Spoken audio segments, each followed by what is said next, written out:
Ladies and gentlemen, how are you? It is the one and the only Sir Hale Speaks in the building. Ooh, let me say that one more time.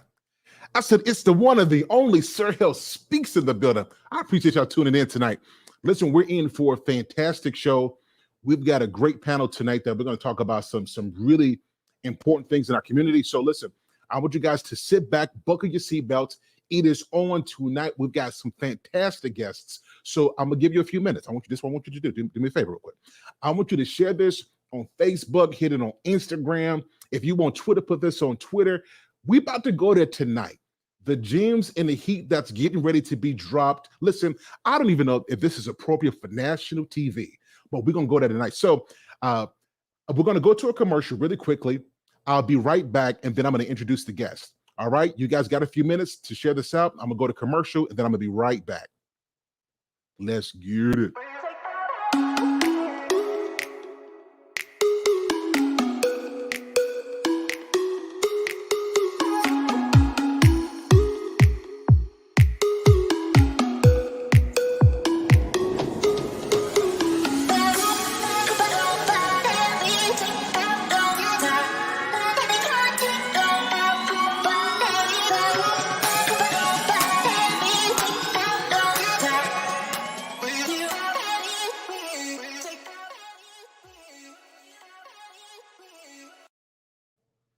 Y'all saw the commercial. If you guys need coaching for all of the merch for Sir Hale Speaks, visit eghale.org for all this great stuff. Now, listen, without further ado, let me get you guys to what you came here for. Let me introduce the guests.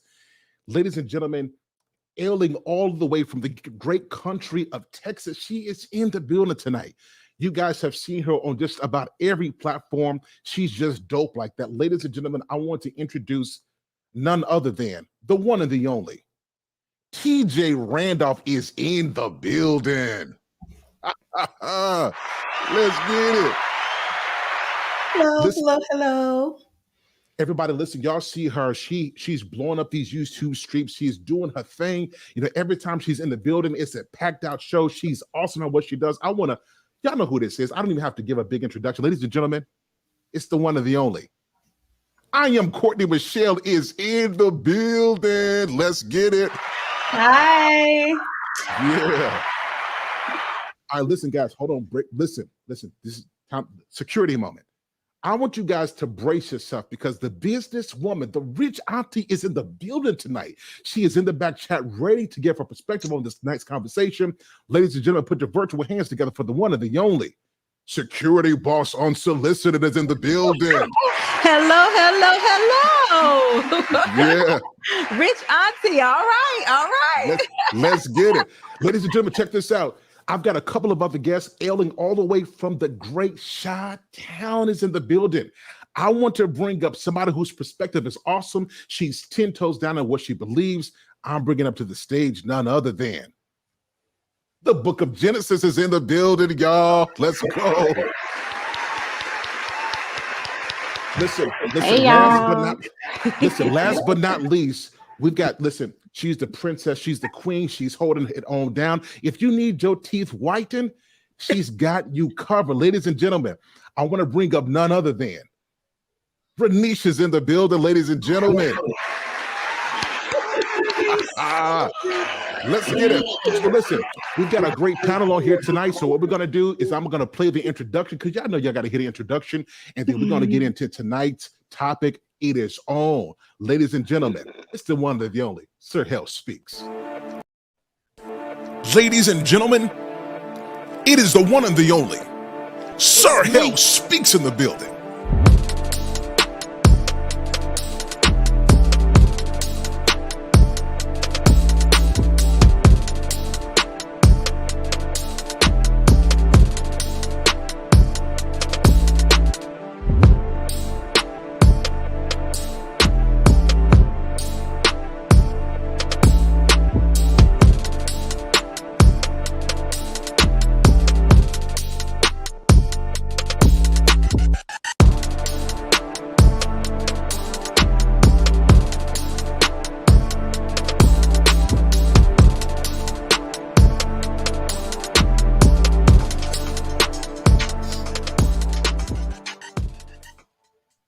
All right, y'all, we are back. Listen, tonight's topic, I chose this, and I carefully chose the people who are on here because I know everybody's about to bring it. So tonight's subject is Pretty Women and the Ugly Truth. So we're going to address some things, some commonly held beliefs. I believe in the nuclear Black family. I still believe in it. Yes, I do. But there's some legitimate issues that we got to address. And I think we're going to have a great conversation about this. So I got a couple things. Let's keep it respectful. We're going to be honest and transparent, and we're going to have a great show tonight. I think we can do that. All right. So before we get started, I want to say hello to TJ Randolph. I am Courtney Michelle, Renisha, Genesis, and Unsolicited Security Boss. Thank you all so much for being here tonight. We're so glad we're here on Sir Hale's network. Thank you so much. All right, y'all. Let's just jump into it really quickly.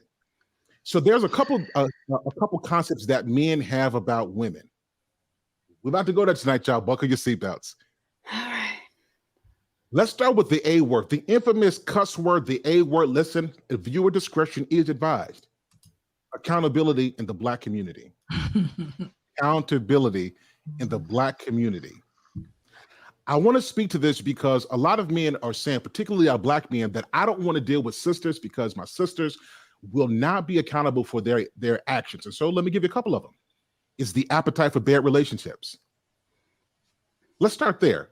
What's your perspective on that our women in our community are not accountable? Anybody can go. I'll start it off. I don't think we've been held accountable for a very, very long time. I don't even think that's something that we as Black women have spoke to each other about being accountable. And, you know, when we talk about failed relationships, us looking at our part and what we did to make it fail, it's always, girl, what he do? He must have, girl, you know, he probably ain't no good. It's never, girl, what did you do? How did you run him off? So I don't think it's been the majority of the time where we have held ourselves accountable. We don't speak about it to our girlfriends, and we definitely don't do it to ourselves. And I think this has been the particular time within the past year where now, you know, we're getting examined, and it's very hard. But I definitely think that it's needed. Exit somebody else? Well, what's your perspective on this accountability? Can you hear me? Mm-hmm. Yeah. Yeah, I agree with what Courtney has said. I think it's interesting too, over the course of the years, though, it has been definitely difficult, I think, for us to hold ourselves accountable and girlfriends accountable. And the reason why I say that is because I grew up in a time where that your real girlfriends, that your true friends, you could check them. In a sense that say, girl, you're tripping. You play too much. You shouldn't do this. You shouldn't do that. He's a good guy. You shouldn't wear this. You shouldn't do that. And because our girlfriends knew that we had their best interest at heart, they would, you know, listen begrudgingly, but they would listen, and they would not, you know, say, oh, you just hating, or you're just doing this. So I think over the course of the past couple of decades, quite frankly, they talk about the sister code, which I think is very funny to me, because the sister code is really not even what it used to be, in the sense of actually holding each other accountable, actually checking our girlfriends in love. We don't. So the girl code right now is just signing off on BS and co-signing on BS, as opposed to truly saying, girl, what are you doing? You know, why do you keep choosing the same type of dude? Now, some of it is ignorance, you know, because I'm, you know, I had my share of fine ones that wasn't the right ones for me. You know, Right. you know, I'm like, hey, so, you know, I got to take ownership of that too. But I think it's just so many, you know, so many factors that I think contributed to it. And I'll just stop right there. Okay, so we're gonna hold on to that, but absolutely. So go ahead, security boss. To feed off of what TJ mentioned, it's two parts to that for me. The accountability. The first thing, TJ, is in order to be a girlfriend, we all know over the years we got to think alike. Because if you think indifferent, you're no longer my girlfriend. So there's not going to be any accountability there because we are both doing the same thing. So you're not going to get it there. The second part to that is women are so reactive to whatever's going on. They don't even know that they're not being accountable. They really think that they are doing what they're supposed to do. He did this, so I did that. They really think that somebody else is controlling their emotions. They have no idea that they have the ability to say, oh, I'm not going to respond. I'm just going to walk away, or I'm going to do something different. We're really reactive. So we can't even see the accountability in it. I had a long conversation with a girl, well, not even a girlfriend, an acquaintance of mine. And she could not realize that when she went to go get the divorce, she was making a decision to do so. She couldn't realize it. She really felt like he gave her no choice. But he did this. So I had to know, but you still didn't have to have a divorce. Yeah, he did that, but you had a choice to make. She couldn't get it. So we're just so reactive that we don't even understand that we're not being accountable. So let me ask you a question. So a lot of us, and I want to get Genesis and Renisha on this, a lot of the reaction, we blame it on she's a woman. And because women are more emotional, then you really can't hold them accountable because this is part of their makeup. Do you think that contributes to that lack of accountability? I can't go for the emotional thing because I don't know if I actually believe that. I do know some are emotional, but I do think some of them are we just reactive. You do something, you made me do it. I didn't, you made me do it. That's it. Bottom line. If you wouldn't have done that, exactly. I know you've heard that. That's all we practically say. Absolutely. If they made me do it. Yeah. If she wouldn't But isn't that emotion, being reactive and not thinking about it? So I think we are emotional beings because we react on our emotions instead of thinking logically. I think some are, but I think some are. So I want you to hold on to that because I want to dig into this piece, but I want to get Genesis and Renisha's perspective. What is it about our community that we don't hold our women accountable? What is that? I don't think we have a healthy understanding of what accountability looks like. As much as I hate to admit the old saying that single women are keeping other women single, there is a lot of truth to that. If your friend is in a bad relationship and she's having a conversation and, girl, let me tell you what he did. If you keep listening to that, when they say you have to protect your ear gate, if you keep listening to that, before you know it, you're entangled in that same mess because now you're looking at your partner and you're, girl, let me tell you what he did. You all are swapping stories instead of saying, hey, okay, he did this. Well, what happened? Was there something that you did to have him react in this way? Now, wait a second. I know I got to come back to that point as well. But before I do, Renisha, what's your perspective on this? I absolutely agree with Genesis. That was exactly what I was on. Meaning, ultimately, I'm not so sure that we've been shown a great picture on what accountability really looks like. And in my experience, a lot of women are so competitive that they don't allow themselves to be held accountable to it, not realizing, some of it you will encounter has a lot to do with competition.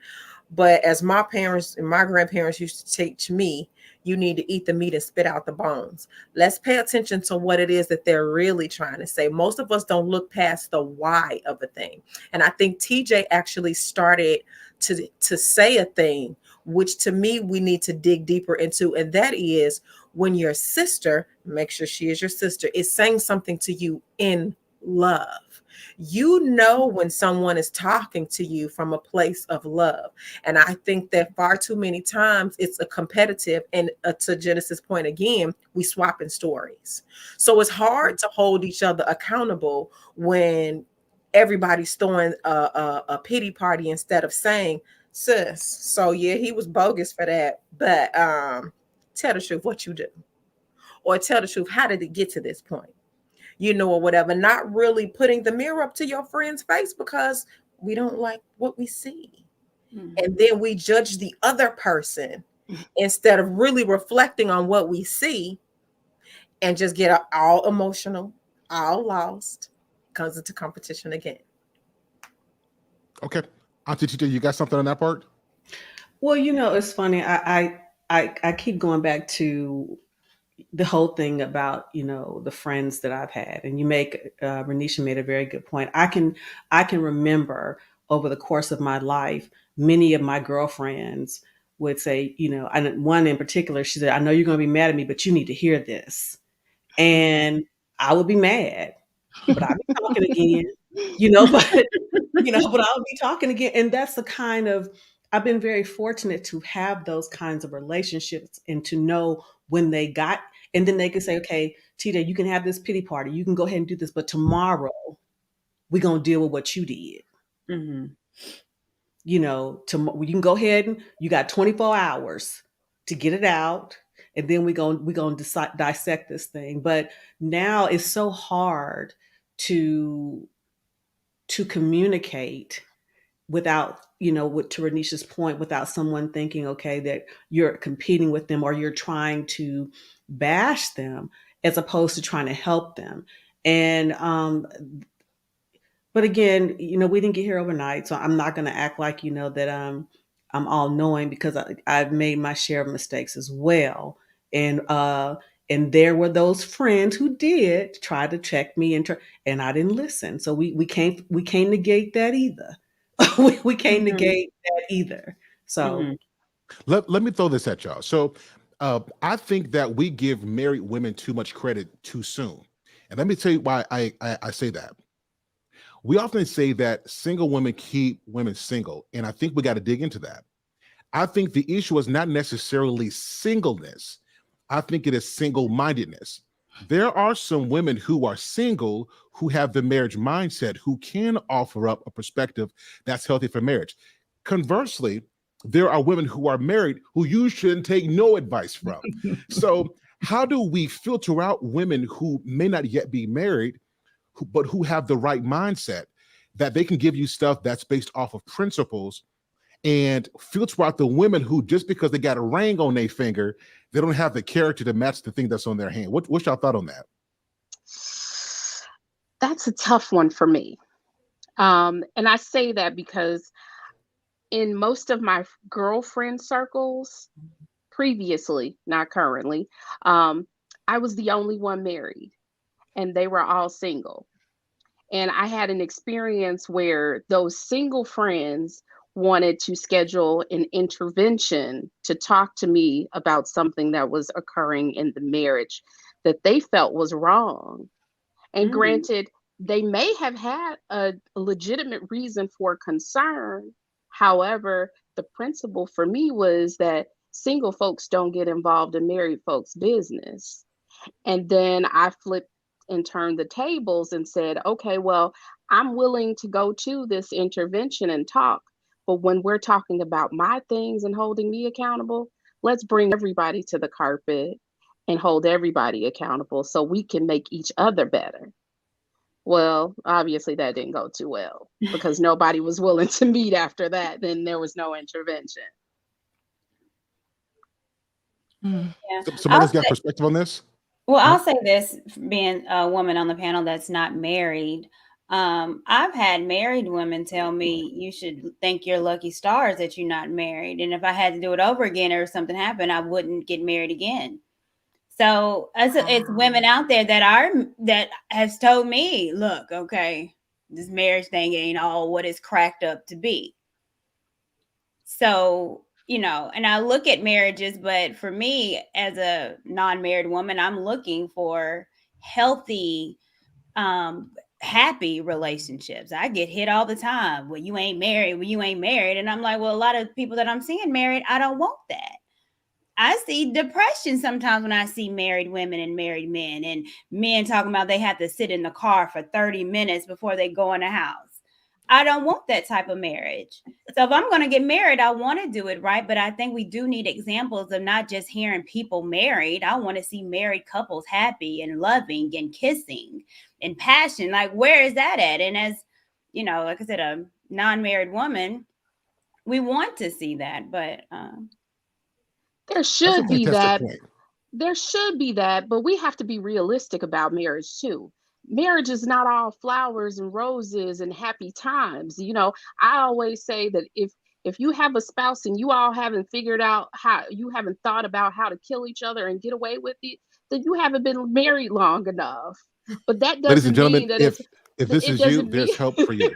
There's help it for you. doesn't Let us mean know. it doesn't mean that it's war of the roses, but there are going to be times that you all don't like each other. But those are the times where you have to dig in a little deeper and you have to do some self-reflection. Okay, what did I do to get us to the point where we are, where we're at each other's throats? And the male has to do the same. Yeah. So I One kind of thing want I to hear. Good. I'm sorry. I was just but I hear that story. We Yeah. hear it's a business. We hear it ain't all roses. Hmm. I But want to. I want when to. we I were had to see kids, some roses.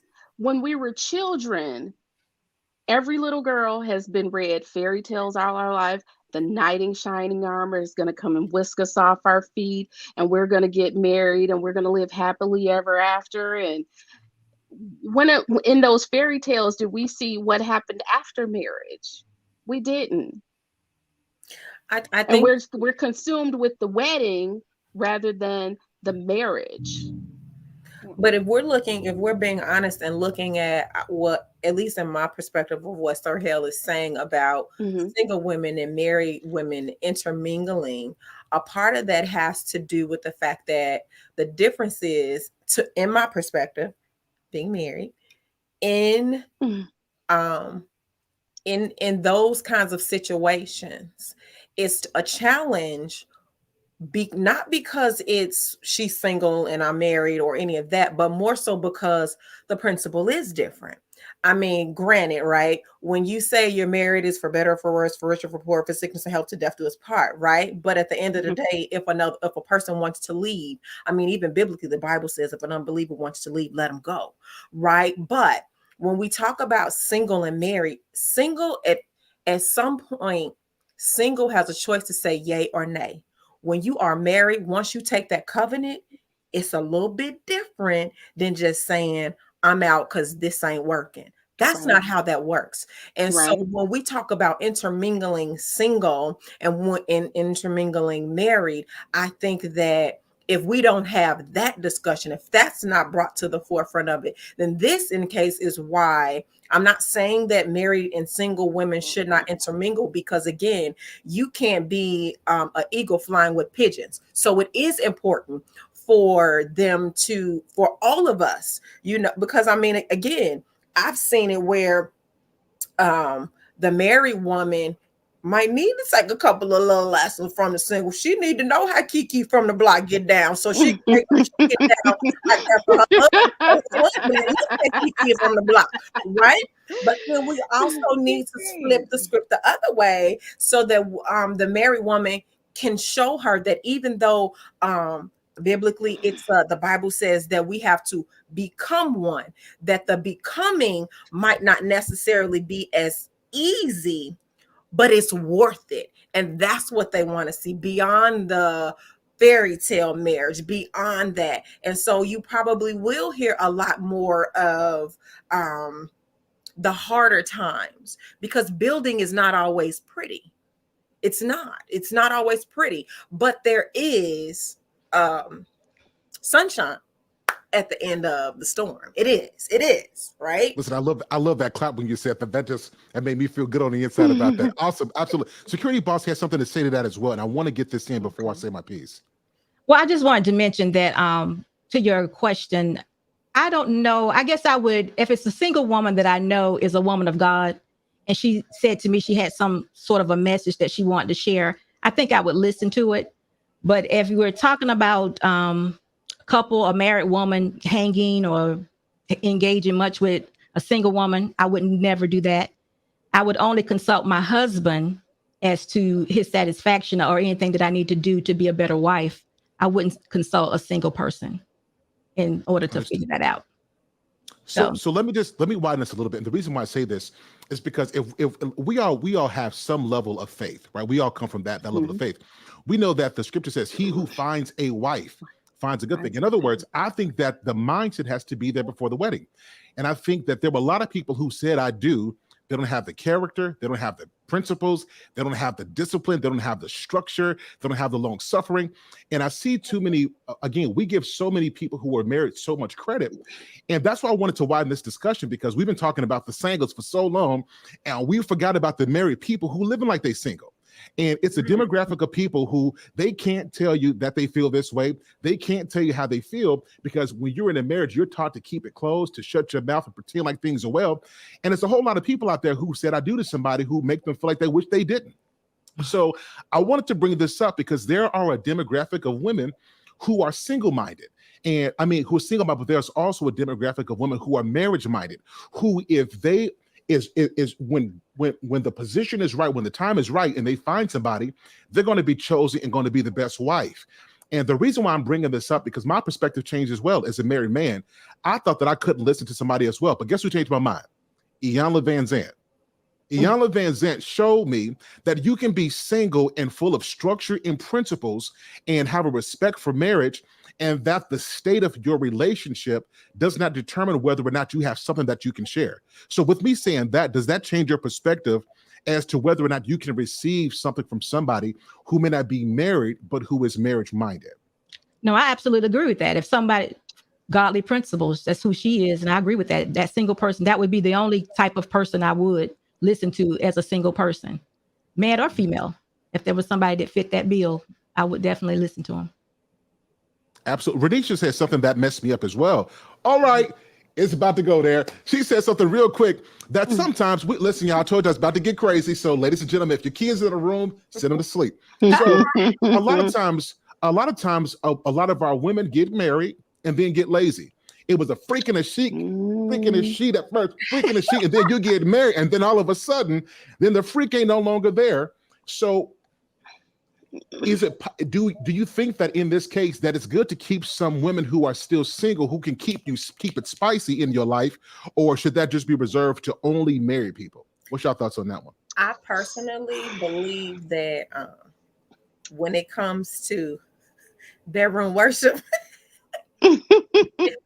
honestly, that's who it should be for. Now, I say this in full disclosure.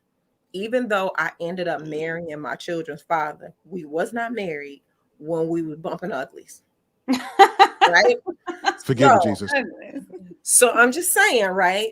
But once you actually take the vow, remember, you're not you're vowing to each other, but you're vowing before God. It's his covenant, right?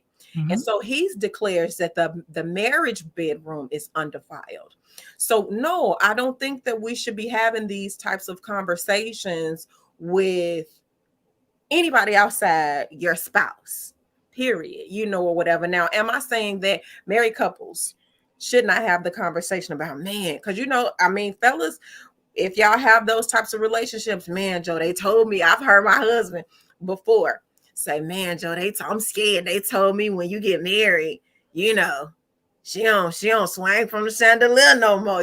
I've heard these conversations before, so it's not that it's not a real issue, but I don't think that it should be separated to a single woman or a spicy woman. Baby, if you need me to switch wigs and put on what you need me to do, y'all see Courtney's face? Yes. I'm just saying. I agree with everything. That's why I got this new hair today. That's why I got this new hair, honey. We got to switch it up, but we need that communication from our spouses, not from outside of those doors. And I'm not saying that because they're single, they can't have the conversation. I'm saying that if you are a married woman, that conversation, that specifically that subject should be left to your spouse. Somebody else got thoughts on this one? I agree with her about it being kept for the spouse, because I think that's where women are getting confused nowadays. They think that they're supposed to give it all in order to prove that they're worthy of marriage or becoming a wife. And they're still winding up single after they've given all of this to this man. Now you're on to the next one. It's like, by the time you find your Boaz, what are you going to have left? What's going to set him apart from every other guy previously? Not much if you've given everything. He gonna have a gold mark, Genesis. There's levels to this. Auntie TJ, security boss, what you got on this one? I was just a little bit confused. Don't worry about it. I'm good. I thought we were talking about a married person, and I thought she was talking about your single girlfriend telling you how to be with your man. So I'm a little bit confused. I'm just going to catch up, and I'm just going to listen and catch up. That's all. So here's my thought. Well, I'll share my thoughts. That's what I heard. I just misunderstood. I think I just misunderstood a couple of things. Don't worry about it. Sure. Auntie TJ, you got something on this one? Well, I caught part of it because Mr. Randolph came in and I got kind of discombobulated, but he does that to me. Yeah. But anyway. Salute to the sir. Yeah. But I guess I would be considered a newlywed because we haven't been married 3 years yet. And I got married late at 52. And I was single for a long time. I divorced my daughter's father back in 2002. So I was single for a long time, had relationships, but not marriage. I'm grateful though that so not many, but I'll say half of my friends were married and half of them weren't. So when we talk about marriage, did I understand what you're talking about? Because at that time I wasn't. So when my married friends would say, that they needed to do certain things or they had to check in or they had to do these kinds of things or there are certain places they couldn't go. And I didn't understand that. So I would kind of rebel toward them, not necessarily encouraging, but maybe I was encouraging them to rebel because I did not appreciate the position of, because I was single-minded. Thinking, if you will, that, when you become married, you're still the same person. Well, yes and no. And I didn't understand that. So I would interject, well, why do you have to do this? And why do you have to do that? And how come you can't just do this? But it's just a lack of understanding. And I'm not talking about in just my younger years, I'm talking about in my older years too. So there are such things as old fools. And I was one of them because I just didn't understand that or didn't appreciate it.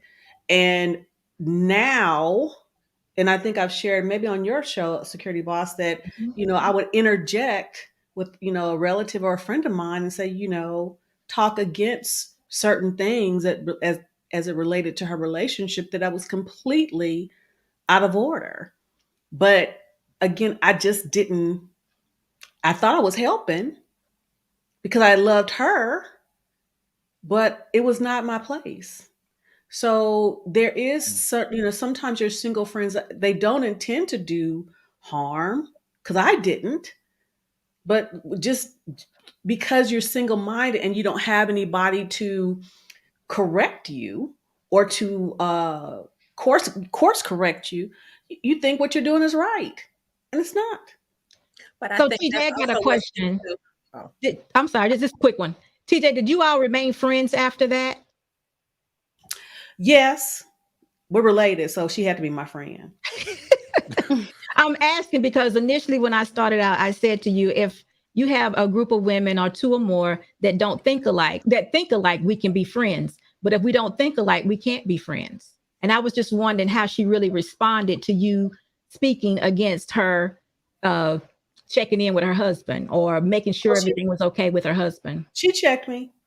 She checked me as she should have done, as she should have done. And again, my position was, because my intentions were good, but again, it wasn't my place. And that's the part that I didn't, really get a hold of. But yeah, I mean, and there are certain things I just, kept my opinions to myself. But yeah, we remain friends and relatives. Security Boss, I have a question for you because I know you said if you think alike, you can be friends, but if you don't, you can't be. Can you explain that? Because in my experience, I agree. In my experience with dealing with women, as long as I'm thinking and doing just exactly what they want me to do, on the same page, we could be the best of friends. But as soon as I start, just for example, the skirt is too short. That's not cute. I'm not going with you tonight. We're not doing that. then we're not buddies anymore. That they're looking at me a little indifferent. We can't really hang out. Because, Okay. That's what I mean. So meaning more like morality. It could be even if I didn't have the same way of thinking. I just think friends typically with women. Okay. I think women tend to think, oh, we got to think alike in order to be friends. If we're thinking differently, then you might need to be with the other group of people that think like you. Because that's what friends do. They don't take well to somebody that thinks differently. I mean, I think we should be I want somebody to think different from me. I want somebody to help me, but that's not how it is in my experiences with women. They don't want that type of help. We want to be on the same page. If I get drunk, I want you to get drunk. If I sleep with this boy tonight, I want you to stay there while I sleep with him and I sleep with his best friend. We can go do this. We can go do that. That's typically how it is growing up. I didn't experience it. I didn't experience that. All my friends are different. Mine too. I stuck out like a sore thumb. They be like, "Here come I was the church girl." I don't know how I got laid with that, but I was. Let me interject. You're saying the same thing, probably. I don't think we're talking about the nuances of a way a person thinks. I think we're talking about values. Is that correct? Well, where they think any values, because that's somewhat the same. But if you're not the person, okay, everybody has somebody. Okay, so if you said your girlfriends were different. What made you all friends then? Sometimes it depending on, it could have been the culture. So it could have been we grew up in the same neighborhood. It could have been that we attended the same church. It could have been, that we went to school together. So it depended on, the environment. Sometimes that's what put us together. We were able to see certain things, competitions, going out to, just whatever the environment looked like is how I acquired my friends. Most of the people that are close to me, and I don't have a lot, but most of them are close to me, they know me by my nickname, which means they're years in. So, but that's all similarities. Everything you mentioned was similarities. Right. But what about somebody that's totally opposite from you that you just met and now is your friend? I do have those, but again, at some point we might have started in similarities. So we might have started at the same company, we might have started at the same school, but as time go on, she like peaches and I like oranges. So you eat your peaches and I'm eating my oranges. We just gonna eat them together, or whatever the case is. All of my friends do not agree. In fact, when I say the ones that are my friends, a lot of them are different from me, but I need that. You can't grow in an environment that allows all of your thinking to be the same. Even just growing, most of the people make this as a New Year resolution, but this is something that I live by. If you are the smartest in your group, it's time for new friends. You can't grow that way. So it is important to have a baseline of things that you guys share together, whether that is values, morals, and that kind of thing. But it is also important to have differences. You need that. Everybody is not the same. Yeah. So I think my friends, we have basic core values. We're not out there. I know if we go out, I'm not going to lose one and she's going to be in the backseat of a car. Wow. So we have core values, but politically we think different. Yes. Child rearing, we think different. Yes. How relationships, we think different. And our conversations, we go back and forth. And I learn a lot, and I think vice versa. But yeah, I need my friendship. They do check me. TJ, very good. Checks the hell out of me, and I'll check her ass back. So listen, I want to go back to something y'all said before, and this is where it get a little dicey. We talked a little bit about some of the bad decisions that, in the terms of accountability, that I see a lot of sisters, I see a lot of women encouraging women to do things that is bad for their future. A case in point, I have seen this myself. Go, girl, you have this man, sleep with this man, you take care of him, girl, go through your whole phase, girl, go through your hot girl summer. Do we think that body count? So body count matters. That's a fact. As women, when it comes to men, should body count matter? So we know that it does, but I want to hear from your perspective. Should that matter? Should a man's body count matter? No. So the man, we just talk about the ladies. Yeah. Okay. Yeah, so should it matter to men? Because it is a big deal for men. Let's just tell you this. Let me just tell you the truth. Now, I this depends. This depends on a couple things.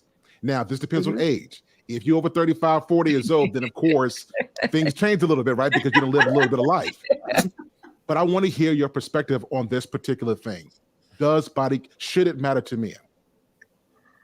I'm gonna stick let my me head wait out on a before. limb, Wait, and I'm wait. gonna say that it should. I'm We, gonna say that it should. In chat, I want y'all to But answer this as well. Should body count matter? and Genesis says yes. I'm gonna say that it should, and I want to go back for a second because the comments were like blowing up. They were saying that we were avoiding the question about sex before marriage and sex in marriage, and I just wanted to set the record straight that I don't think that. Yeah, no, my sexual relationships before marriage are different than after marriage because I think there's levels to it. So no, they're not going to get me swinging from the chandelier as a girlfriend. Sorry, not going to happen. But going back, and that kind of ties into the whole body count. I mean, every dude that tells you you're cute, you don't have to fall out your underwear. just saying. Now I'm gonna push back on what you just said, because what Go that does ahead. is that put the responsibility on men. A lot of women, depending on how cute you are, it ain't that the man is telling you anything, it's what you want. And when you know you can go get it, you will go get it. So I don't just want to say it's just the man sense, because some of these sisters. I'm not putting the responsibility solely on the Mhm. men. I just think that as a woman, you should hold yourself to some sort of standard. I agree. Okay, So ladies. let Auntie me. TJ, hold on. Auntie TJ got something. Auntie TJ sat back there, put that finger right there. She got something for us. Well, should it matter? Yes. But I will tell you, in my 54 years, a man has never asked me how many men I've slept with. Mm-mm. No, they No. haven't. Now, maybe this is a newfangled, new millennium, zennial type of situation. But, and I have had sex with men before I got married. I mean, hey, but it wasn't on the strength of I'm just going, just drop it like it's hot on the strength.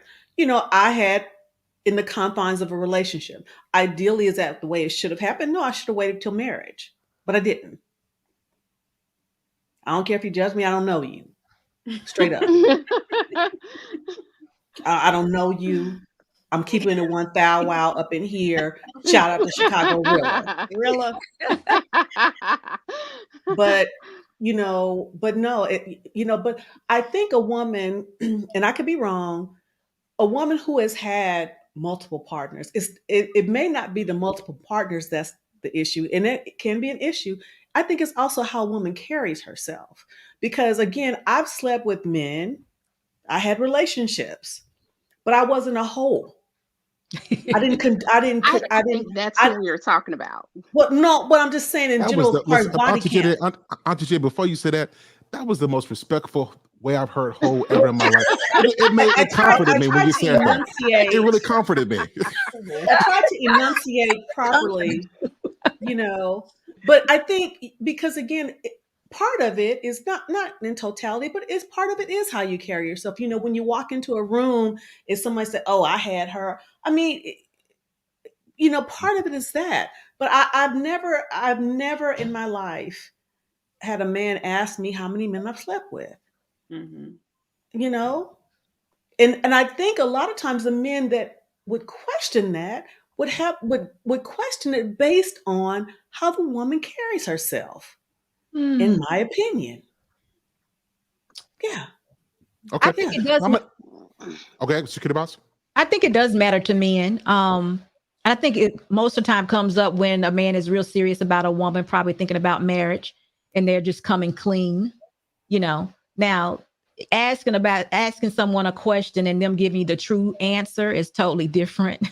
So, I think it matters to men. I really don't think they want to be out in public and see someone else who has maybe slept with their wives. So I think that's a big thing. I mean, whether it's Tell you pride, something. it's a big thing, ego, pride, or whatever it may be. It's Okay. But like I said, They never asked. Like I said. I agree And with you. also, my daughter, who is married, 27, y'all's young ages. Y'all. Y'all, right? Y'all. Receive it, ladies, receive it. I'm in your age group. I'm in your age Receive group. Me too. She, because my daughter has shared on my platform, that those, they had relationships, but he never asked her that. And I'm not saying that it doesn't matter to men. I'm just saying that I think it's unrealistic to believe in this day and time that a woman has not slept with men. Well, Is it so right? let me No. so let me Is it explain that. real? Yes. So it's not that. That's not what men are concerned with.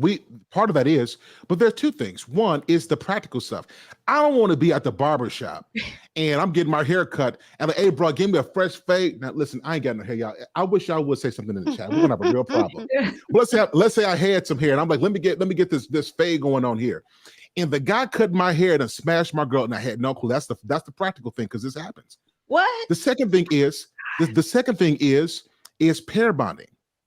It has been proven that the more partners a woman has, that marital satisfaction declines.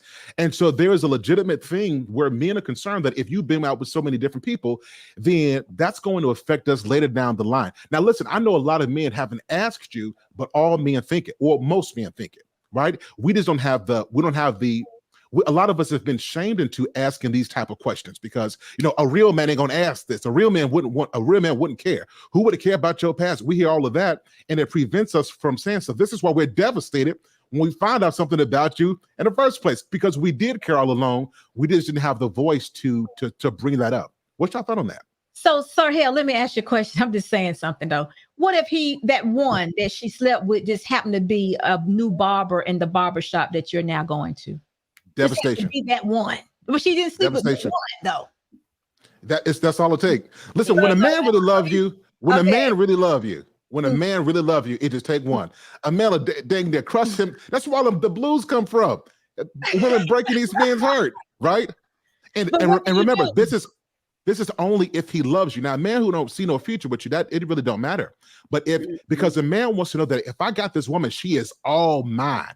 I want to know she all mine. I want to know she ain't thinking about nobody else. Now, again, this is not talking about she can't have a past, but I don't want to be in proximity with somebody else who's done conquered what. So he got it for free. Now I got to put a ring on it, and I got to think about that. Men don't want to have to deal with that. It is a hard reality that most of us don't want to deal with it. Does that make sense? Oh, it definitely does. I just thought about that one though. It could be just one, and it still could be. I'm moving. I don't even want to be a barber no more. I don't want to be no barber no more. I'm done. Yeah, I think it's unrealistic to think that women are going to be virgins, especially once they pass a certain age. No. I won't let you do it. I won't let you do it. Not. We're not talking about virgins. I agree with you. I agree with you. A man doesn't want to know nor want to be around a man that has been with you.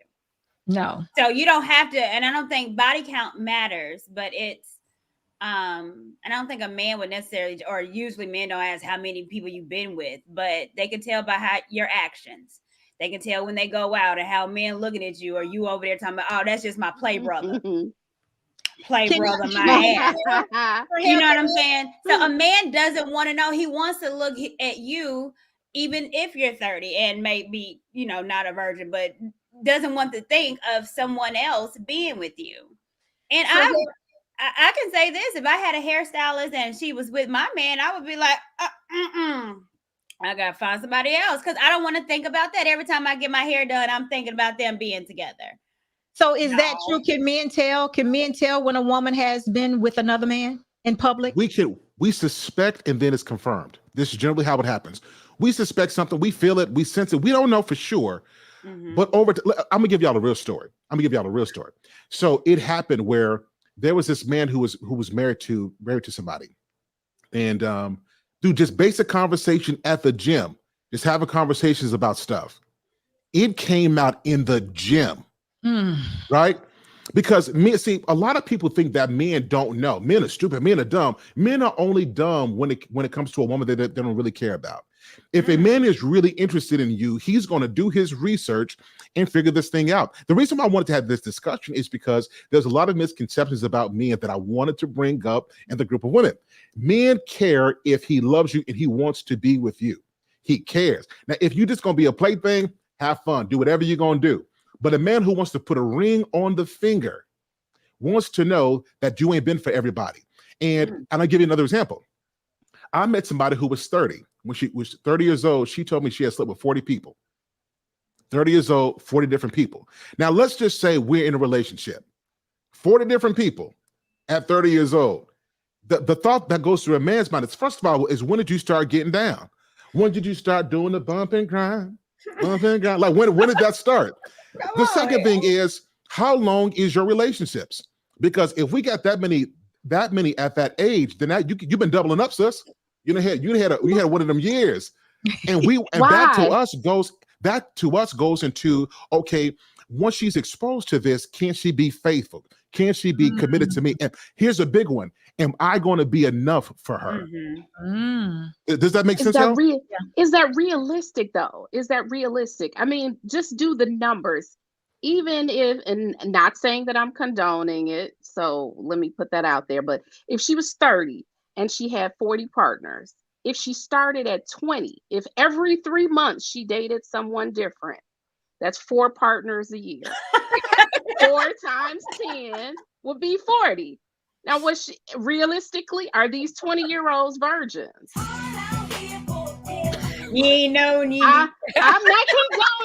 not condoning it, but when we're looking at it, we're looking at women that are in their late 30s and their 40s who have never been married, and they've been having sex since they were teenagers.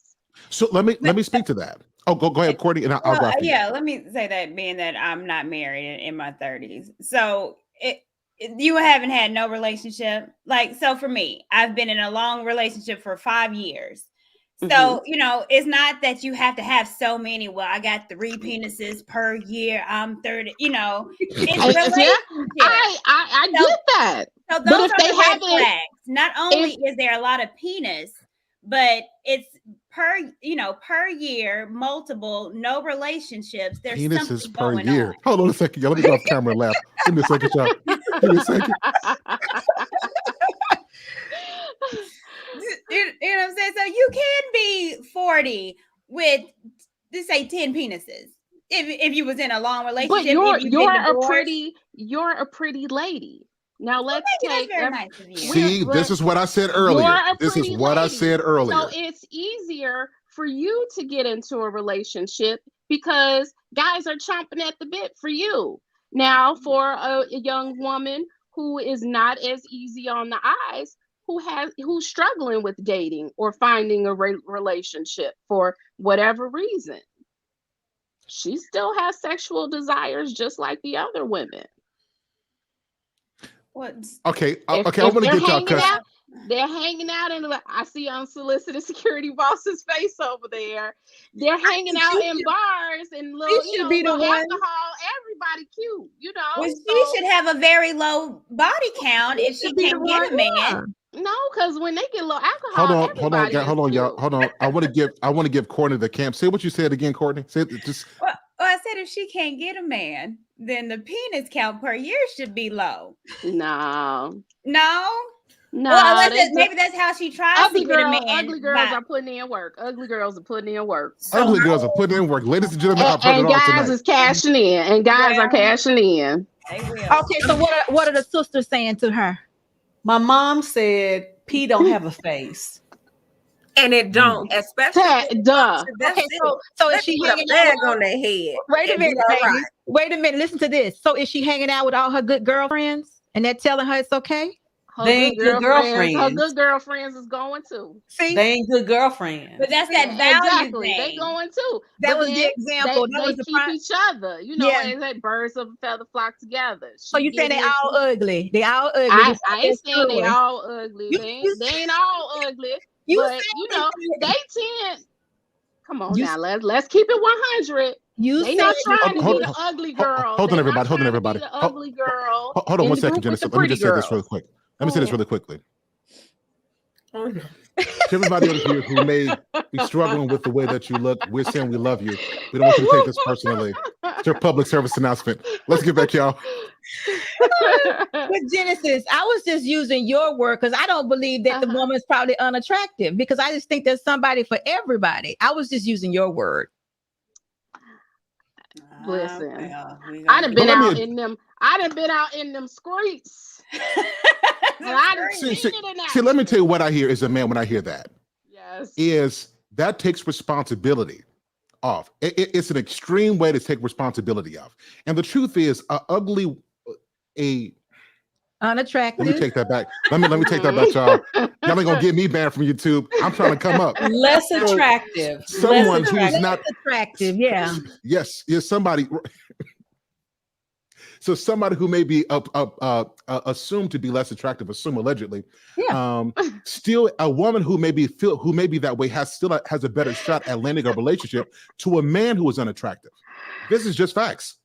It just is what it is, right? So when I hear that, ugly women, visually unstimulating women who are like this because of how they look, they got to settle for it. I think that that's still bad advice, because either way, you're just making it worse for yourself, right? If you're saying that my looks are a reason why I can't get into a relationship, and then you throw on, well, since I can't get it, let me do what I got to do, and you want the outcome of a relationship, getting around doesn't help the case. You see what I'm saying? And so when I hear that, that's what goes through my mind. While I understand it, I think we need more women advocating, don't you be out here just giving it up, because what you do in your 20s, you will have to pay for it in your late 30s and 40s. That's what I believe. What's your thought on this? That's what them good girlfriends will do for you. And you used the wrong word. She's actually very stimulating because she gets hers. So even though it may not be for everybody, it's stimulating someone. And I don't think that's the problem at all. It's her. Because if a man would sleep with her, I know there are some that'll go in, but there's one out there that would, at least one that would have a relationship with her. So it's something else going on there. This is just my opinion. Miss Genesis, you might have to help us on that. I don't know. I'm laughing at these comments over here. They made me for the streets and everything. You said you was out there in the street. You said you been in the I said I was out there. I didn't say how long now. I'm 48 years. I am 48 years old, and I have been single 2 years of my adult life. So, and for them 2 years, I was out there living my best life. Now, that don't mean my legs was in the air, but I was out there watching. That's for y'all. So let me say this. Everybody who's watching this, the goal for this is not to judge anybody on the panel. This is just real conversation. This is just real experience. I live in my truth, so I don't care. I'm here. Whatever. Like I said, I don't know these people. I'm with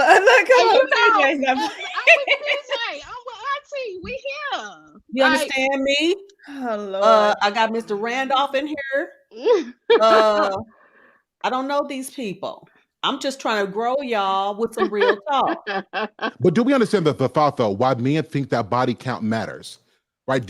So we believe that it should, but do we understand why? And I'm saying this because I've seen women encouraging girls to get out here and just do whatever you want to do and be reckless, not realizing that what you do, and it's the same thing for men. I said the same thing for guys. You can't be out here just sleeping with everything, doing whatever you want to do, because you also, whether women perceive that as a bad thing or not, you're still picking up tendencies. What you accept, what you're conditioned for, it still has an effect on men as well. So I don't advocate for men being out here either. But the reason I'm bringing this up is because in this day and age, I don't really hear enough women telling women to make sure that you take the time and be considerate and mindful of what you do in your 20s, because you're going to deal with that in your 30s and 40s. So that's why I brought that up. And that's why I'm asking you guys, should body count matter? I think it's a very good point. And I think one of the things we didn't talk about too, in many cases, and I'll use myself as an example, a lot of times when women are doing these things, or young women are doing these things, they're doing it because they long for something. They're longing for a relationship. They're longing to be loved. They're longing to be cared for. And because they do not have a sense of self, they believe that that's how that they can do it, or that someone will care about them. I can, like I said, I'll use myself as an example. I just wasn't out there on the strength of just having sex to have sex. I wanted to be loved, and I believed that they loved me because, they said it. And again, in my inexperience and my naivete, when back then I wasn't smart enough to know that, you can make your mouth say anything, but your word, your action. So again, if someone, that I was feeling told me those magic words, and I wanted a relationship. And a lot of women are doing that. They may mask it as something, oh, it's just this, but no, it's not just that. They're searching for, and they're hoping that it will result in a relationship or a marriage, and what their actions are is just counterproductive to the ends that they want. And they don't understand that. So she's absolutely right. You are absolutely right. It's coming from a deeper hurt. It is. It's coming from some kind of hurt, trauma, something that they experienced prior. It really is. They're trying to fill a void. Yeah. So it can't be that they just like sex. It can't just be that. Yeah, no.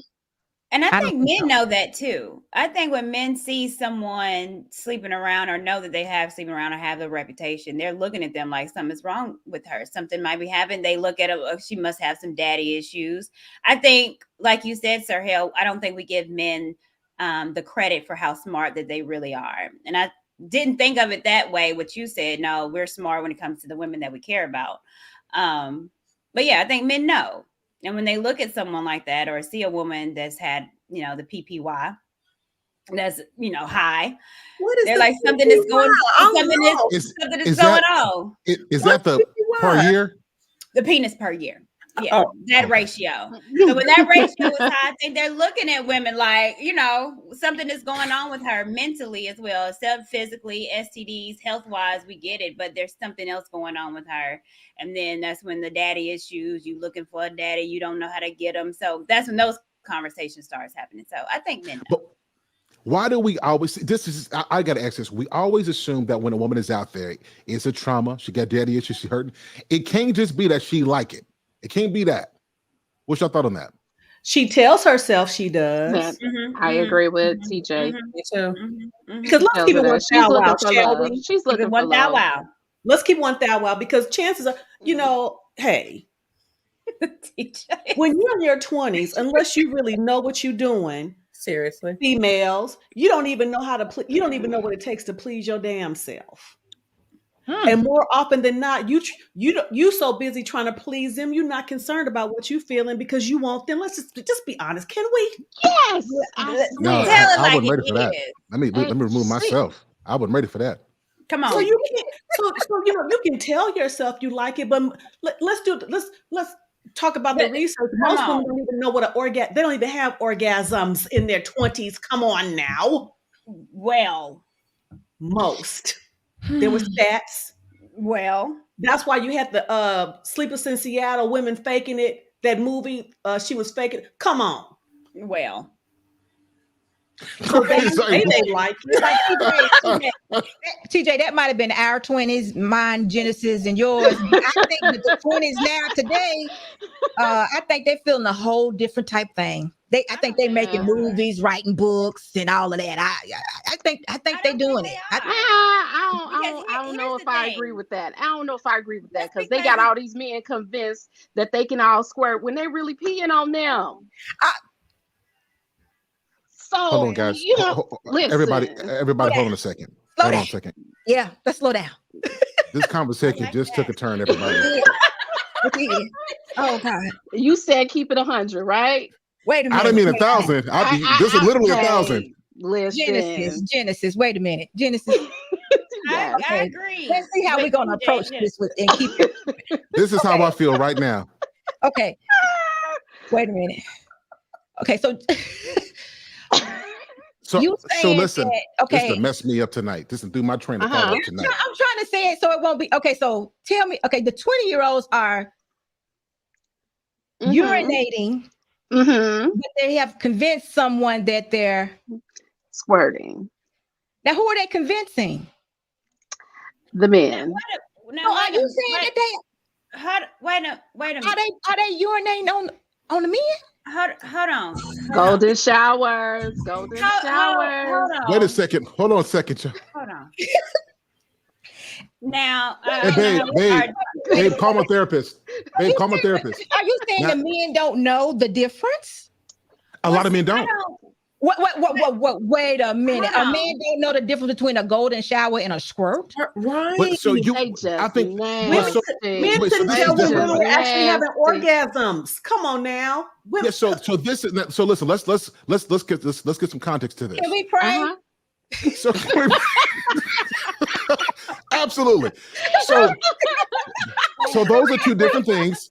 Listen, those are two different things. different things. Like you got to be into something different for the golden shower part. For the squirting part, a lot of men don't know this, and I took the liberty to research this, babe. It was just for educational purposes only. I just want you to know that. So I looked this up. I looked this up because I wanted to see if this was real. And from what I've read, it actually is a real thing.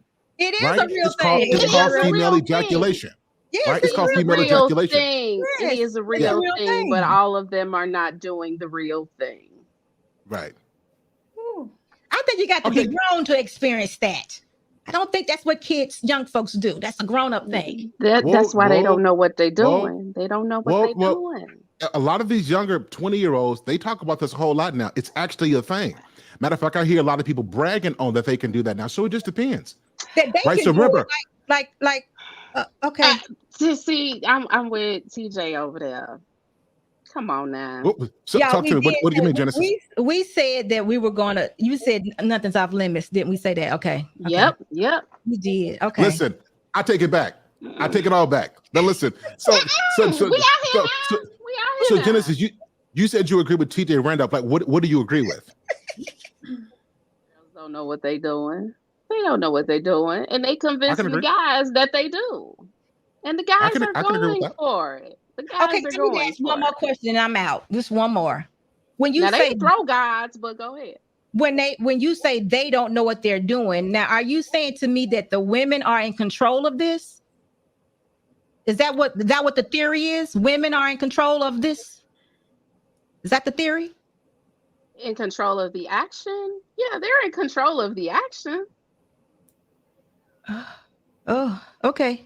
I'm done.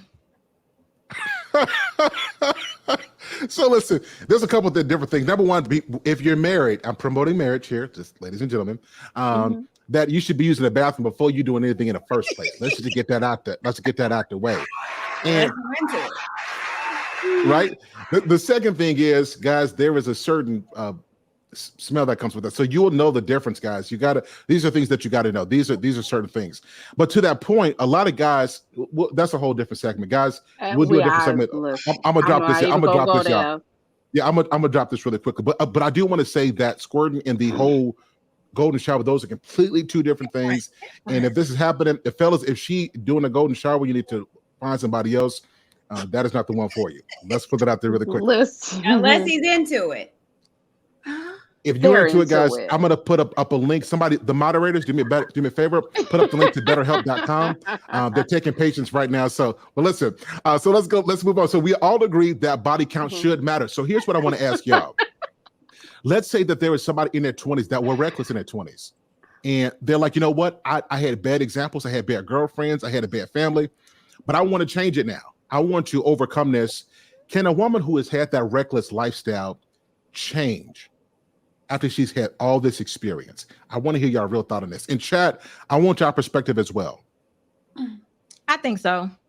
If she wants to, Especially if we really saying that it comes from a hurt or some other type of trauma that she might need to get help for, or talk to someone about or heal from. Definitely, then she at once healed from that and mended those wounds or what have you. I do think she could probably become a good wife.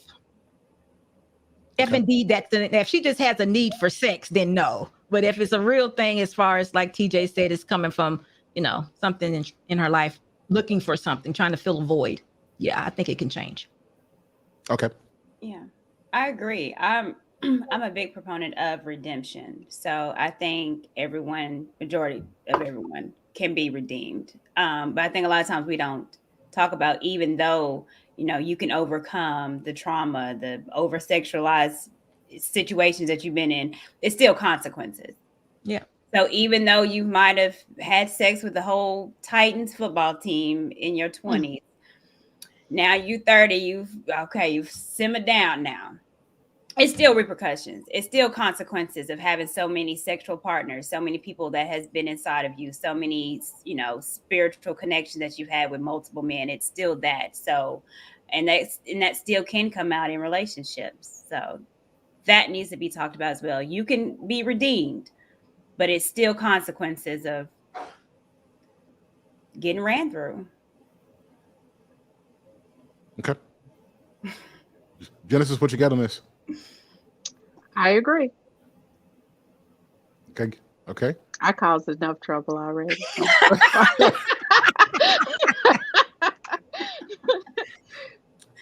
Renisha, what you got on this? Can she change? Absolutely. If it's something that she truly wants to do, I think though that she's gonna need some support. She's gonna need what we all call a board of directors. She's gonna need some genuine sisters, to help her reevaluate. Not just all of us. We don't wake up, roll over one morning, and be like, okay, well, I'm just not gonna have sex today, or I'm gonna abstain. There needs to, if you're gonna take something out, there needs to be something put in.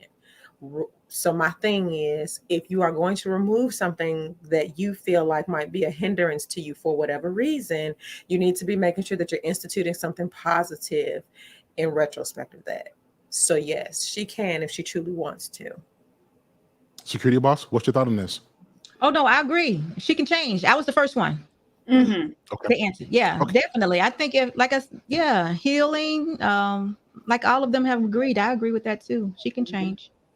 Excellent. Okay, guys, so we're going to switch this really quickly. Everybody, this is going good. Thank you so much. If you guys haven't hit the like button, hit the like button. If you haven't subscribed, hit that subscribe button. Let's move this a little bit further. Yeah, let's get into some more stuff. There's a common complaint that our sisters are terrible listeners when men are talking. When it comes to the issues of men, our women don't listen, right? So Courtney was on my show, I forgot when, I think it was like last week, and we had this really interesting segment where I did an impromptu interview.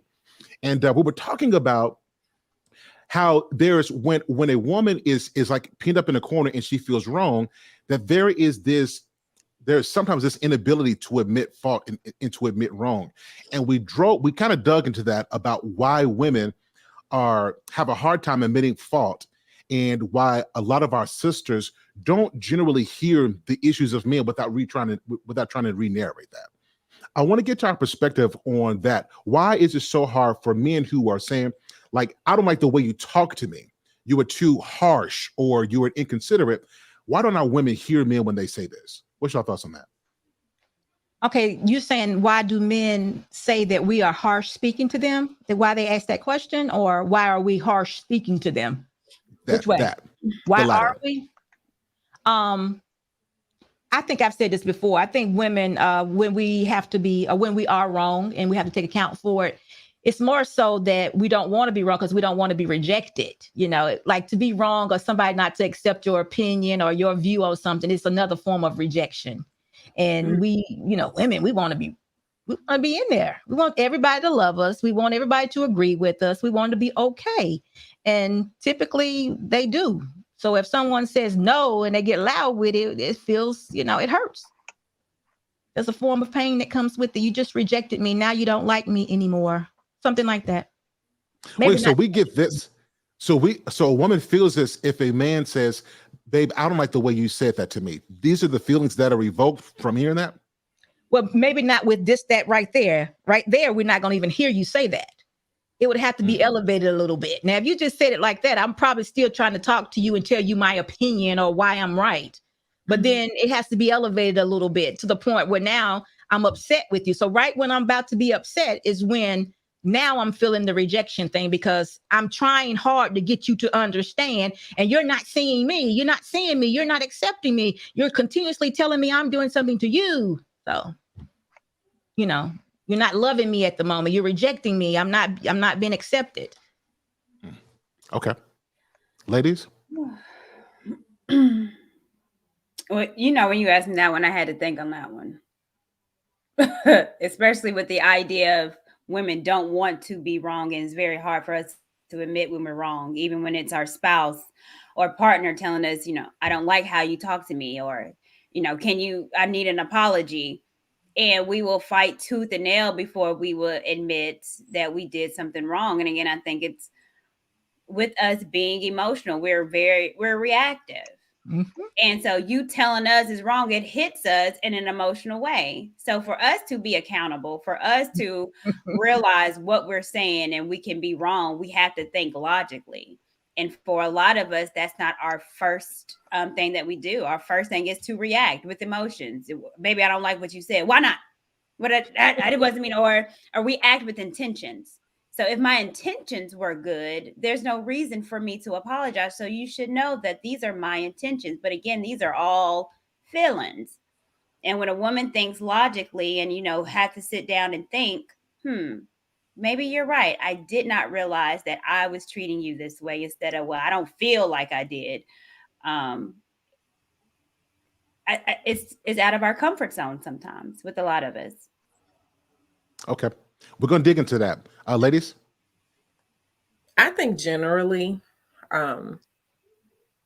lots of people don't listen, period. Everybody seems to listen to respond, react.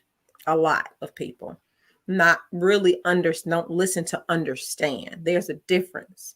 And most oftentimes obviously emotions for women, I guess in general, I guess I would say, we do respond emotionally, but snatching the emotion from out of it, I really feel like that allows you to come from a place of understanding. And sometimes we might miss the mark on that because we can be, should I say. Wait a minute. So you said we people. Are you saying now that women are more emotional and respond more emotionally? Initially we can. Absolutely. Because I feel like what security boss was saying was dead on. We don't like rejection. And So I was getting ready to ask that. Doesn't the emotion come from something though? The emotion has to come from something. I mean, are we just crazy people? It's our nature. I think women, it's our nature. I mean, women have a particular nature. We are emotional. We're nurturers. But being a mother, you have to be. We're more emotional. We're tied to it's the estrogen. We're built to be that way. If you give a man estrogen, he's going to be. I agree with that. But why? I agree with that. But why aren't you happy? Why is it a negative and not a positive? I agree with emotion, but why is it not a positive versus a negative? It's almost. Yeah, go ahead. It's almost like, okay, in my experience, and be clear, ladies, y'all keep putting me in this 20-year-old box. I'm in my 40s too, okay? So y'all youngest one on the panel. Right.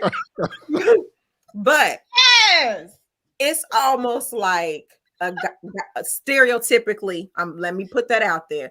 Stereotypically, when guys are in relationships, marriages, whatever, and that woman say, babe, we need to talk, it is automatically negative. It is like, oh, what I do, or whatever for the guy. So a lot of times when guys say she doesn't listen, in my opinion and more experience, it is like death. It's death because it's like they're saying that at this point, they're saying that we haven't acknowledged what they're saying. We don't want to hear it. It's like whatever we say, they're saying it goes in one ear and comes out of the other.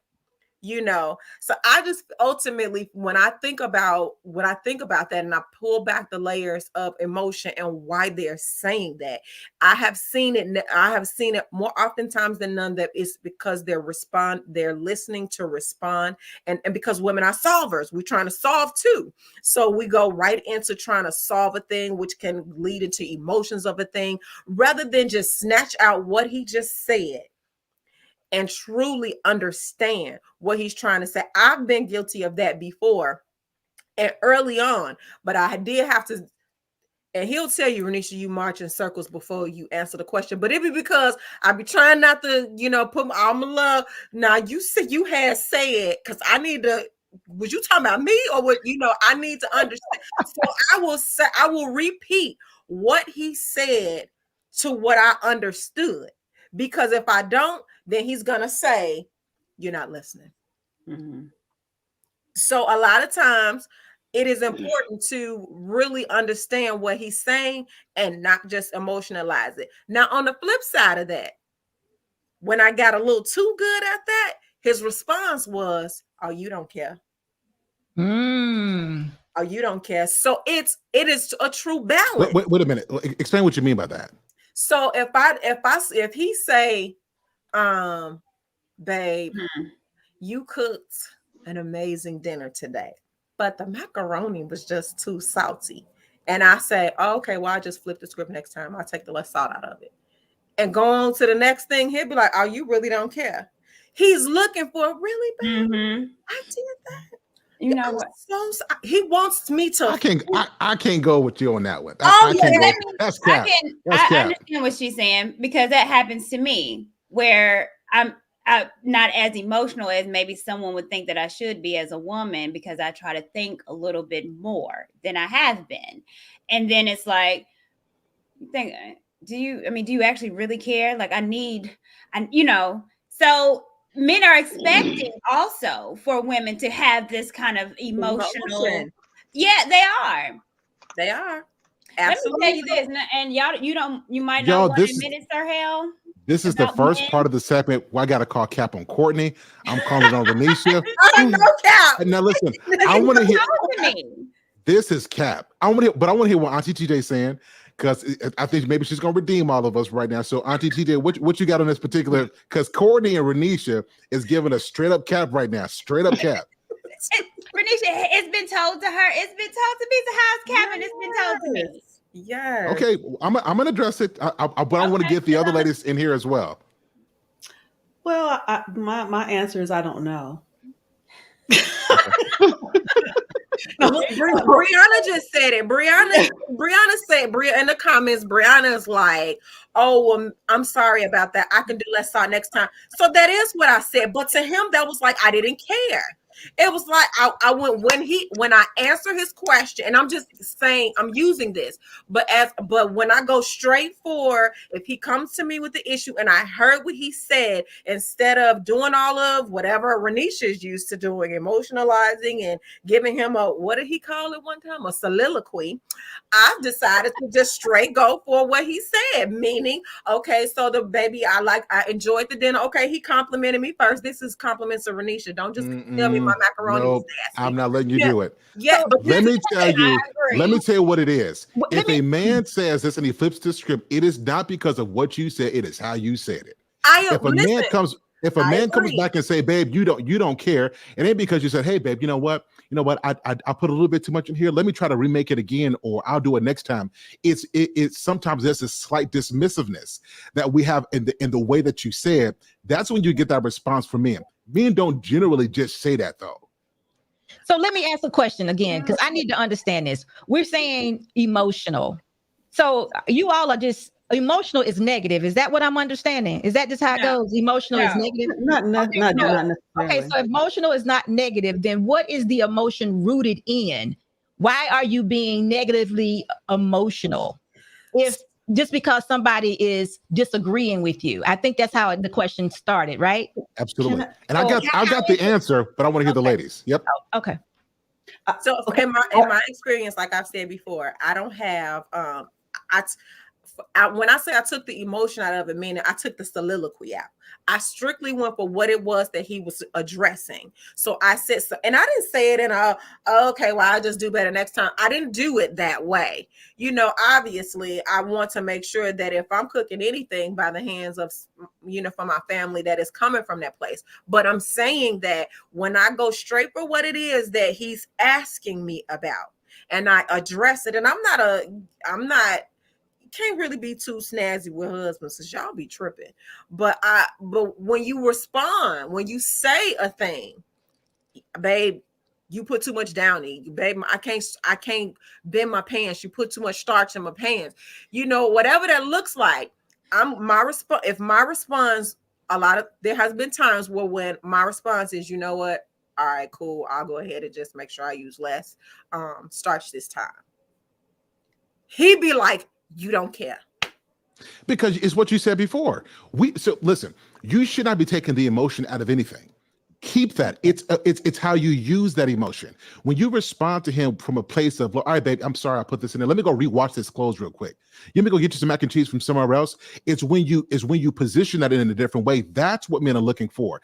We don't want you to give us us. We want you to give us you, but just give us you in a way that we can receive it. That's not dismissive. That's what men are saying. Can I say something? Absolutely. One of the things I am learning, I'm not going to say I've mastered it. I think women, it's like women are from Venus and men are from Mars. A man will say something, but what we hear is something different. And one of the things that Renisha said that I think is very important is that when she's talking to her husband, she kind of back briefs to make sure she understands what he's saying. And I think a lot of times, particularly in my younger years, I didn't do that. I didn't do that. So when I would hear something, he would say something to me, and instead of me, making sure I understood what it was, I processed it the way women process things, because we process things differently than men. We just generally do. And once we process it, we're going to act on what we believe what was said or what was heard, not necessarily what was actually said or the intent. And I won't just say it even as it relates to men, and the security boss said it too, the rejection, or we feel that we are being not just rejected. I can't think of the word for it, but I would even encounter that with my daughter, my grown daughter. I feel like, that I'm somehow being devalued or depreciated or Dismissed. That's the word. Yes. So, and that brings something out of me, and I respond to that. Excuse me? Huh? Oh. B9 is playing games. Especially, I'm sorry. Okay. You're playing games. I can't with you, young man. And I served in the military. You didn't. So let's keep it right there. Anyway, but I do, because I respond when I think that my daughter is, challenging me or discrediting me or, like you said, dismissing me, instead of actually taking the time to hear what she was trying to say to me.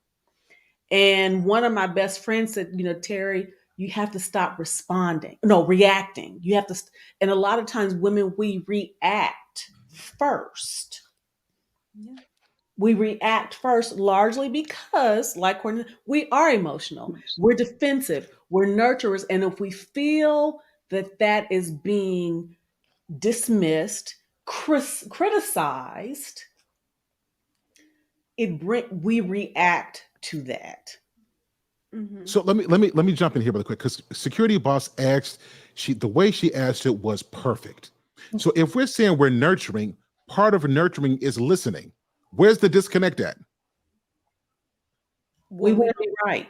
We want to believe that we did it right, and that the way we're nurturing is the right way to nurture. And don't criticize that. Where are you getting part of nurturing is really just listening? Because when I'm nurturing, talking about my child, I know. So my part of nurturing is more, it's instinct. You can tell me, but I know. I'm looking at, because we're always like, I hear what you're saying, but I don't know. I want to show you what you just did. We always going deeper. It's not about what you say, because you can tell us something, but then we're always thinking about what we know. Well, he gave us signs of this. Well, this happened, and I don't know. He might say it, but I think it's more. And we're always trying to find out the more. It's always a why. And so I don't. So see what you just. So I'm going to say this real quick, and then security boss. See, this is where the disconnect is. Mhm. We equate how we listen to men with the maternal instincts. And just because you're supposed to know with your kids doesn't mean you bring that same level of I know when it comes to your men. And I think this is the problem: is we equate the maternal with the marital, and these are Yeah. two completely different ears. Where you can know when the type of cry your child is having, but unless you listen to a man, you won't be able to discern what he needs or where his pain points are, and it'll be a conflict when you try to apply how you listen to your child with how you listen to your man.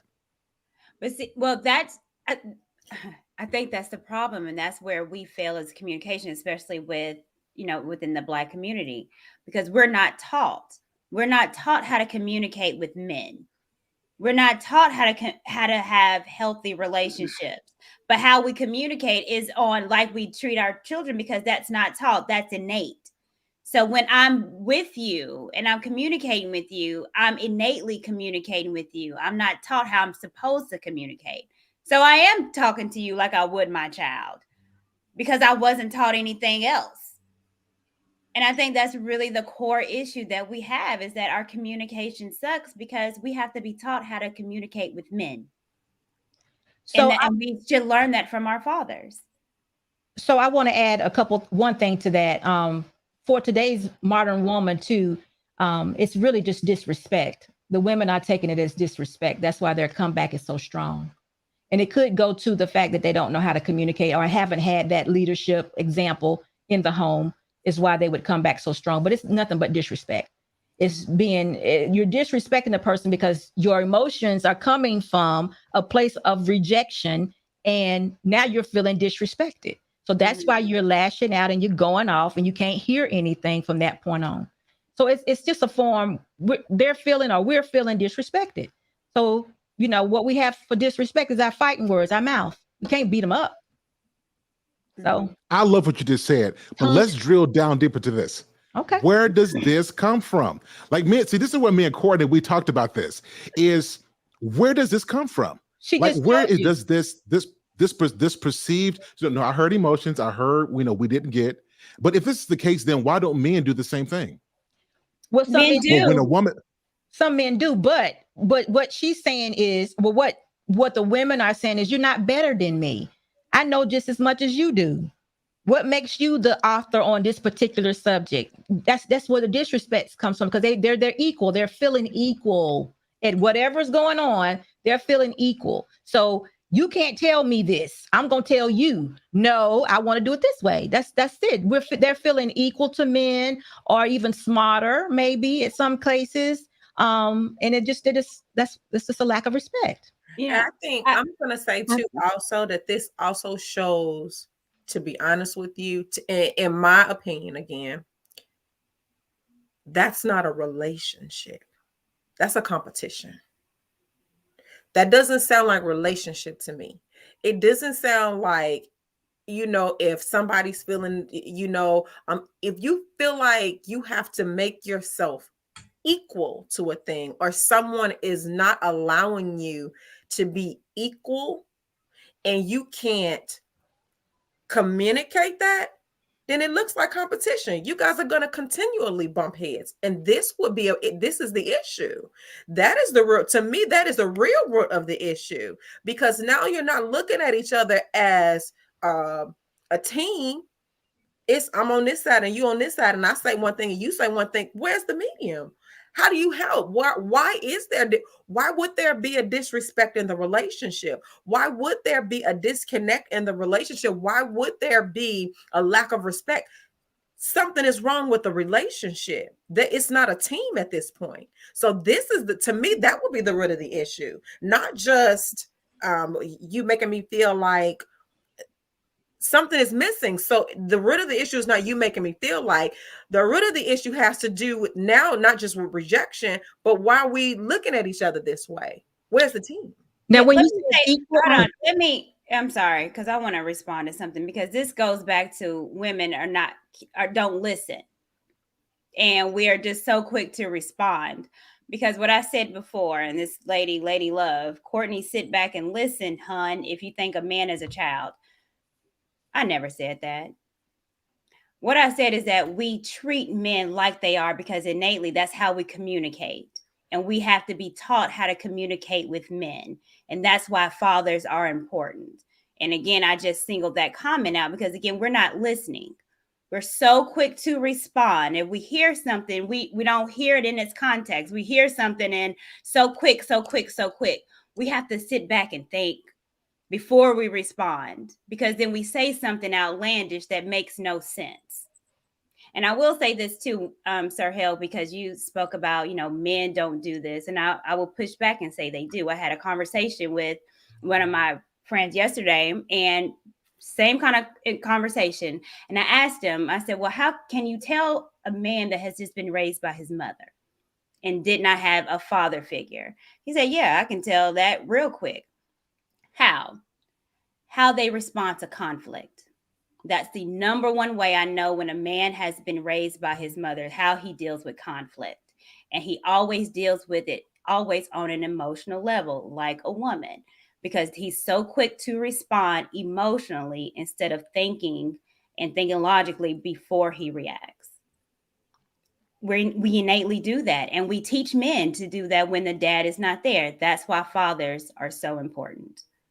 I can agree with that point. I got some pushback for that, but I can agree to that point. Fathers are important on that. Auntie GJ, it looked like you're saying something, and I couldn't hear you. Auntie GJ, were you saying something? I was just saying good point. But what Courtney said, just good point. Mm-hmm. So here's what I think it is, y'all. I don't think, so we said it's emotions, we said it's culture, we said a man wasn't here. Y'all know what I think it is? And I'll tell you what I think it is, and what a lot of men. I think there's a lack of responsibility for how we listen to men. I think we don't take it seriously enough to make sure that we hear what a man is saying. We just assume that we know. And when a man doesn't say it the way that you think he should say it, we re-narrate it. I've often said this, that we use the same words and these whole words have different definitions. And this is why somebody said it earlier, that women don't oftentimes respond to what a man is actually saying. They respond to what they think he's saying. And this is why you hear a lot of men argue and say, babe, that's not what I'm saying. That's not what I mean by that. It's because you're responding based off of what you think you heard, but we still haven't drilled down to this. Where does this come from? Because a lot of us men, we see that you can hear that from your boss. If your boss says, hey, you're not doing this right here, I want you to do it better, we can take that criticism. Let's take this a little bit deeper. Your pastor says, hey, this ain't right. You can hear from your pastor. So if this is the case, if it's proven that our women can hear from work and from church, why can't women hear constructive criticism from their men? I still think it goes to, because sometimes constructive criticism may sound like rejection. I just don't understand how that goes together. I don't understand that. Tell me a constructive criticism and I'll show you. Can you give me an example? Yeah, this one. So our women don't listen well, and they are always argumentative. Now, are you telling me that's not rejecting a woman? How she thinks, how she acts? That is very much so. You're saying to her she's not acting correctly. She needs to find a different way to respond. She needs to change. You're not accepting her the way she is. So let's switch context, because I want to make this clear. At church, pastor says you're living in sin and you need to get saved. Do we take that as rejection? Yeah, as a sinner, you need to be saved. You're not good enough. You need to be saved. It's all true. Now, don't take the truth out of it. Now, I'm not saying that. It's very much truth. But yeah, you are rejecting. Yes, you need. It's not saying that I don't understand or I have empathy for you, but there needs to be some improvement. Work on. But do you see what I'm saying? Like, so let's say maybe we do take it the same way. The response to it is completely different. So let's just agree that it's rejection across the board. If that's the case, then why do men get a terrible response when it comes to things like this? Why do men with men, or men with women? Yeah, no. So like, in the context of relationships, I think I'm saying the same thing. When a man says something constructive to his woman, you're not doing something the way I need you to, period, whatever it is, right? A woman hears that as, I am not good enough. I did not do it correctly. I need to change. and then become defensive. Because we internalize it. Mm-hmm. Especially if I'm cooking something, I'm thinking I'm throwing down, and you like Renee said, it's too much salt in it. We like, so I'm not. So what else had too much salt in it? Is this the only thing that you didn't like? I haven't been cooking for you properly. What's wrong with me? What is wrong? You know, we internalize these things. Especially if you think you're doing your best. Especially if we're doing our best, and it's not. Yeah, and it hurts. Oh, you can even go one better. Say you're in the bed and you think you're pleasing your man, and he's like, yeah, and he jumps up like afterwards, like ain't nothing happened. You know, that messes with a woman's psyche. She be like, wait a minute. That's all rejection. And women carry stuff. Now, it's not right. But the rejection from the bedroom the night before could bleed into the food the next day. And then the next day, it could be all jacked up because it's something that they haven't communicated. And it's, to me, it's all just, do you see my point, though? I do. You see my point, though? We accept it from our pastors, we accept it from our job, but men, we got to get all the emotions and stuff out of that. And I want to make this point. It's not an issue if it's the first time we've said this to you. It's men don't feel like they're being heard if we got to repeat the same thing over and over again. So it's not just this one time. Men are not saying that you mess up the macaroni and cheese one time. And if you eat too much macaroni and cheese, you know, we need to have a health conversation after this. But we're not saying after that one time. It's a pattern where we're saying the same thing over and over again. And I'm trying to reconcile how if our women love us and are listening to us, so here's what's confusing. Women say, I want you to communicate with me. And then as soon as we do, I'm going to find fault with what you communicated. Can y'all understand how men get confused with this whole paradigm? Absolutely. I think it's conditioning. We've been conditioned to believe that men are not emotional when they're communicating some of those needs in a way that usually the roles are reversed. It's us going to the man saying, baby, I need this. When he's coming to us and saying, baby, I need ABC, then my strong man, I've been conditioned to believe that my strong man is not coming to me with these vulnerable things. So I'm tuning out of that. And I think it requires a level of intimacy that a lot of us don't have. Just like, you know, we want our man to take care of us. We have to take care of them as well. And part of that taking care of them is connecting with them on a more intimate level and picking up, just like he can pick up when, you know, our emotions are off because we're on our cycle or whatever else. Then we need to dig in and be a little bit more intimate to know that there's something wrong with him, where he doesn't get to the point where he's got to ask us 2, 3, or 4 times because we know that something is wrong. I think it's also a lack of consequences that women have.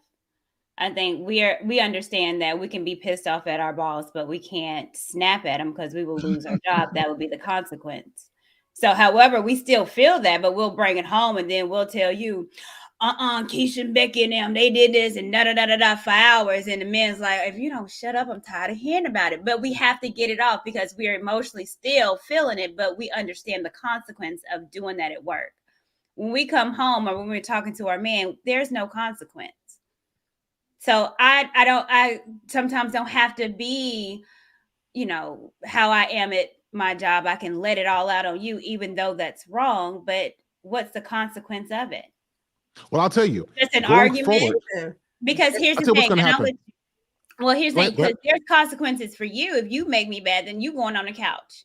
Then I won't give you sex. Or no, I'm not cooking tonight. You cook your own. So men have consequences. I can pull back, you know, sex and food and not have an attitude. But no, you can't. Yeah, well, you're not supposed to, but it happens. That's what I'm saying. It happens. But with men, there's no consequence for women. So I think what's going to happen in the next 5 to 10 years is that there will be consequences. Men are going to say, save yourself, black men. They're going to say, let me get a passport and go somewhere else where I don't have to deal with all of this. That leads me to the next thing. Like all of this stuff we're talking about, men are saying, you know what? Forget this. Forget this. Let me go find somebody who's got a level of peace, who's got a level, who knows how to communicate. I don't want to have to deal with this. I don't think that our community understands that men, particularly with the advent of YouTube and men having a space where we can be heard and we've been told to level up and that we've got options. The stuff that men took in the 90s and 80s and the 70s, these new guys are not taking that anymore, right? And so I do think that there will be consequences. So with me saying this, does this make sense? What's your thought on men saying, save yourself, black men? Let's go and find women in a different country who brings a different level of peace that we can get in our community. What's your thought on that? I'm not even sure that they're going to. But before you say that, I think Auntie TJ was about to say something really quickly. Well, I think part of it is we as women, a lot of times we don't see ourselves. And what I mean by that, especially if we've been single for a long time. I think my daughter talked about on my show one time when I asked her, because I raised her primarily as a single mother and I was in the military. So when I asked my daughter, what did she see when she saw me in relationships? You know, what did I show her? And she said that I showed her how I dominated. That blew me away because I didn't know that that's what I was doing. And I didn't see myself as that. I saw myself in my mind of being what I thought would be an asset to a man. But what I was actually doing and ultimately showing her is I was dominating everything. So when I say, I don't think sometimes we women, we do become emotional, we do get defensive, but we don't see ourselves we don't see it that way. But if we asked our men or we asked whomever, they see us in ways that we don't. So it's because of that, I did have to start changing some things because I didn't see myself as that. I was operating in a way that I thought was the correct way, the advantageous way to get what I said that I wanted, which was a husband. But it was not yielding that result because ultimately I was mothering men, that was repelling. But I didn't see that. So I think a lot of times we just don't see ourselves. We don't. So, Sir Hale, I think that I know TJ, myself, and Courtney I don't know about Genesis and Renisha, but we're actually trying to talk to young ladies to tell them that we need to turn around because, you find love wherever you find love. Mm-hmm. I can't beat anybody up for that. But me being married for a very long time, 26 years, successfully married, I love my husband. I still like him too. Come on. I do have something that I want, to say to young ladies, but I do know it's hard because younger women don't listen. But, I guess I still have to say that it's okay. I'm here if you really want to be married and put in the work. And I just think there's not enough examples of women that want to share or hold them accountable. Because I was serious about that, guys. Girlfriends in my history haven't been no good. I'm glad you all have good experience with them, but I haven't. So, if women are out there listening and they want to be married, because there are some good men. I see good men on YouTube every day, and it's like so surprising. But I'm glad that they're there and they're stepping up. They're wanting to be more involved. So I'm there for you, and I don't want you to go. Get your passport and go to another country. But, you got to do what you got to do because they are ready. And we just need to get the women ready also. Listen, what you just said is what men needed to hear. Because what we get from the go on in. If we don't want you, we can find, we got other options too. And we don't hear enough from our sisters that a black man, Courtney, you put that on your page a couple of days ago. You talking about, I love you. I love black men or something you said. And whether we know this or not, a lot of black men don't get this. We don't get this on a consistent basis where we hear our wives say, baby, I love you. I'm proud of you. I care about you. I'm so glad that you're in my life. Watch this, baby, I need you in my life. We don't hear this a lot. So when we hear it, it melts our heart because we're not used to it. So security boss, what you just said is I don't want you to go is part of the thing that men needed to hear. The follow-up to that is that we're also putting in work because I don't want you to go. You see what I'm saying? So thank you for that. So her, let me tell you something, because I was interesting when I did that, and I did it for a particular purpose. And the feedback was, and I just put, dear Black men, I love you, I respect you, I value you. Simply put. A lot of Black men, we never hear that. I can't, thank you so much for saying that. We don't hear that as Black men. Thank you so much. I got that. And I literally got so many responses just by saying that. But then here comes some women. My sisters came over. You simping. Why are you telling them that? Do they tell you that? You need to go on and take this off, because now these men don't want you. They ain't marrying you. So why you love them? Why would you value them? They don't value Black women. I got so much negative feedback by women just by saying, Black men, I love you and respect you. And I am mind blown at it because, again, being in this space, we hear it. Black women don't appreciate us, don't love us. I'm like, yeah, I do. I want to know myself. What are you talking about? And then I posted that, and it was so many negative comments from women, mad that I had the audacity to say I love Black men, because now I'm pandering and I'm a mammy, and they don't love you. Well, here's a world good one. I love got a good name for you. I got a good name for you, Courtney. You're a chameleon. Oh, they love. She's a pick me. She's a pick me. That's what they say. And You're a it's pick so me. weird because If you're it's not. single, then you're being a pick me because you want them, in your inbox.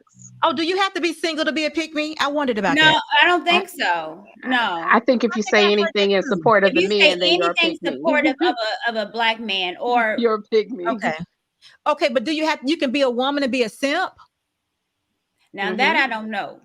I ain't never heard Technically, that. no. Listen, guys, we're not going to be changing definitions. So men, generally women are the pick-me's and men are the simps. That's what they talk about. So men who don't have backbone, who just let anything goes. But I want to address this. So he wants to be coddled. I am all right. Give me a second. Because I almost cussed. The Lord is still doing the work in me. Okay. I am so tired of hearing things like this, that every time we start talking about care for a man, we reduce it to the maternal side. Catering to a man, saying a man that you appreciate him, is not coddling a man. See, this is women like this will remain single, beautiful, cute, will remain single. And if somebody does pick you, he won't be happy. He'll look for somebody who's feminine, maybe less attractive. Because men don't want to be coddled, they want to be catered to. And we've created a generation that when a man says, I want to be loved, I want to be respected, I want to be appreciated, and I want the femininity that a woman brings, we call that coddling. I am so sick of this. These are the type of people who ruin great relationships because they translate the needs of a man to something of a child. And this is some of the most toxic stuff we can say. So listen, you can unsubscribe, you can dislike this, but these kind of comments I am sick of. Because when a man says, I need love, I need affection, I need attention, we come with this coddling stuff. He's not your child. He's your man. This is a teaching opportunity, a teachable moment here. And the professor is teaching right now. Women like this will remain single. So let me keep on teaching then. If this is a teaching moment, women, this kind of thinking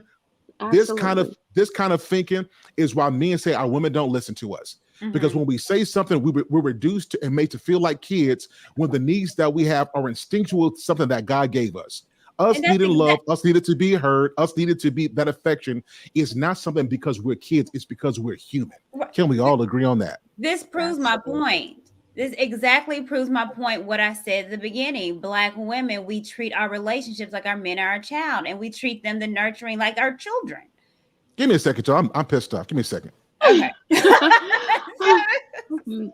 Take all the seconds. That's what I said. I was giving them hell. I'm sorry. I said unsolicited security boss. I am with you as far as teaching the women because I don't think, I don't know where they're learning. And I wonder, like, where are the moms? Well, Sugar Bomb says she has a man, but I'm no counselor, but I'm extending my play couch YouTube platform for you to come over and just see an example of a woman who loves her husband.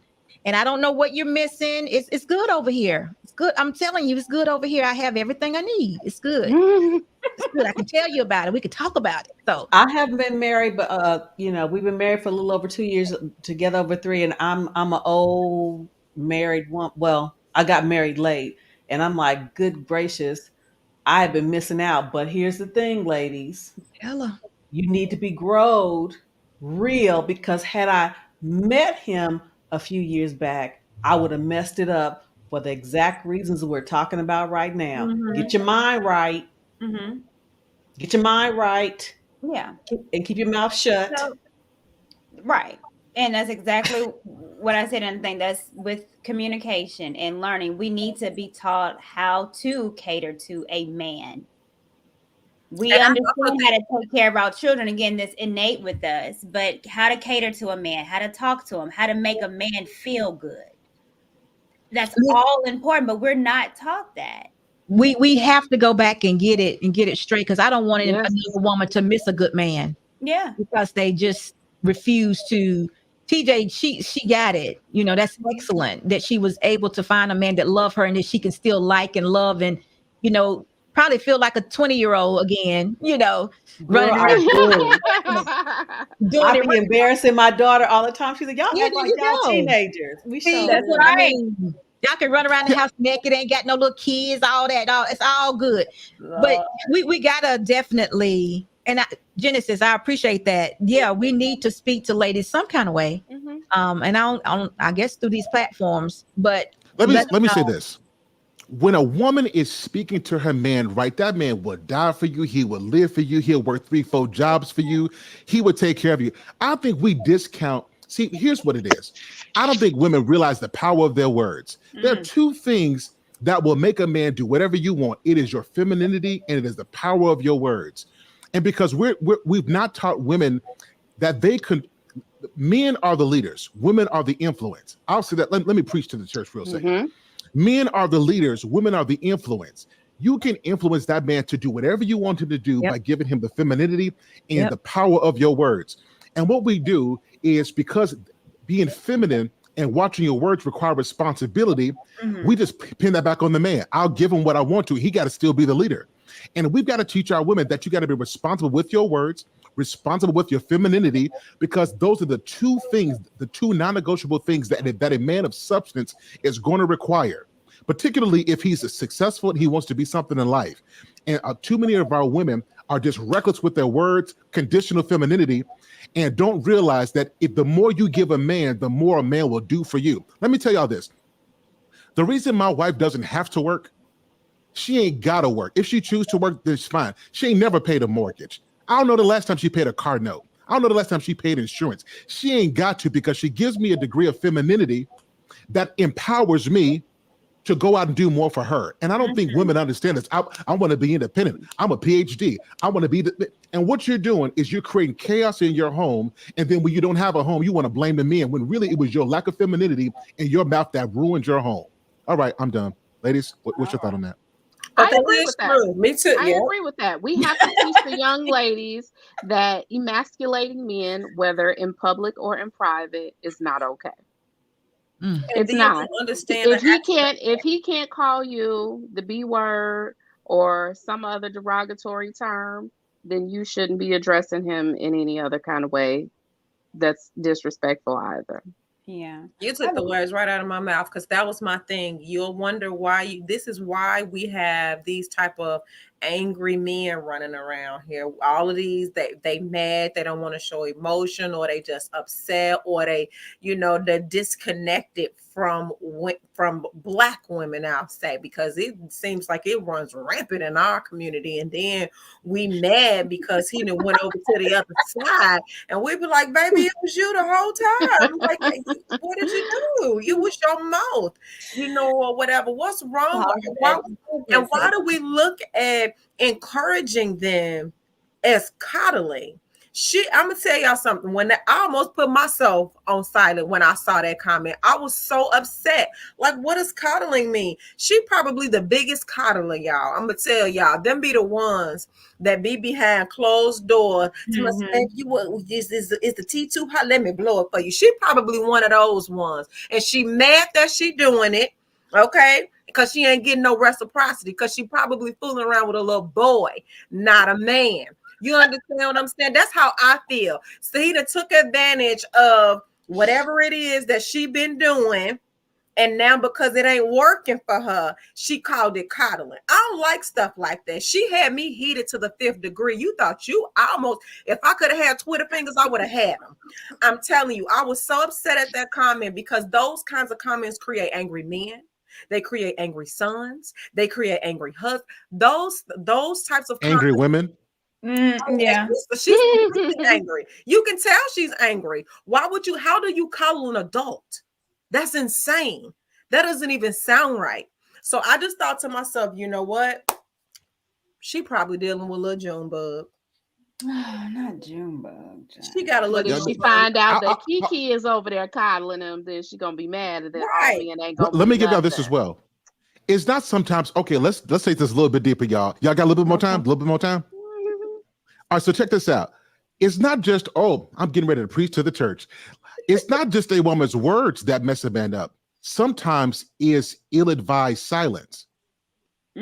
Sometimes a woman will use shutting down, not communicating when it's necessary, as a way to punish men. How do we speak to women about giving men the silent treatment on issues that need to be addressed? So I don't agree with silent treatment. I don't agree with withholding sex. None of that. Put it on them. I'm sorry. Go ahead. Finish what you were saying. I mean, we mad. Well, I mean, you come over here. We're gonna do what we need to do, and you can be mad when we done. We gonna touch and agree. Okay. Yeah, right. We gonna touch and agree. And if you give him the silent treatment, the longer you give him the silent treatment, you're teaching him how to get along without you. Yeah. He's going to. Hold on, Reverend. Hold on, Reverend. Say that again, Reverend. If you give him the silent treatment, you're teaching him to get along without you. And eventually his body is going to follow. Okay, that's kind of like manipulation, witchcraft. We don't have all that in our marriages. You got Courtney over there with the church fan going on. Don't bring that kind of energy into your relationship. I'm a big communicator. I talk all the time, so my husband probably be trying to get away from me. So I'm a big talker. I communicate all the time. But y'all know what I'm talking about, though. You've seen women who've used the silent treatment as a way to manipulate a man. And let me tell you what it does to a guy. When you shut down on a guy, it's a couple different phases. The first phase is, damn, she don't respect me at all. Because how can she shut down when I need her to talk? The second phase is he becomes numb to it. Now it's like, you know what? I'm used to it. That third phase, if we look at Proverbs, the adulterous woman, that the woman of the night, it never talked about how good she looked in terms of how she got him. The reason why those women were able to get those men is because they were great listeners. And when women shut down on their men and turn a deaf ear to them, you are literally giving him, you're creating homelessness for a man's emotions when you shut down from communicating with him when he needs to.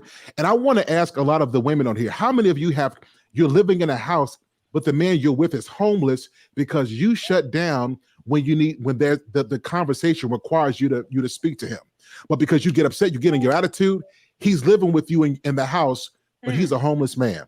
What's your thought on that? Listen, a major part of being a wife is doing your duties no matter what the atmosphere is. You still need to cook for him. You still need to communicate with him. You still need to do whatever you need to do. You can't stop because everything is not okay. You have to continue to do all those things. That's a wife. That's a good wife. I agree. And love is a feeling, not an action. I mean, love is an action, not a feeling. That's it. I was getting ready to say. I learned. I'm discombobulated. I'm reading these comments. They a mess. Genesis is in the comments. Yeah, we're about to take this a different deep level because again, we spent all of this time talking about the singles. All right, ladies, we're about to go here. There are a lot of women who are withholding sex. Now, so I looked it up. There's a definition of a sexless marriage. And a sexless marriage is one in which sex occurs less than 10 times in a calendar year. Oh, And Jesus. I know men right now who get sex as a treat. What could you say to the ladies who want to keep their marriage, but they use sex as a weapon because maybe they've been taught that, maybe they've been taught this? How can you talk to a woman who is using sex, withholding it, not knowing that that is something that a man needs? And to be honest with you, it's good for women as well. What would you say to that? You We need pushing to your, figure out like what's going on. Genesis She should be said, encouraged. like Genesis said, you pushing your man away. You're teaching him how to do without you. And I said, I think, and this is another reason I think that it's very important for women who've been married as long as Security Boss and Genesis and Renisha and again, even someone who got married late is myself, like I did. Don't trick yourself off. don't play yourself, because I used to make those kinds of mistakes in relationships. I would be mad and not say anything, and just be silent treatment. But that's immaturity. That's manipulation.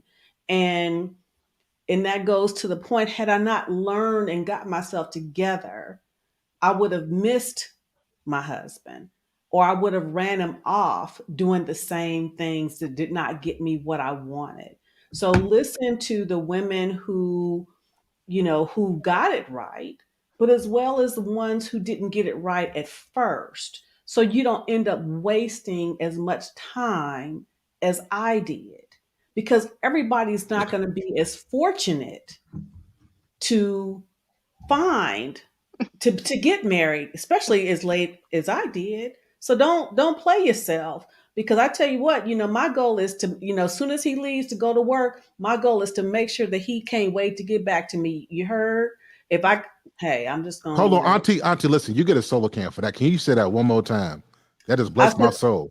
The moment he leaves, because he'll be leaving in the morning, but the moment my goal is to make sure he can't wait to get back to me.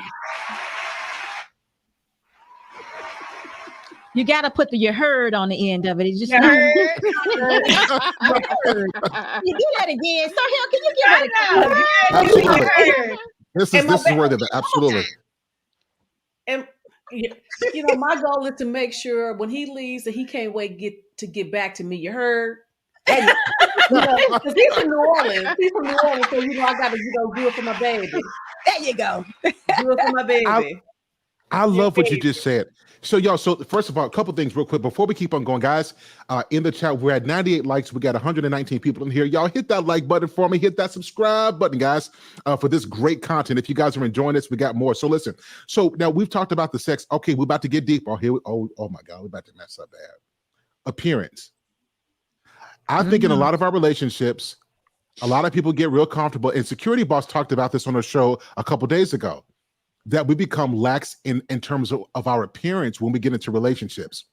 And I think that women forget, well, let's be fair, that appearance is big for both men and women. But if I go to the gym, I see more men in the gym than I do women, because it seems like as time goes on, women start caring less about that. Now they'll do their hair, but the body, the skin, all that stuff we don't care about. Ladies, I want you to speak to that about the importance of appearance in relationships. Well, I don't know what not all at once. It's just one of those things that is very, very important. But again, let me say this. For a man, I think, and y'all, you got to help me out with this, Sir Hale, because I think that woman who gives up on her appearance was also that same woman in the beginning. I don't think this is something you kind of grow into and then grow out of. I think it's who you are from the beginning, and you might, fake the funk for a few years with a little bit of extra, and then you just become who you are. I could be wrong, but it's very, very important, ladies, to get whatever effort it was that you put in the beginning to get it back, because men love the outward physical appearance, and we just got to keep it together. Now, Security Boss, can you go back to what you said before? You said it wasn't who she was before. Something happened. Can you go back to that point again for me? I actually think women who are ladies are that way naturally from the beginning. They do their hair, they wear the perfume, they wear the heels, they do all of that. And this is a natural thing. Take care of their skin. It's natural. It's who you saw. It's who you married. This is my thoughts. I don't think that's something that you lose. If you lose it, I mean, I just don't think it is. Now, women have babies, things happen to their body. Maybe they get into maybe a depressed state or something like that, and they need to have some help getting back on track. But I just think that's that woman naturally. If it's not that woman naturally, then you married someone else. You married someone that didn't have those things in mind when you married her. Maybe you were just too young. Maybe it wasn't important to you, or you just didn't know how, that people always say, look at our mom, see what you're getting. It just may look different as it get older. But I just think we who we are from the beginning. This is my thoughts. Okay, ladies, I'll let you guys go, and then I'm going to come back with my perspective on that as well. Yeah. I think that we have to be intentional about our looks. If he got us at a 2, we can't balloon to 22 and expect that because he has to love us unconditionally, he has to accept that. No, if he was attracted to you at a 2, now, okay, if you're you went from a 2 to a 6, okay, that's understandable. But beyond that, no, back away from the table. Hit the gym, something. And the same goes for the men. That responsibility is not just placed on the women. The men have to keep their appearance up as well, because we're just as visual as men are. Oh, but women keep up the men's appearance. We be in there rubbing them heads and that skin. Them women, a married woman will take care of her husband as far as his exterior. We'll make sure he look good and smell good on the way out the door. That's some old school women. I don't know about these new ones. I be rubbing heads and back and yeah. All right now. Then hiding them. Go ahead. I'm sorry. Go ahead. Yeah, Renisha, what you got on this? It look like you're thinking about this. I mean, is that true? Because let me tell you what a beautiful woman does for a man. A woman who keeps up over her appearance makes a man feel good about himself. That's how deep this goes. And we often say this, I can tell you what you think about yourself based off of who you're with. So when I say this, what do you think about that? About appearance? I do think that it's important. And the latter portion of what you said is definitely true. When I married my husband, he was small, and he called it his Bruce Lee. Yeah, macaroni and cheese. I told you about that earlier. But I'm just saying, after a while, I mean, I'm not bragging, but she ain't ugly. She kept up with herself. At 2 kids and all, you would not be able to look at me and tell that I have 2 children when you see me. And contrary to popular belief, I'm nothing like my mother. My mother is a little bit more juicy than me. A little bit, and I'm a little stickalicious. So it's a little difference, okay? But when you see me, I'm typically put together. Now, you see my husband before he was married, he was stylish. But once he got married, the game changed. Because again, it's like unsolicited security boss say the women dressed him in. So he was totally, they was like, we can tell you married. The weight changed. He was a little thicker.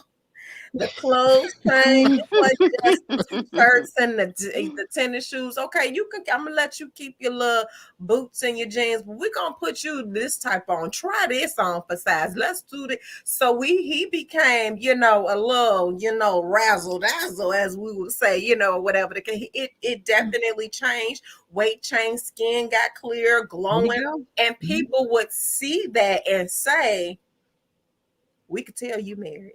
We could tell. So it does. The appearance does matter. It absolutely on both parts. It's not just the man. The man is visual with the eyes. I don't want to like what I see too, or whatever. And that don't go just for the outside. It goes for the inside too. I want to like what I see inside of you, not just because you got on some name brand clothes. I need you to, and I'm not saying I'm going and I'm like checking this and I'm checking that. I watch my mouth. So if I'm watching my mouth and what I say to him, then I'm gonna need for you to do the same thing, because if I want you to like my words, I want to like your words too.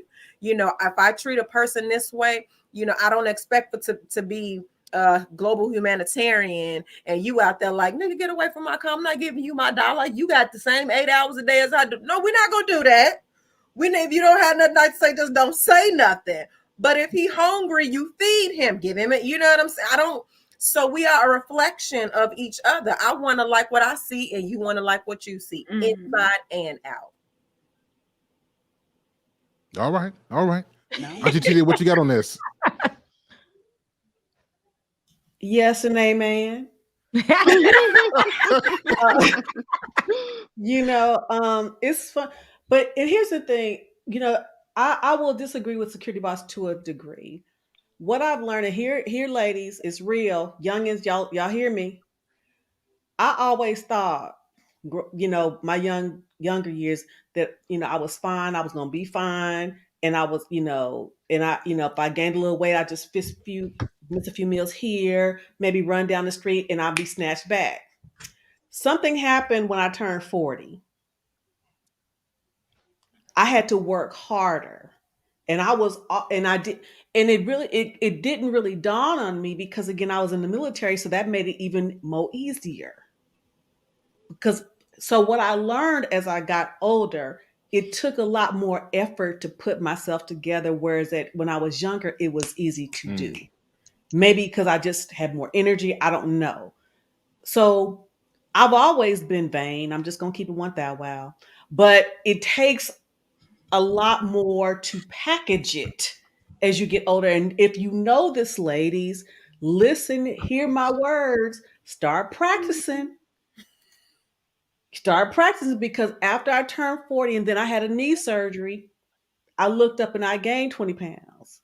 I got to have a knee surgery. I mean, you said after 40 it's coming. Well, and it just happened. So I was doing the things I thought that would snatch me back, but no, because I had my metabolism was different. But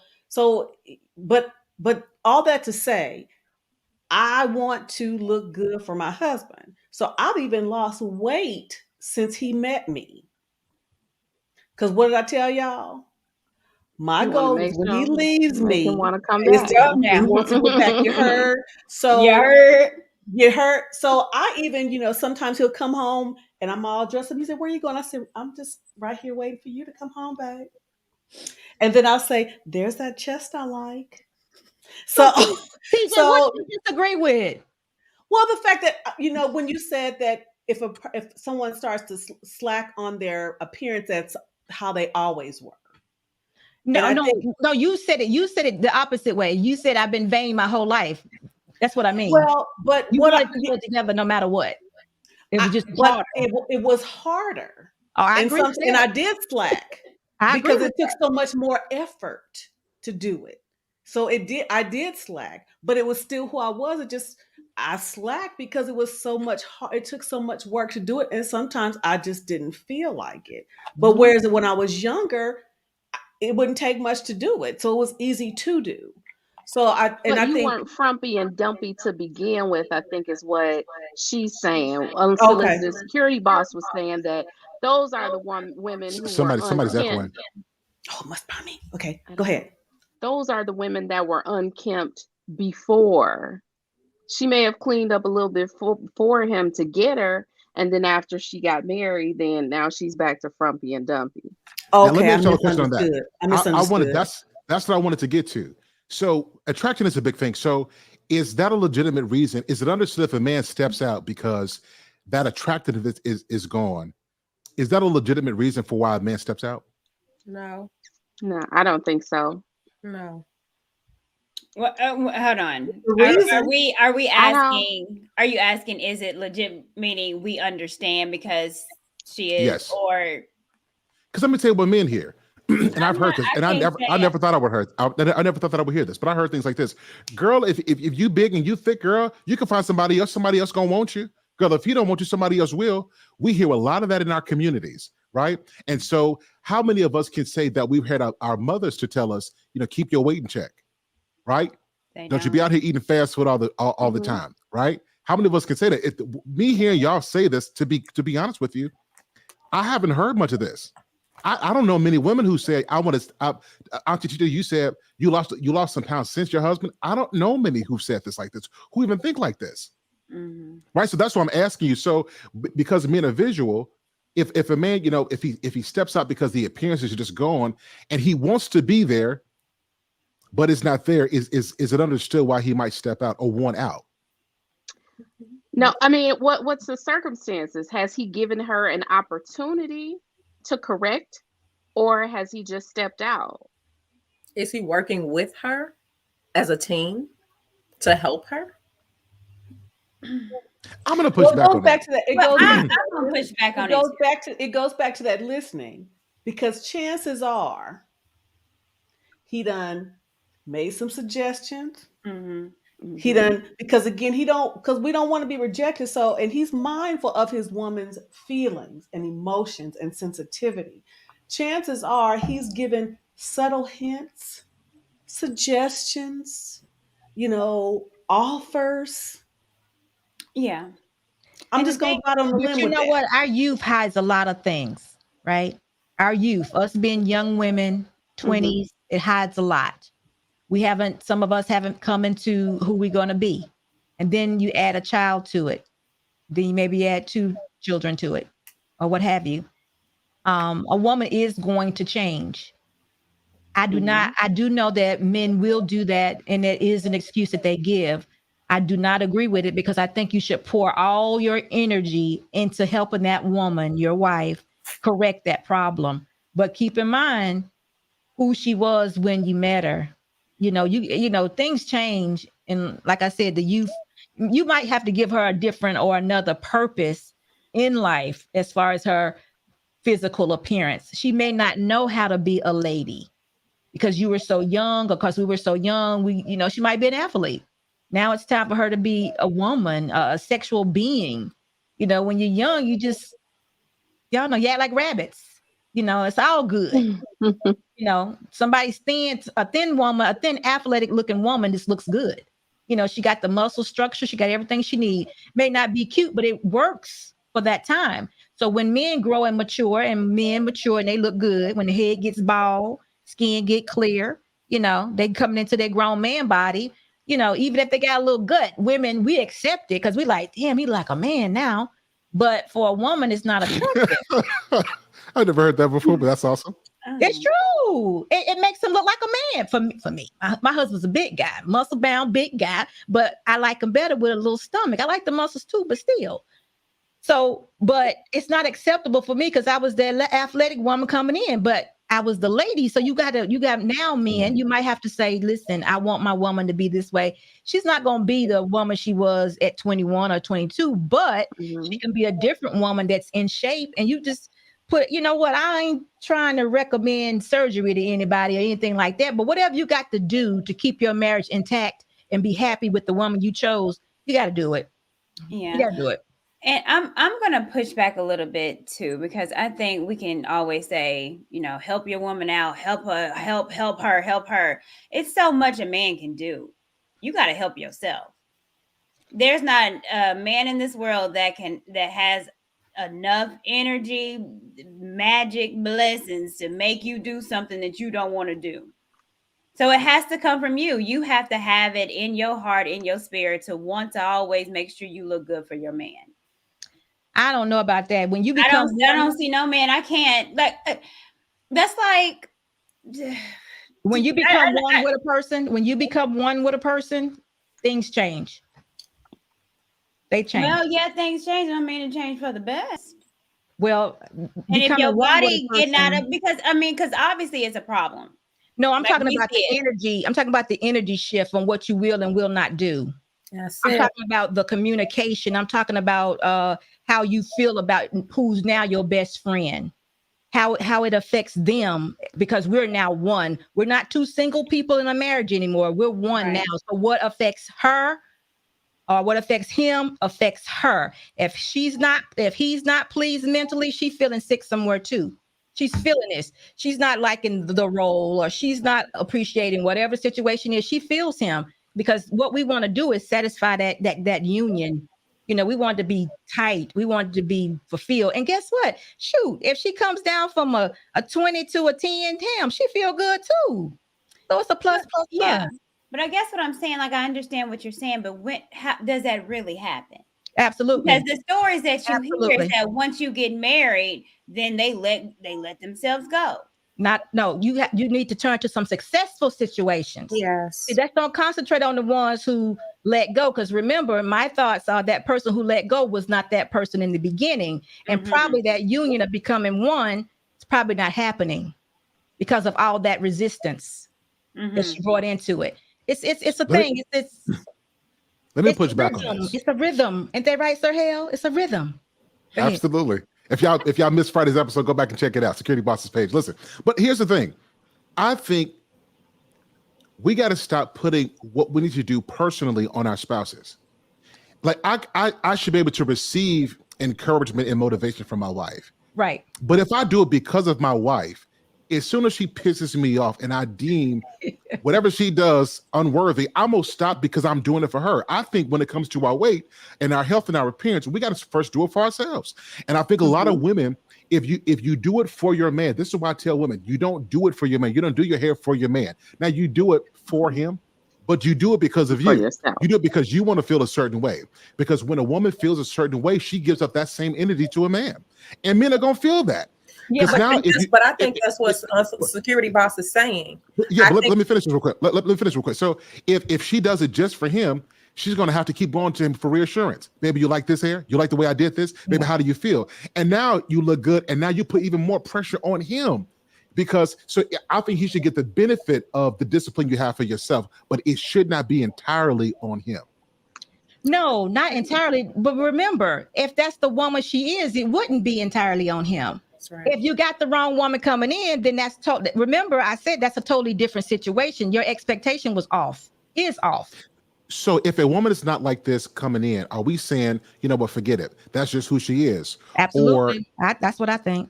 If you don't have a woman that exercises and maintains her appearance prior to you being married to her, she is not going to come into their marriage and a year later be like, oh, I'm now the Zuma queen. I just don't think it works like that. She had to show some level of discipline in her appearance, her weight, her eating, and something to carry that on for a lifetime. This is just my opinion. It may be different. Well, I'm going to push back a little bit because I don't know if I completely agree, because there's a lot of times where women that were thinner back in their 20s and 30s, they never had to. They never had to think about exercise or healthy because they naturally was that.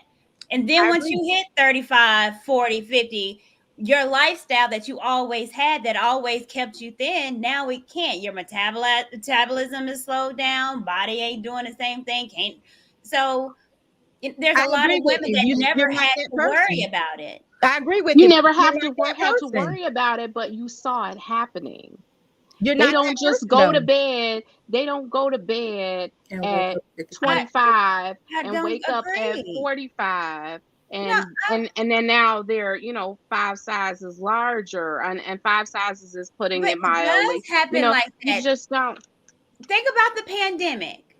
And that was one of me, but the pandemic, I didn't realize. And then all of a sudden my pants got tight and I was like, oh, should I have picked up 15 pounds? But you saw that. There's a difference. You can gain 15 pounds and nobody notice. By the time somebody noticed, then it's far more than that. It's far more than that. But I think you're still saying the same thing.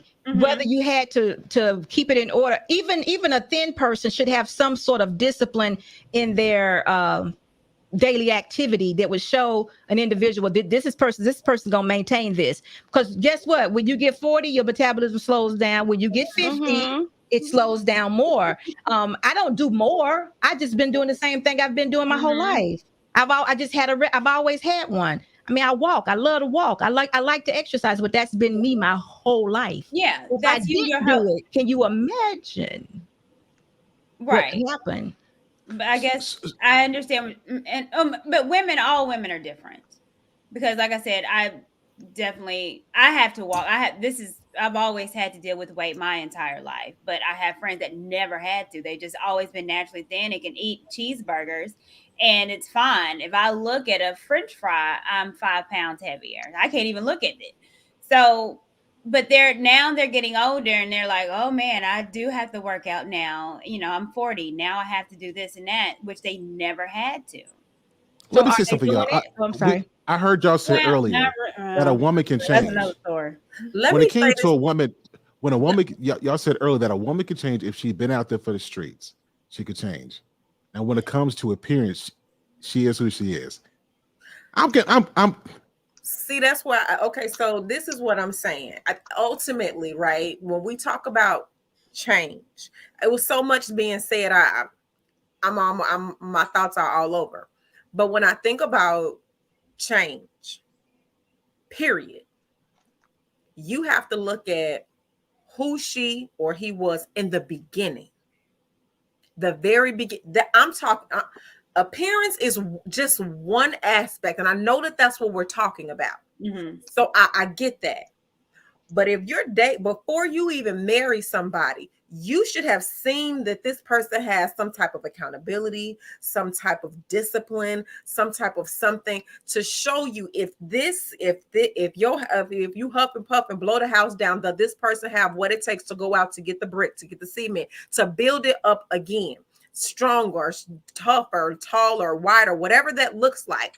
So it has to come from the beginning of what that person is made of. Are they made of being able to build?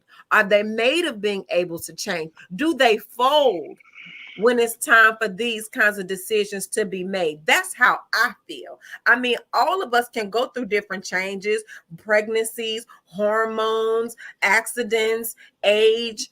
All of these things happen in life, and it just doesn't have to happen to the woman. We just happen to be the topic at this moment. But at the core of a thing, do you possess the capabilities of doing it? Do you have? okay. I can go with that. I can go with that. So that would be that's what I would see. Not just. So let me ask y'all a question. Let me ask y'all a real question. Is just as women, you see a woman, she got a good brother, she got a good man, got a good brother, and she not taking care of herself. What do you say to her? What do the You're gonna lose that girlfriend say? man. What to do? The girlfriend say to the female? Listen, I You wish I gonna could lose capture that Courtney's man? faces when I ask these questions. Again, we have to get back to what we talked about at the beginning, the accountability and having those good girlfriends around you. Security boss, like, no, I ain't hearing that the girlfriend stuff. Okay, You know what? The girlfriends will slide in there and get that. Unsolicited security boss mentor. Listen, Somebody. your girlfriends will slide in there and get that good looking man and be like, go ahead, you didn't tell you about what you did wrong a little bit later. That's what the good girlfriends will do for you. Wow. I've seen the good girlfriends at work, buddy. Oh my God, that does happen. That does happen. True. Oh, I know it happens. It happens a That lot. does happen. Okay, because somebody else, Sir Hale, was it you that said, no, it wasn't you. I heard on YouTube the other day, if we could just get men to stop sleeping with other men's wives, we would change our culture. How about that? Mm-hmm. I agree with that. So guess what the girlfriend's doing? See what I'm saying? So you see that? If we could do that, we could change. See, so the girlfriends ain't the one you want to. I would just say to the young lady, you listen, you can even like have it as, let's just have a spa day and just, try to talk to her about whatever, what's going on with you. How are you and your husband doing? Is everything okay? And typically if it's on him, she knows about it and she'll just maybe communicate that to you. And you can just say, look, how about I become your accountability partner? Me and you wake up every morning, 9:00 and we just hit the treadmill. We could talk on the phone for an hour while we do it and whatever like that. So security boss, I may have misjudged what you said before. So you're not saying that if a woman wasn't, feminine and stuff before, you're not saying that what you see is what you get. That's who she's going to be. You're saying that if that's not who she was before, even though it's not right to expect it, that she can still change into that. Is that what you're saying? Remember I said, now you're wanting a lady. Because I said our youth hides a lot. When we're 20 and 25 years old, we thin and everything is okay. But when we start having children and the weight change and the body shifts, now your husband is wanting a woman, a lady, that looks different. So yeah, she can become that lady to the best of her ability. She may not be a 10, a 36, 24, 36, but whatever the dimensions are, it could be the best that they can be. Absolutely. And let me add this point as well. Ladies, you don't realize that when a man he's moving up, you can open doors for him just based off of the way you look. I know it sounds superficial, but sometimes a wife who takes care of herself will get doors open for a man that he couldn't do by himself. This is why you see men take their wives to successful parties. This is why you see wives involved when they're running for office and different things of that nature. Taking care of yourself will open up doors in a man's life. And I don't think a lot of women understand the power of their presence. What do you guys think about that? Well, it's very true. That's why I'm the face of our business. It's very true. Oh, yeah, no. Very true. Oh, that talk security boss. Very true. My husband would definitely like to be behind the scenes as the person making the final decision, but he would like for me to have the conversations because I'm a talker. I communicate very well, and I just, I don't know any strangers. I'll just, and he rather just be, short on words. So I'm gonna ask this last question to everybody, and then I'm gonna, if you guys got a minute, I'm gonna take a couple callers, and then we're gonna end the show because I got a morning show. So, to a sister out there who ain't taking care of herself, and she wants outcomes, and let's say she ain't been working out, she never heard that from her family. What would you say to her that she can start doing today to again change that core to become the type of woman she needs to be if she wants to be married?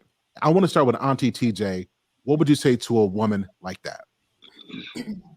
Well, chances are there's something that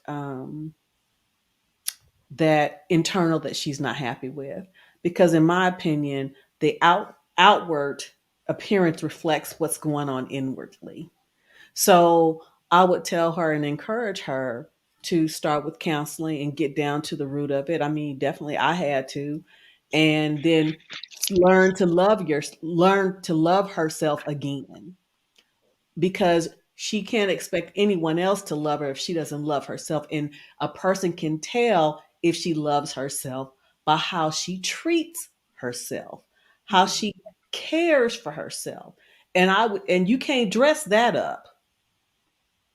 You can make it, you can make it look pretty for a little while, but eventually you're going to be able to see through that. So I would tell her to start there, because to start on the inside, and while she's working on the inside, continue to do some stuff on the outside, and those things will marry up. And that will enable her to not only attract what she wants, but to recognize it when it presents itself to her. Love what you said. Excellent. Renisha, what you got on that? In the words of Auntie TJ, yes and amen. For me, everything starts in the inside for me. Everything starts in the inside. Your insides, you could be a beautiful person on the outside, but you ugly in the inside. So the truth is, whatever is going on in the inside, your heart, your mind, and all of those kinds of things have to come into an alignment. And once you get those things into an alignment, into a healthy space, the body will follow. Excellent. Ms. Genesis, what you got on this? I mean, I don't know how I can really follow that up, but we're talking in terms of relationships, but I think we need to, like they said, do it for ourselves first, and not just for the appearance of it. How about getting healthy? Let's do it for the health benefits. A lot of us have children, let's extend our life so that we can see our grandchildren or possibly great grandchildren. And we got to get healthy in order to do that. A security boss?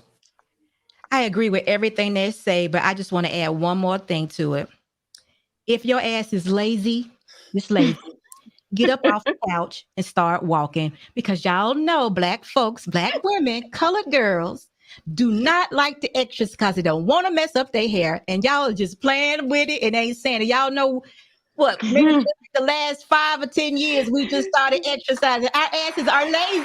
We lazy. We don't want to mess up our hair. Get a protective hairstyle, We got all these right? beautiful protective styles. We can definitely do what we Yep. gotta do, but y'all know we lazy as hell. Come on, y'all. Be real. Yeah. Oh, she needs some mental health. Yeah. Yeah. Yeah. Uh-huh. I agree. Courtney, what you got on this? No, Yeah. I'm done. She lazy. We lazy. We it's just not. It hasn't been in our for Black women to exercise a whole lot. Some young girls now. My niece is 30 something. She will not hit a lick for nothing. She will not exercise. They will not. My daughter won't. They won't. They just won't. So I just think it's a lot of laziness, and I don't know if they got any. I hope not, but they need to find a therapist too, maybe. But still. They need to start exercising. They need to keep it real. Yeah. And I agree with what everyone has said on the panel. And I think what you look like, a lot of it, how you take care of yourself on the inside, mentally and physically, it shows. If you're stressed, it's going to show on you physically. If you're not eating properly, it's going to show as far as on your weight. If you're not taking, lacking vitamins and nutrients, it's going to show in your hair, in your nails, your skin. If you're not drinking water, blotches. So take care of yourself mentally, physically, and you just feel better. And I can say, me going to the gym a little more often than I was before and being able to get back in my clothes that I couldn't post-pandemic and all that, I feel better. Good. And it makes I'm more confident. Yep. Yeah, And then it shows that confidence when you feel sexy about yourself because you're taking care of yourself. Your partner benefits from it. The bedroom, and all of that is for when you take care of yourself. So Touch and agree. Touch and agree. Yeah. Yeah. Often. So what you do, everything what you intake inside your body, it's going to be shown on the outside. And once you understand holistically taking care of yourself, it's a plus for you and your partner. So listen, I want to say thank you to everybody who's been on the panel. Now listen, I'm going to take some time for some questions, but Auntie TJ, Renisha, Genesis, Unsolicited Security Boss, I am Courtney. This has been a dope conversation. I want to thank everybody for this. If you guys got a minute, I'm going to take a few questions and then I'm going to have to wrap it up because I got to get some time to spend with Talk Hale. And you know what I'm saying? Yes, and I have to get to spend some time with Mr. Randolph before he leaves in the morning. We got, Absolutely. I don't know about. So we'll take a few questions real quick, and then we'll be on here. Listen, I'm gonna take one at a time, guys. We'll leave it 3 minutes, and then we'll drop, and then we'll have to take some more. Is that fair? Let's start with. Wait a second. Is that my brother Black Man Unfiltered about it? Oh, let me bring him up real quick. There you go. Black Man, what's up, brother? What's going on, y'all? How y'all doing? Good. How are you? Hey. Man, I don't know. I'm just sitting in the background listening to all these sermons tonight. My God. I don't know what to do. I'm over here throwing stuff at the screen. I don't know. How y'all doing, though? Good. Yeah, man. What you got for us, man? What's your thoughts on what we've talked about so far tonight? Oh, Lord have mercy. I just want to, if this was an Academy Award, I don't know who the hell I would open the envelope up and give their award to.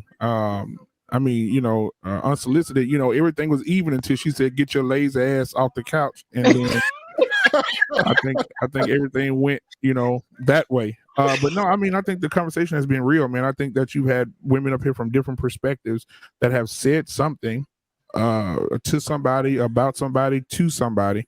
And I think that at the end of the day, it is all about accountability. And I think that, that some of the things that were said about, how men think, that's very important. I hear it a lot over there on Black Men Unfiltered. And I mean, it's unfiltered too.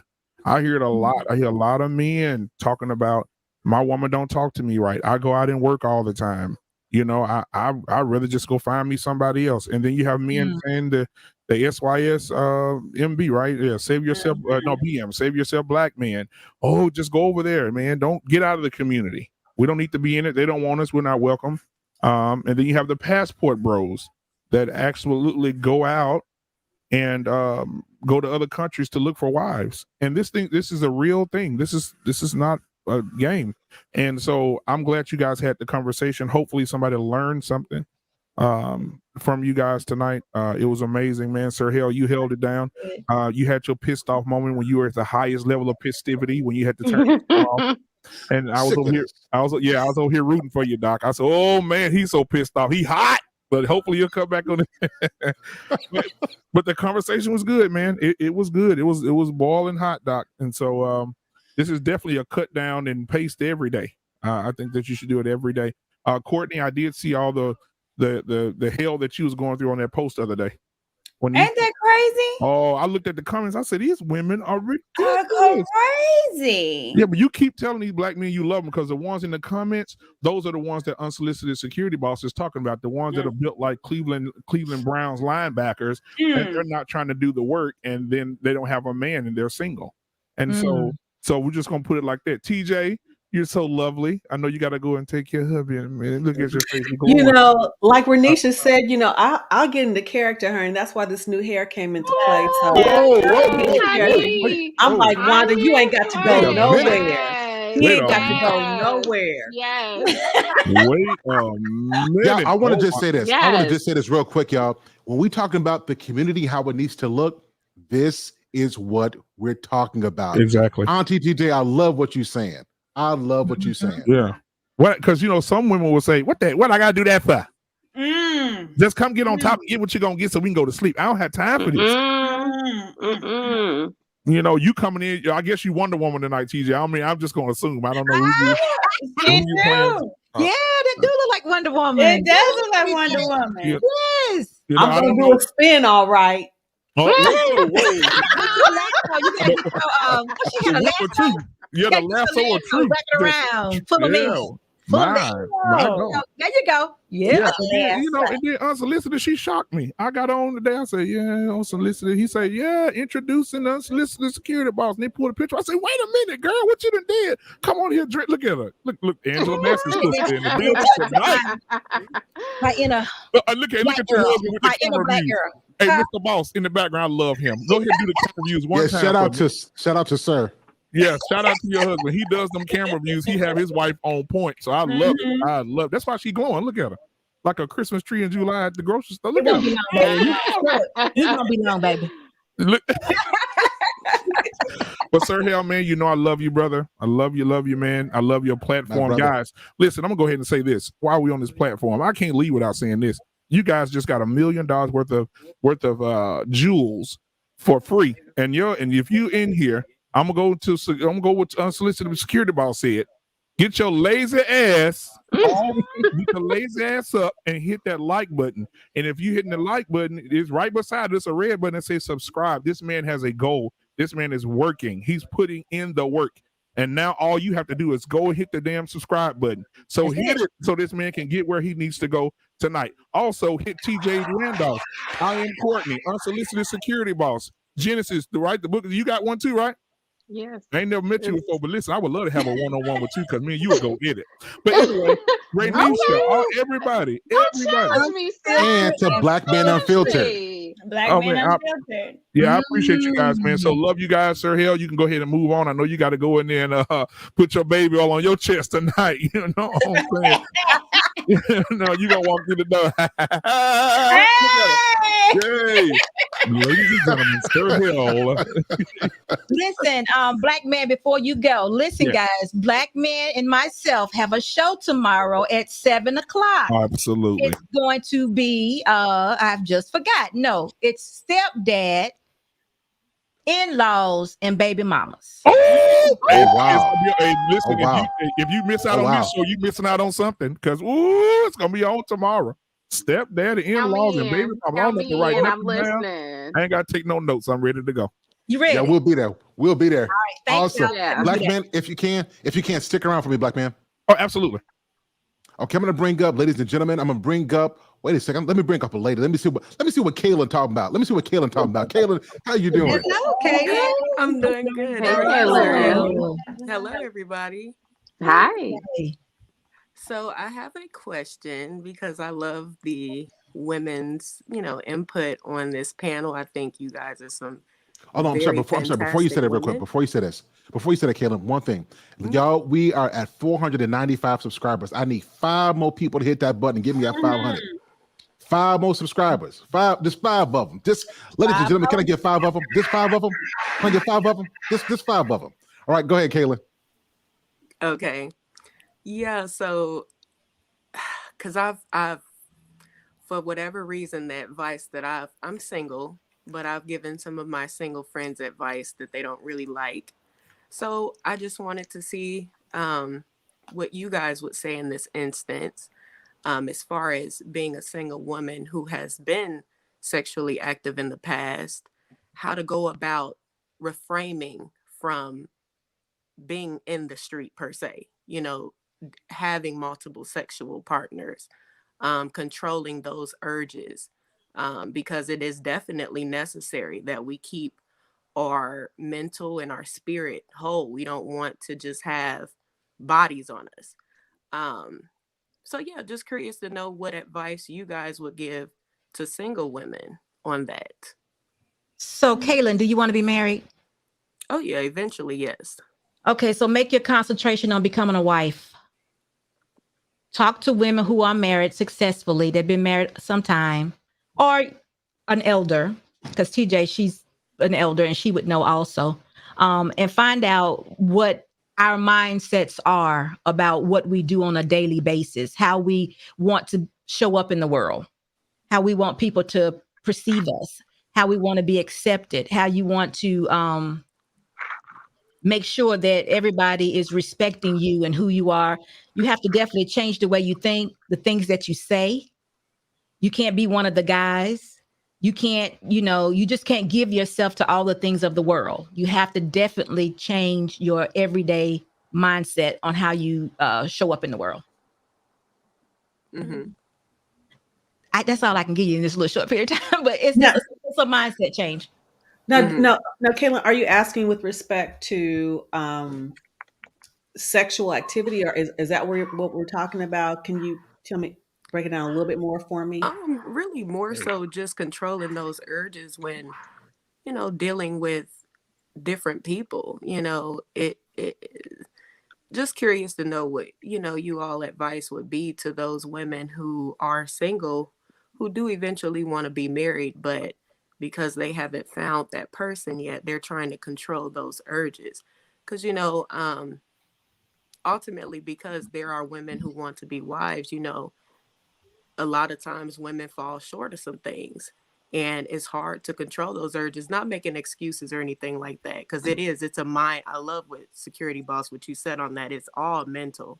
Anything you want to do is mental. Like, even with working out, even if the lifestyle changes down the line, it's just one of those things. If you want to see a change, you're going to put in the work to change it. I do agree with that. I was just kind of curious to know, from older women, who have been married and things like that, what you guys' advice would be to those younger women about controlling those urges and waiting for the right person. Well, I'm oh, go sorry. ahead. Go Go ahead. ahead, Oh, CJ. go ahead. I would say, I mean, it's really, it's simple yet hard physically. You have to ask yourself, is this going to help or hinder where it is I want to be? If I desire to be a wife, is this choice I'm making today moving me in the direction of getting what it is I want? If the answer is no, then don't do it. I like that. And also, in addition to that, I think it's important. I'm not going to say give yourself permission, but I remember what it was like to be young and single too. And also, I remember what it was like to be in relationships and thinking that the relationship would yield my result, even though it didn't. So, in those instances, I had to forgive myself. So, and continue to pursue and get, focus on what you want for yourself, because it's easy to fall off. And then when you fall off, beat yourself up and stay there. Don't do that. We are human. I'm not going to sit here and say every time. I mean, I'll just keep it 100 with, 1000 with you. When me and Mr. Randolph started dating, we intended to abstain. Well, we fell off and fell in. I was about to say you My and Jesus. But we kept God. trying to do. So my point is, we didn't beat ourselves up because we had but we were human and we cared about each other. But one thing is for sure, and I've learned this from Mr. Randolph, when a man really wants to be about you, he knows that pretty dadgum quickly. Mm-hmm. And he's going to show you that, not just tell you that. So what I would say for you as a young person, and one of the things that I did not do, do not disregard red flags in any shape, form, or fashion. Don't. I'm not going to say I don't understand what urges are, because I do. But there are other ways to relieve those urges besides that. And I'm just going to leave that right there. but I'm just, hey, we're adults here. That's real. We're adults here. And then you don't even have to worry about if it was good for them. That's a sidebar. But anyway, but I'm just saying. You got me confused. Ladies and gentlemen. Jesus, y'all get me confused. Wait a But minute. I'm just saying, we're human, but do not do the soul tie. And I will say this: my mom used to tell me that That's all it, the TJ. time. That's it. My mom used to tell me that all the time, and I was thinking, oh, this old lady, she don't know what she's talking about. It ain't going. But it's true. It is true. It is true. So I don't know who just said it. Security boss said, ask yourself. And again, if the guy really wants to be with you, he will respect it. I'm not going to say I won't fall off. My daughter talks about how her and her husband, they intended to do, but they fell off once or twice and, and rebounded. So my thing is to forgive yourself if you should, but always endeavor to continue on your purpose and what you want for your life, to minimize the body count and the soul ties, because it does matter. I didn't believe that it did at a young age, but it absolutely does. And give yourself some grace. I don't say give yourself permission, but give yourself some grace. Oh, that's beautiful. That is beautiful. I love that. I love that. Taylor, did you get your question answered? Yeah, it actually, from what you guys have said, it's kind of crazy because it's a lot of what I've kind of said to some of my friends. It just, for whatever reason, because I'm younger than them, a lot of them, they don't ever want to take it from me. But I think I just wanted to know, if you guys, had something kind of outside of that, but it is very simple. Whatever you want for your life, you have to put work into it. And I think sometimes people That's think exactly it's just it. one of those things. It's just gonna come. It's not. And I've tried different ways to kind of explain it to some of my friends in a sense, because I've lost many friends. But it's like it goes in one ear and out the other. It's like, well, that doesn't work, and this is hard. I'm like, I know it's hard, but I mean, Kayla, what let me really say do this to you you though. want? Let me say this as a big brother. Don't wait too long. Like I know you said that you want to be married eventually. Don't wait too long. Because Well, it's not that. I'll just say this: the right person, my husband hasn't found me yet. It's not one of those things like, because from being on, I'll just say Black Man Unfiltered show, it's not one of those things like it's just not in the near future whatsoever for me.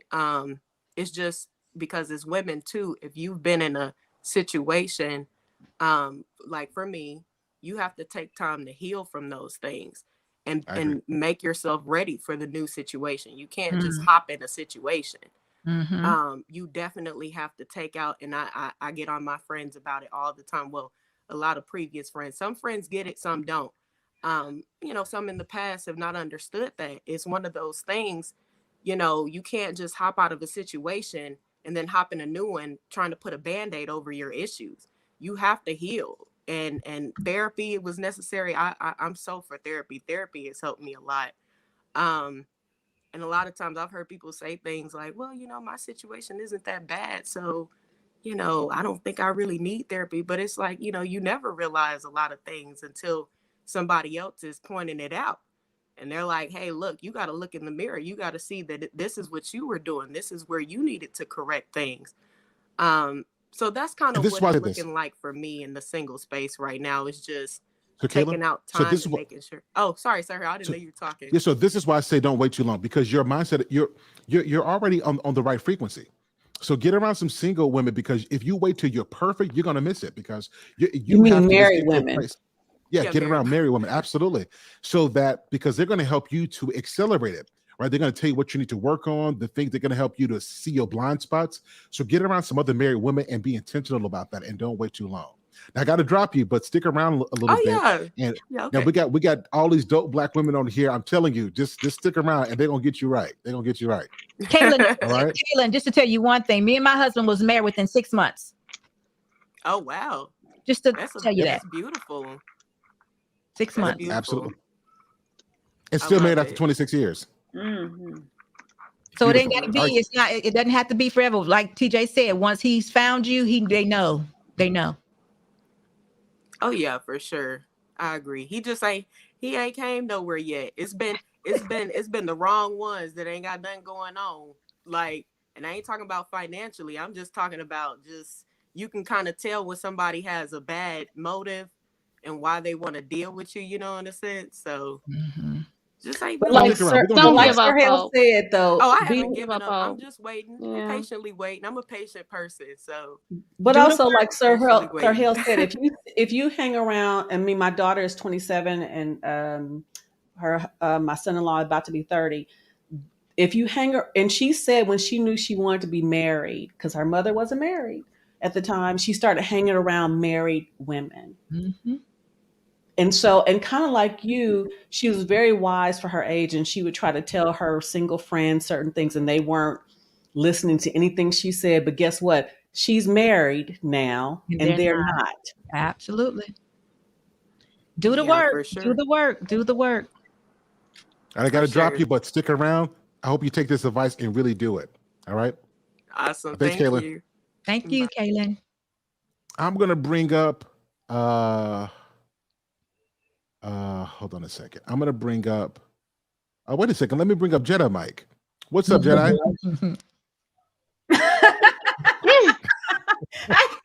It makes me laugh so hard. Jedi. Hey, man. What you got for us?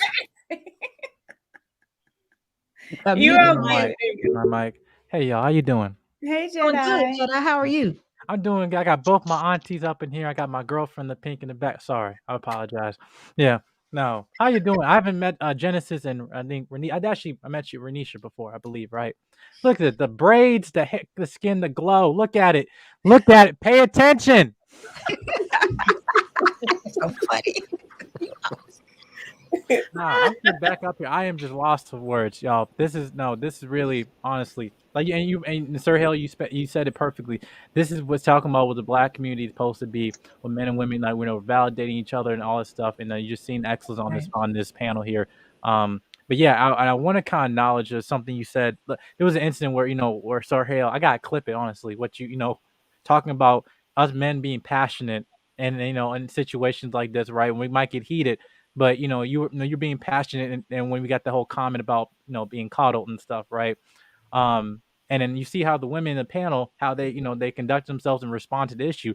This is exactly what you see in terms of Black women holding themselves accountable, right? Because we can't allow that that narrative be out there, and it's because sometimes when we're thinking about loving on a man, loving anything like that, you're not babying him, you're serving him.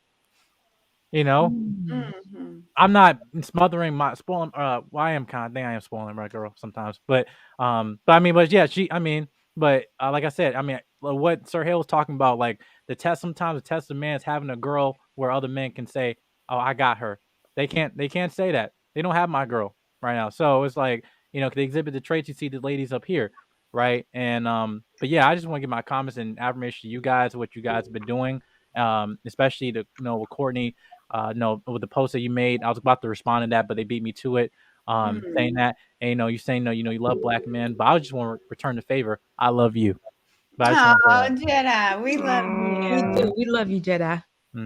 Yeah, Yes, that's it. we That's do. all my 2 cents, y'all. Thank you. Jedi, I appreciate you, my brother. I appreciate you, man. Absolutely. Yeah. Yeah, I Y'all have want to go take a minute the to say. community post. Oh, go ahead, Courtney. No, I was saying you have to go to the community post on my page. Just look at the comments. I'm I want to say this really quickly to everybody. Y'all, we at over 500 subscribers. Yeah, baby. Hey,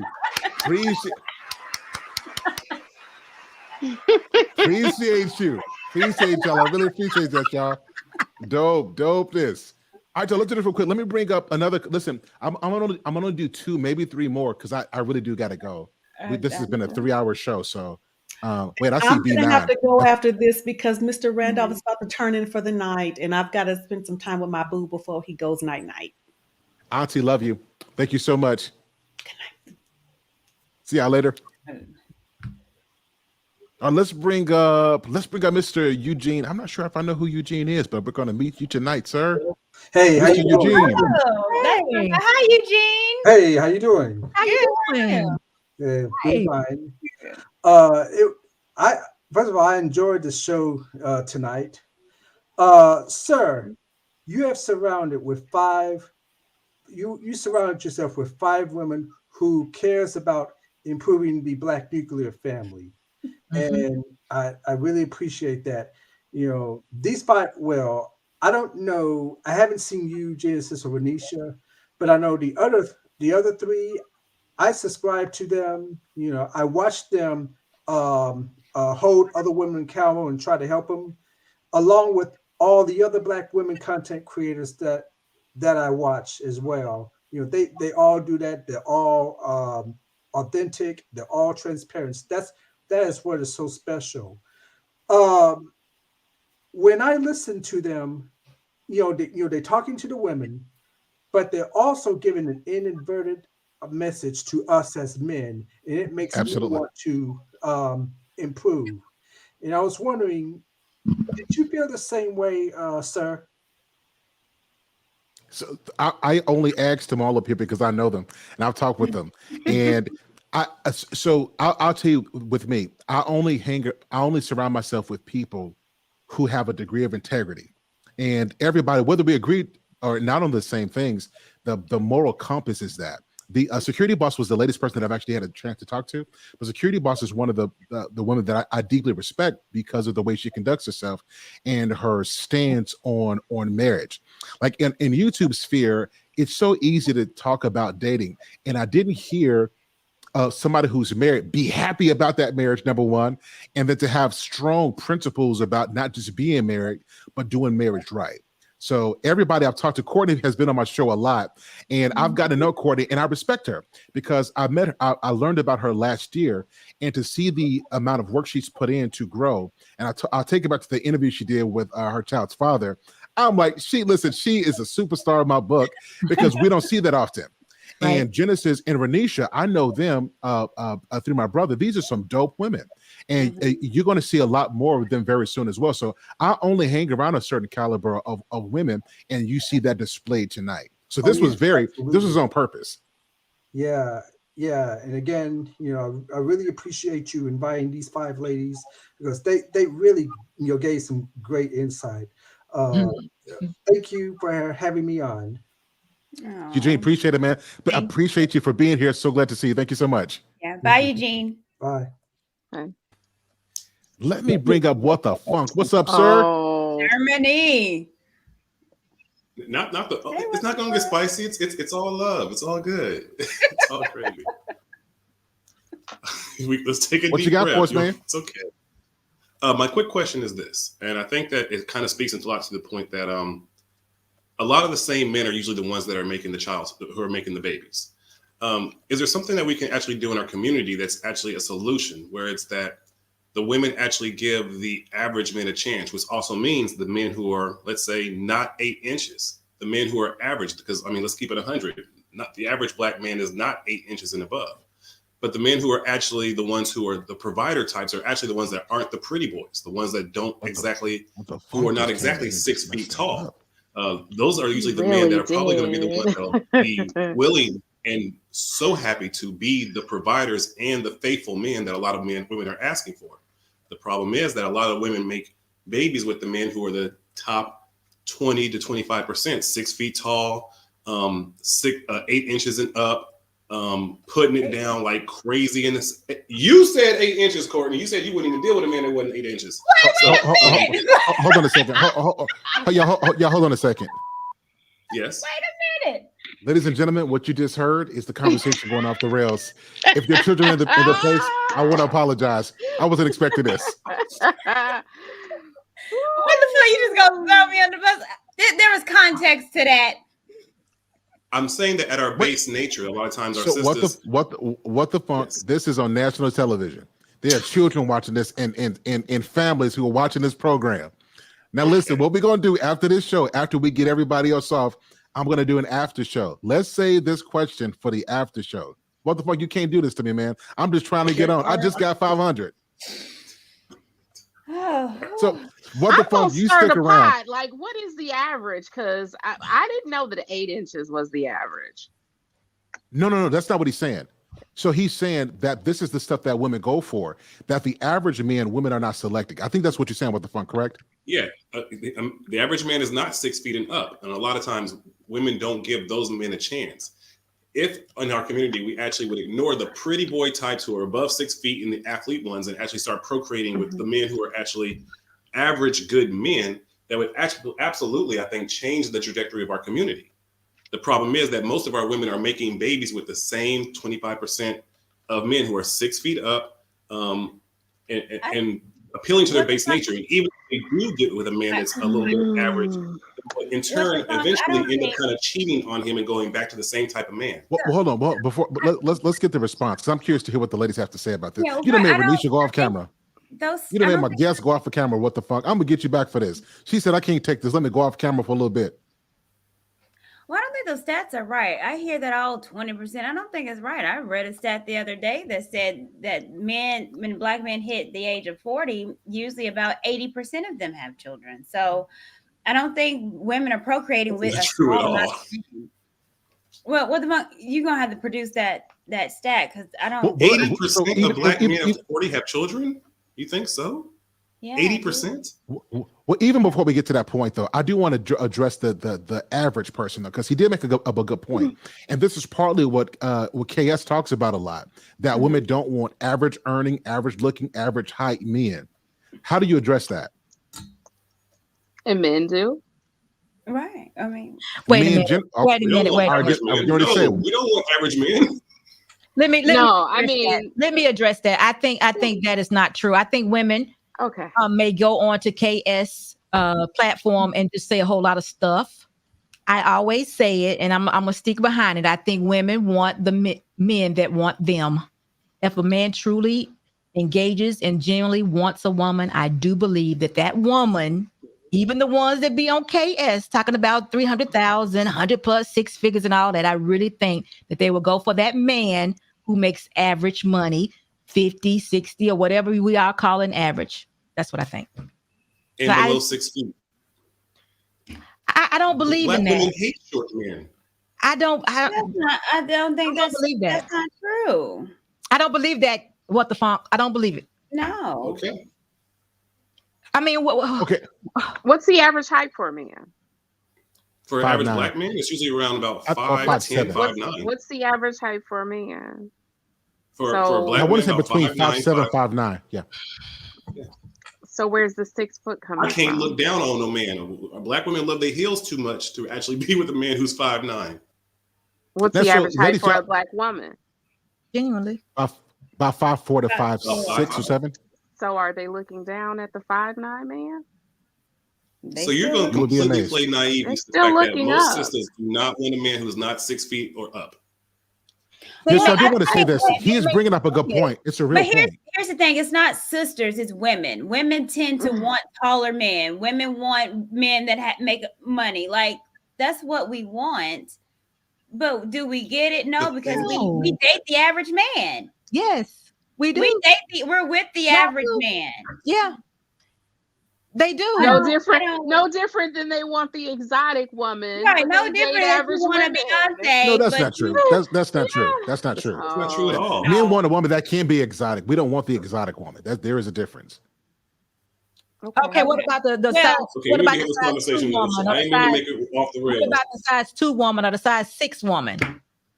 What We about just that? generally we want a woman who looks good and who's healthy. Wait. So Right. what does that have to do with the So fact that's that why a man these can women are a man can't dying change to his be height? A woman can change thin. her They're weight. getting implants That's completely here different. and there and nip That's and not the tuck. point. The Hold point is, on a Come second. on now. Security A man boss is can't saying grow something. his I want to Johnson. get A man get can't security grow his height, bosses. but a woman can What's the change fun? her I want to weight. get security boss's response to this because can you say that again, security boss, for me? my point is that I just think people like who they like. I think we say a lot of things and we may have preferences that are just not real. But when a man that is 5'7" comes and approaches a woman and he treats her nice and he's just hitting all the dots, she's going for him. She don't mind. She's not going to say no because he's not 6 feet. And same for a man. If a man sees a woman that may not be a size 6, even though it can't be changed or can be changed, he's not going to be like, no, because, she's a 10. He's going to be like, this woman is pretty good. I like her. I like this. Okay, let me do this. Said that he likes to have a 6. Yeah, so security boss, you're saying something that I appreciate. And this is the reason I appreciate this is because in the YouTube sphere, this is not what we're seeing. We're not seeing that women want average men. We're not seeing that women want this. And so I think it's a beautiful thing that you're giving a different perspective on this. So I want to say thank you for that. But what the fun, you stick around. Let me get everybody else their questions in for the panel. And then after we talk to the panel, then I'm going to do the after show so we can kind of drill down on this as well. Because that was actually one of my questions about average men. I didn't get to it because the show was already long. So what the fuck, if you can stick around for me. Yeah. All right, let's bring up. Sir Hale might go, but you're doing the after show after this. Yes. I'll be back. Okay. I gotta go to the little one. Okay, cool. Cool beans. All right, so let me bring up Mr. Real Estate. Mr. Real Estate, how are you, man? Hey, I'm doing well. How about yourself? Excellent. Appreciate you being here. Well, hey, I don't have a question. I know you're wrapping up. I just have a quick comment, and then I'll back out. Sure. What you got for us? But yeah, I want to say I recently came across Courtney and her content. I mean, she's a beautiful, eloquent Black woman moving the needle forward, and her community post brought me to your channel. And upon seeing your channel, I see someone who's presenting a positive Black male image, creating engaging content, and it's just really, really great to see. So I really want to big up you on the work you're doing and on what everybody on the panel had to contribute, because I see people up here dropping gems, giving tangible, actionable steps, and we need much more of this in the community. Appreciate that, man. Thank you so much. Appreciate that. And also, as a new content creator myself, in literally my first week, one of my early goals is to reach 500 subscribers. So to see you reach that right now and to be a part of it, I mean, you are a trailblazer, and I thank you for blazing that trail and giving us a path to follow. Hey, man, appreciate that, man. Really do. Thank you so much. What's your channel? Is it at Mr. Real Estate? Yes, since I literally only have, one video, no content until next week. The easiest way to find it is youtube.com/Michael Lane. That's LANE, Mr. Real Estate. And you can catch me there. Funny enough, I'm actually planning on covering the same kind of content as you. I mean, business, finance, current events. And I always tie it with current events because I believe life is business and business is life. I like that, man. Do me a favor. So put your link in the comments section if you guys can. Follow Mr. Real Estate. I'll have you back, man, and maybe we can do a discussion or something like that as well. Yeah, I appreciate that. Keep up the good work, everybody. Until next time. Hey, appreciate that, man. Thank you so much. Bye-bye. Thanks. Bye. Excellent. All right, let's bring up Canadian Born. What's up, sir? How you doing? What's going on? Hello, Black David. Hello. Hey, how you doing? I'm doing good. Thank you, my elder.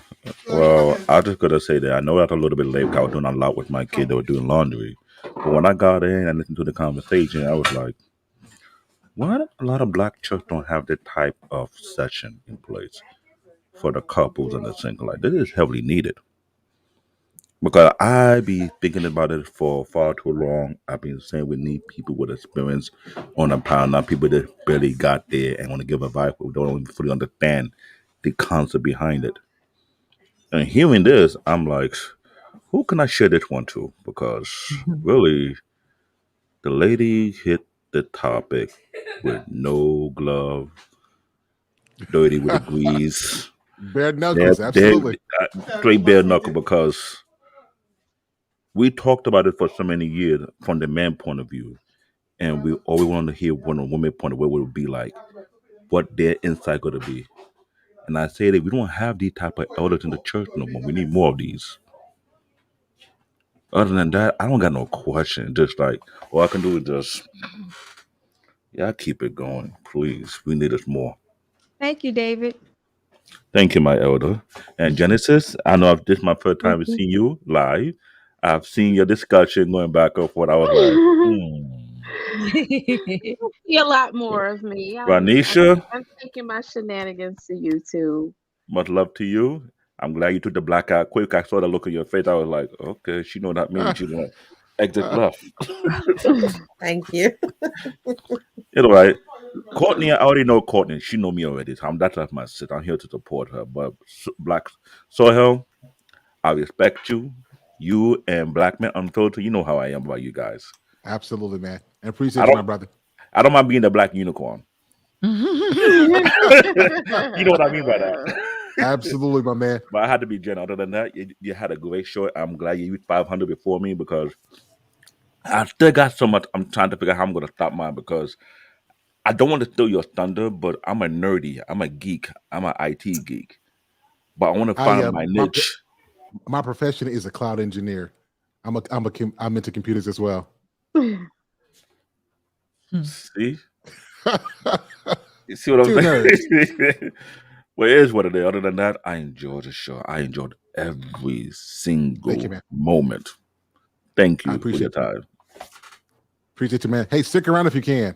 I And will. then I'm gonna get B9, and then we're gonna wrap up the show. Ladies, I just want to say thank y'all. Y'all just dope. You just man. All right. B9, what you got for us, sir? What's up, big timer? How you doing today? Good to see you, man. Oh, Likewise. Ladies. hello. Hello. Wonderful show. It's a pleasure to meet all of you all. Absolutely wonderful show. I want to first give a shout out to Renisha. Everything you said, I felt. Everything you said was on point. Everything. Thank you. From A to Z. And I know I'm talking from a personal preference because all the ladies had great points, but from a personal preference and how I've been married for 20 years, be 21 years this year. Congratulations. Salute. Everything that you said aligned with how my house runs.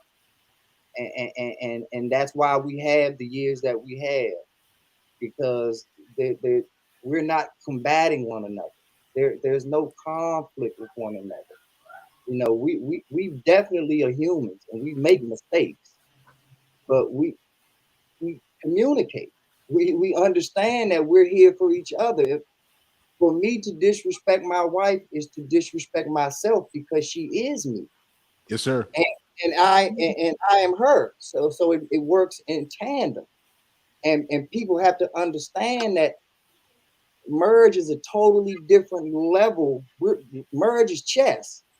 Anything else is checkers, period. I mean, we can slice it any way you want. You can try to tell the narrative any way that you want. You ladies know that you could have, not to say that you would have, but you could have moved in with your man and it would have been a totally different experience than being married to your man. It's a totally different ball game because when you get married, you marry the tribe, you marry the family.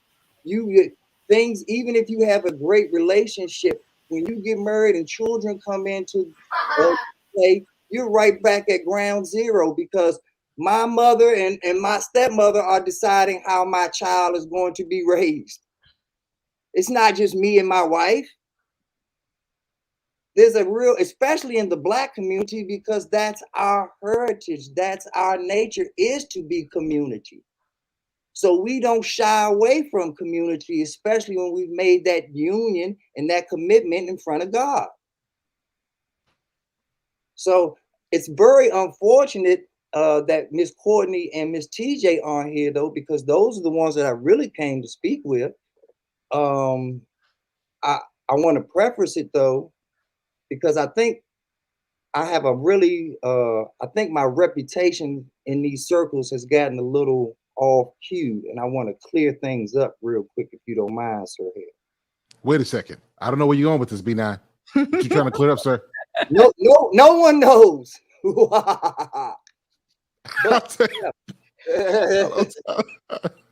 on. I'll tell you what. Let's do this real quick because I want to respect my. Sorry, that laugh just got me, man. Let me do this. If you can stick around for the after show, but I want to make sure I respect the panel's time. So I'm gonna wrap this short. But do you have a question for anybody here? No. Like I said, we are all, everybody that's here. My questions for the two ladies that aren't here, and like I said, I know you wrapping it up. The only thing that I was going to say is that everything that we're saying was wonderful, but if we're actually going to improve, we have to have those uncomfortable conversations. Absolutely. Respectfully, but that's the way progress is made. Progress is not made in comfort zones. Progress is not made while we're all just hugging it out and everything is good and this and that. And the example that I'll give is if I go up to a young lady at 14 years old and say, hey, you've been in my mind all day, and it works. And it works at 16, 18, 25, 35. I've never developed any game because I didn't have to. The same thing I used at 13 worked at 35.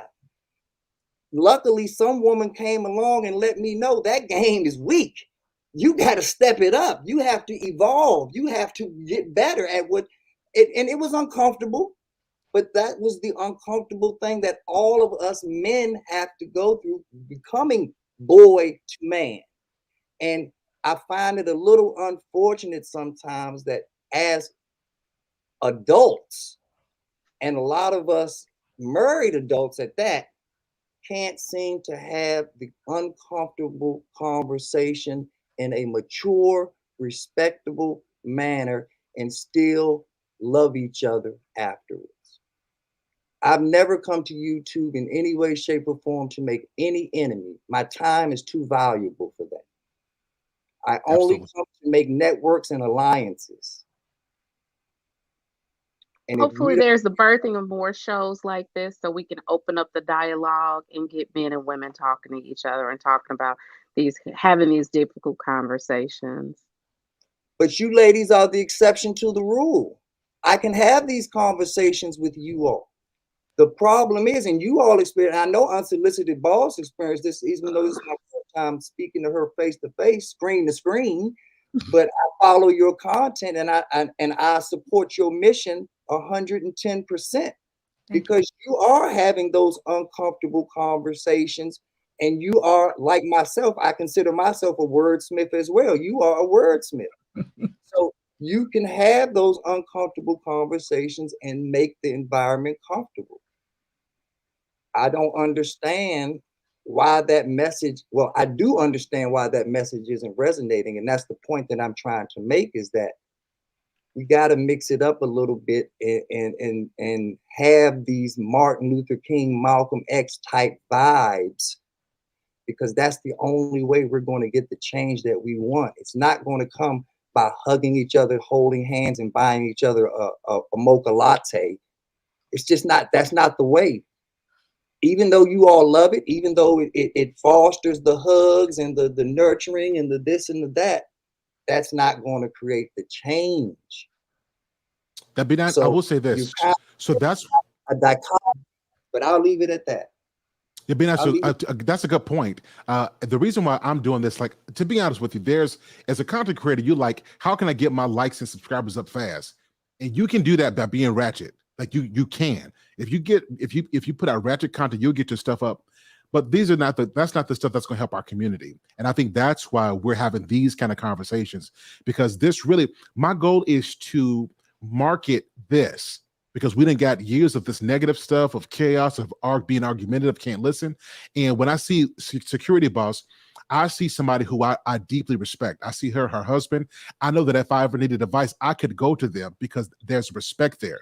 That my sisters, Renisha, Genesis, there's respect here. And this is what I want to be marketed, that we can have these kind of conversations, have a good time, you know what I mean? But at the end of the day, there's empowerment, there's eloquence, there's excellence in what we do. And so that's why we're having these conversations. So you're spot on with what you're saying.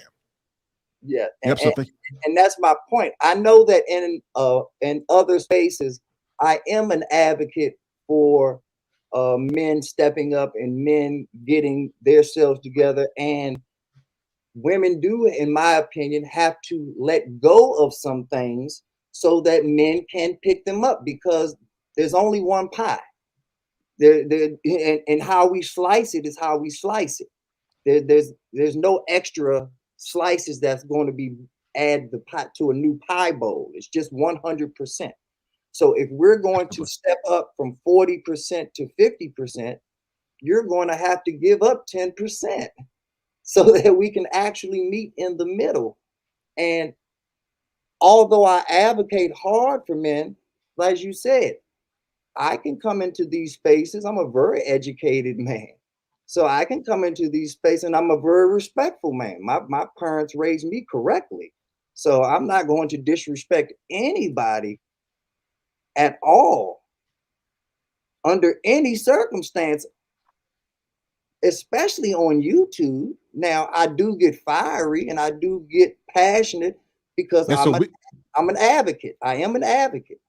So we're gonna say that part for the after show. So let me do this. Please stick around. Don't go anywhere. Please stick around, because I'm gonna bring everybody else back up. But I want to respect the guests. You again, ladies. Yep. Y'all are wonderful. Thank you. And so are you. Yeah, Sir. You're my man. Appreciate that, man. Hey, stick around, man. Stick around. All right, listen, let's do this, man. This has been a dope show. All right, let me get back professional. So I'm going to give everybody the last word. So let's start with Genesis. Thank you so much for being here, for your perspective. What would you say to encourage the people on what we talked about today? Got 60 seconds.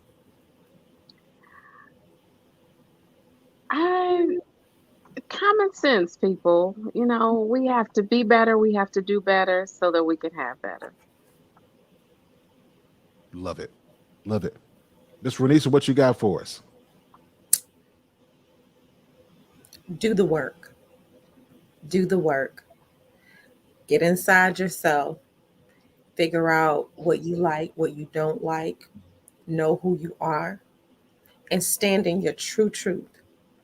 But do the work. That is my take. Just do the work.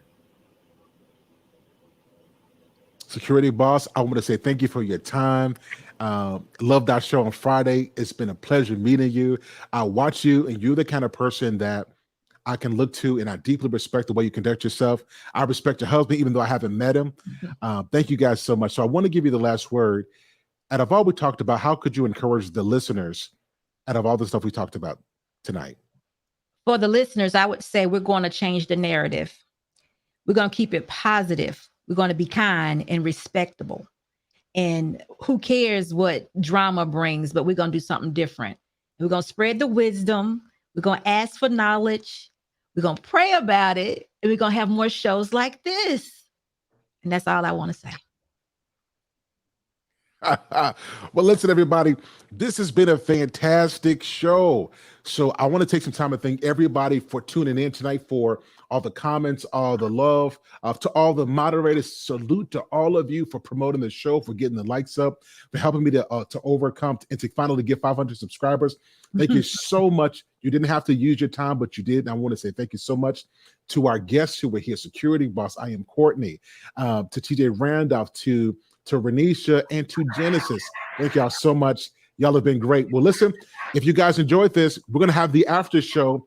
I'm getting ready to bring back some people now, and we're going to just talk about this show in the after show. If you guys want to stick around, I'm going to bring other guests up here. To everybody again, thank you so much. I'm going to play this. The show is not ending. This part of the show is ending. So y'all stick around. All right. Ladies and gentlemen, it is the one and the only Sir Hale Speaks in the building.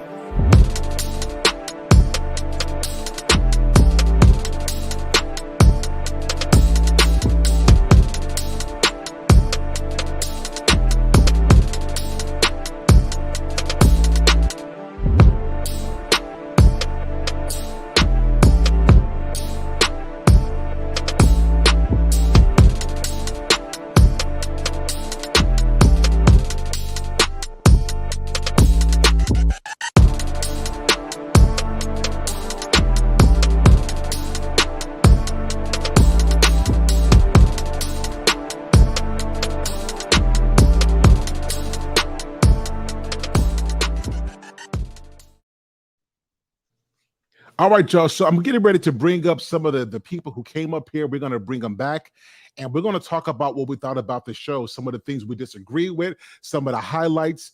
Let's do that really quick. So I'm going to let me bring up my brother. Y'all know I got to bring up my brother. I got to bring it back up in here real quick. So, ladies and gentlemen, who we still got in here? I see Genesis. She's still up in here. Excellent. Let me bring Mike. Bernice is still in the building. Let me bring up my brother, Black Man Unfiltered. Let me bring up, what the fuck is this? Let me bring back up B9. Oh, snaps, ladies and gentlemen. I am Courtney. Said, give me a minute. And she been back. She quicker than Jiffy. I am Courtney is in the building. Let's bring up Kaylin. And then let's bring up Canadian. Listen, y'all, what y'all think about the show tonight? One for the books. There's a gold. Gold. I was smiling the whole stream. I was smiling. I'm dead ass. Seriously. Hey, all your shows are great though. So I'm gonna just say it's just another Sir Hale Speaks production. Hey man, I appreciate that. Yeah. Hey, look. So let me go. I'm gonna go change real quick. Black Man, can you help facilitate for me? Absolutely. I just want to know what. So there were some things that I got to say this. Like we kind of glossed over some of this stuff, y'all. Like we were trying to keep the show politically correct, but there's some stuff that we got to touch on, y'all. And I really want to get back to that, the way that our women talk to our men, because it's always put back on us that men need to be understanding of women. And I want to understand this.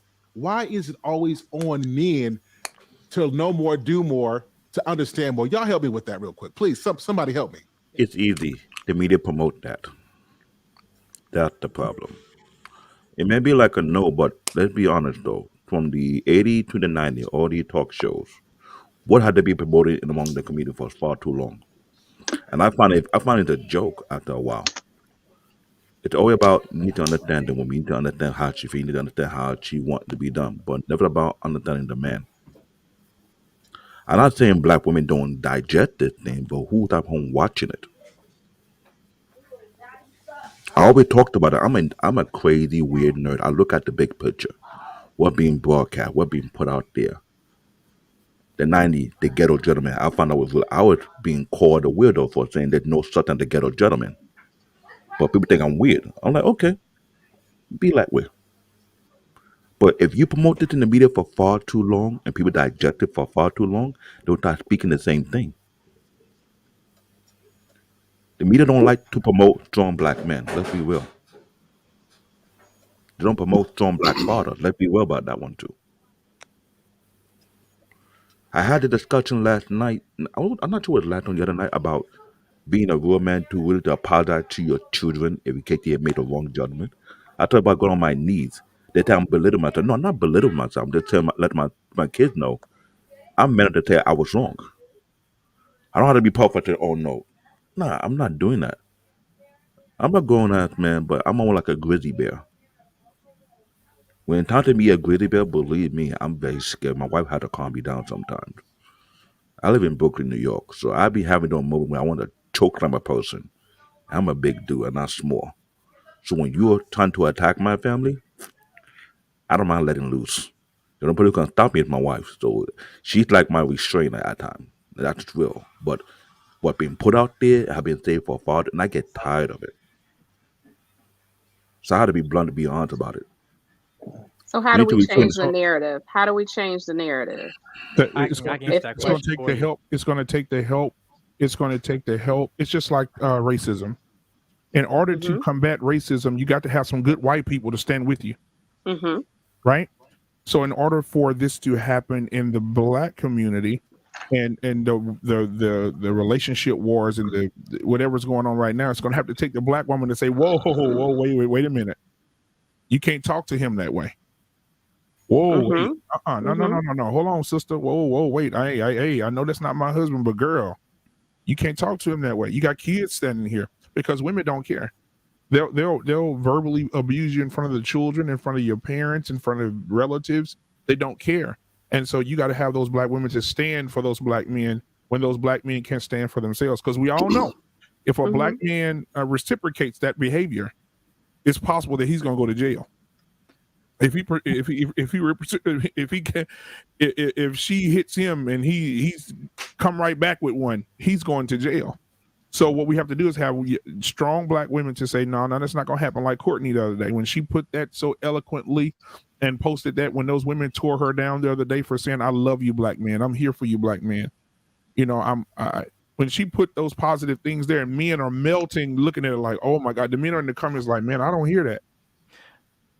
I'm gonna push. Nobody. Go ahead. I'm gonna push back down that a little bit. I think the issue really just not going to women. The problem is our culture. So the reason why I say it is because you have a two-way street here. You have one Black woman having this attitude, and also men thinking that this is normal, right? Dysfunction has become our function, right? As a people. So the problem is our culture. See, the thing is, you've seen in any other culture, they think that it's okay for women to be disrespectful in terms of demeanor towards men. You know, you have men thinking that, okay, well, you know, is it very funny in terms of that sometimes women, they basically in our community, we create the men you complain about, except you have the absence of the father, and hence you're wondering why he has so much his mood swings, he's so emotional and lacking control, because basically that spirit was passed on to him as a child. You know, we had a great live stream with Black Man Filters channel the other day, that talking about the relationship between Black sons and their mothers, right? I shared my story about mine on my channel, but the thing about this is that it's very funny that all of us, we have the same story. We all have the same story, right? And I think, right, you talk about it is women that has a somewhat of importance because they do transmit culture, but at this point that it's taken both of us, because we have to redefine that what we're going to allow and what we're not going to allow in our culture. Exactly. And you got to have pillars of the community that's going to step up into that and say, listen, Black men, we need you to calm down, bro. Right? You got to have that Black woman to say, hey, Black women, I'm gonna need you to calm down. Listen, I'm gonna need you to walk a little different, right? I'm gonna need you to do something a little bit different. I don't need you to be the statistic, right? I need you to be realistic. And so now we're not going to have any kids outside of wedlock. We're not going to be out here having 3 or 4 different baby daddies. We're not going to be out here, because it simply goes back to what Ayanla said about the babies. She said, Black women, my sisters, I need you to close your legs and open your hearts. I need you to go through healing, because a lot of women give up their bodies while they're still hurting. And hurt people. So you're going to continue. So once you're hurt, you go to this man and you lay with this man and have sex with him. And then you get up with him, and then he don't show you no more attention. Then you're looking for it somewhere else. Then you go sleep with this one. By the time you're done and you try to get some healing, you got 13 bodies, 14 bodies on you, because you're moving in your pain. You're not moving with your brain. I'm sorry, bars. But that's also the thing too. Like, but here's the thing: people in that sense, they create excuses in our culture. We have to say, well, I was born into in a situation where I didn't have that. I taught that. Unfortunately, I'm gonna keep it real with you. We have to call BS on that. Yes, we are a byproduct of our environment, but we're more importantly a byproduct of our choices. The way you act, how you conduct yourself towards men and women, that's a choice. That type of behavior you have towards a man, that's a choice. And no offense, I understand you can, as children can have that excuse, saying that I was born in an environment where I wasn't taught how to do that. Okay, but when you're an adult, and screw gender, when you're adult, you choose how you conduct yourself, right? You choose all right, let me try if I want to go to therapy to break this generational curse and the spirit inside of me, right? Because some things it's genetic, some type of anger issues from daddy to to children, to mama to children. None of that stuff is passed down. But I'm saying to the point that you have to be, as individuals and as adults, you have to be more self-aware, which we lack in our community. Because then when you try and say, is it a choice? Are you going to decide to change? Because nothing that's never changing, nothing ever growing is dead. And guess what? I'm gonna say this. And guess what? It's amazing that in our community, our sisters are offered a lot of things to push that to separate themselves from the black men, right? Come So on. so we're going to give you Section 8, but he But can't be in the stay house. in the house. He Come can't on. be in he can't be in the house. I'm gonna give you food stamps, but you got to let him go. We'll give you everything that you need, ma'am. We'll give you WIC, we'll give you food stamps, everything, just as long as you get that black man out that house. And so they create this facade that says, you know what, get him out the house. We break up their family. There's no strength there. But it's amazing how the government, because black women are hurting, black women are going through a lot, black women are being very promiscuous, they're out here having sex, and a lot of these women are lost. So it's amazing that they can offer Section 8 housing to get rid of the black men, but they're not offering free counseling and therapy for these black women. I was just getting ready to say that resource, the real. They're not offering the resources to heal these women, because a lot of women out here saying, "Oh, I got it. I don't need no counseling." But my thing to the women would be, "Oh, how are you gonna trust you to get you out of what you got?" Self-diagnosis. They're the reason why they're not doing that. You can't do it right now. They're the reason why they're not doing that. You know why? When the black family start to build up again, they don't need the government support anymore. They build up for themselves. They'll create more Black Wall Street. When you create 20 Black Wall Street, the money don't go back to them anymore. It's up within the black community. So why y'all let black community be as strong like the Jewish community and do the same way the Jewish community are doing? Yeah. Another thing, black Let's mothers, let ladies jump please in, man. take it from Let's me. not- Take let's it not from let me, the black ladies jump in mothers. this, so, you know, Yeah, go ahead. Yeah, let's I'm let the ladies Renisha. jump in. Renisha, Just she's giving like, her amens, and I see Genesis. She's giving she's shaking her head over there. We're getting an agreement. We're getting Yeah, and amens. Kaylin, let's get Kaylin in. So Genesis, what are your thoughts on the matter, sweetheart? I think it all ties into eugenics. If we remove the black man from the home, one way or another, whether it's through jail, drugs, violence against one another, breaking up the family, the end result is still the same. Right. Exactly. And Renisha, what are your thoughts on the matter? That was exactly it. What Genesis just said and what you were saying. I really do feel like that removing that black man from out of that house, that way, just kind of just really distorted the structure of the black family. And when that began to happen, we're already dealing with the slavery issue, but now we are moving forward from one separation to another. And at some point, it really does just have to stop. It has to stop. Right. And we welcome Candid and Kayla, I'm gonna let you go, but let me add something to what you just said, Renisha.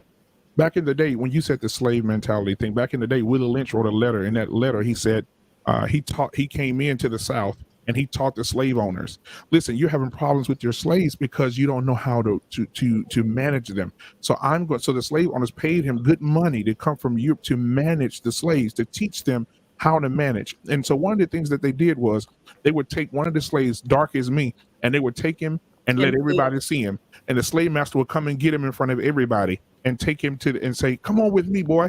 And they'll take him in the house and dress him in a nice tuxedo and don't let him do any work. And they will give him soap and water, and he'll sit at the table and eat with them.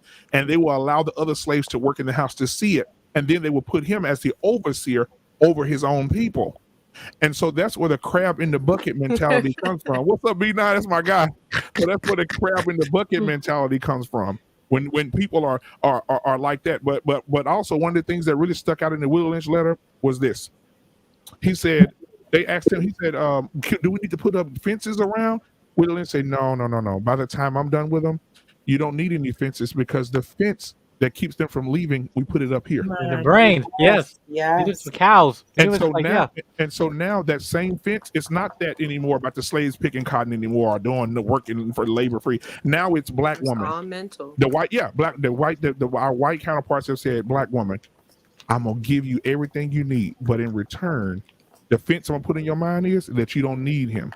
And whenever you have a problem, I want you to call white daddy, because I'm gonna put him in jail. If he working at McDonald's, he can't give you $600 a week for child support, you call me. If you ain't got a place to stay, you get rid of him. I'll give you somewhere to stay. You need food? Oh, not a problem. I'll give you food stamps. But wait a minute, he got to be out the house. And in most states right now, you can't even get food stamps unless you forcefully put the daddy on child support. I'll leave that alone. Kaylin, go ahead, sugar. And on that note, real quick, I just want to out. let you guys know there was a woman that actually spoke about the Willie Lynch letter about 12 days ago, and she did a whole 3 videos on it. This is her channel. I love it. Her name is Keisha Arkell. It's definitely worth checking out. It's called The Birth of the Brainwashed Modern Woman, and she ties it all into the Willie Lynch letters. There's 3 videos of it, and I think we go there, show some level we can build from that topic with her, because she actually broke it down amazing. Put it in the back chat for me. Yeah, Kaylin, what you got to say? Put it in the back chat for me. Go ahead, Kaylin. Oh, I was just gonna say, into that, shout out to the Black women out there who, even if they did get with the wrong man, they didn't, put their child's father in a situation where they had to go to jail because they wanted to use the system to take care of them. My thing on that is, if you say you don't need a Black man, okay, well, take the system away too, because I don't like that. I've literally lost friends because of that. Joe, did you say I don't lose friends? But literally because of the simple fact that I've said to them, first of all, you're not taught, you can't claim to be independent when all your bills is paid by the system. Like, I understand if you need the help, but at the same time, if that man is trying to be involved and he's trying to be there, why do that? You know what I'm saying? It's not because your emotions got tied up because you dealt with the wrong person. Don't. That energy is just, it's not good for our community. And not good I'm going for to the have to kids disagree with that. I'm going to have to disagree with that, because I don't think that I think we need to change the narrative there, because a lot of Black women are to be the bitter baby mama for a guy who is not properly taking care of his kid, because he feels that if he's paying child support for the kid, that somehow he's taking care of the mom, which is not the case. Whether they are together, or not, he is responsible for 50% of the expenses related to that child. And if we look at the definition of the things that child support covers, it doesn't cover her nails. If he's the devil is a liar. The devil is a liar. The devil is a liar. Wait, hold on. The devil is a liar. Let me finish. If you look up the definition of what child support covers in your state, typically the things that are included within that definition are things that men think they are not responsible for.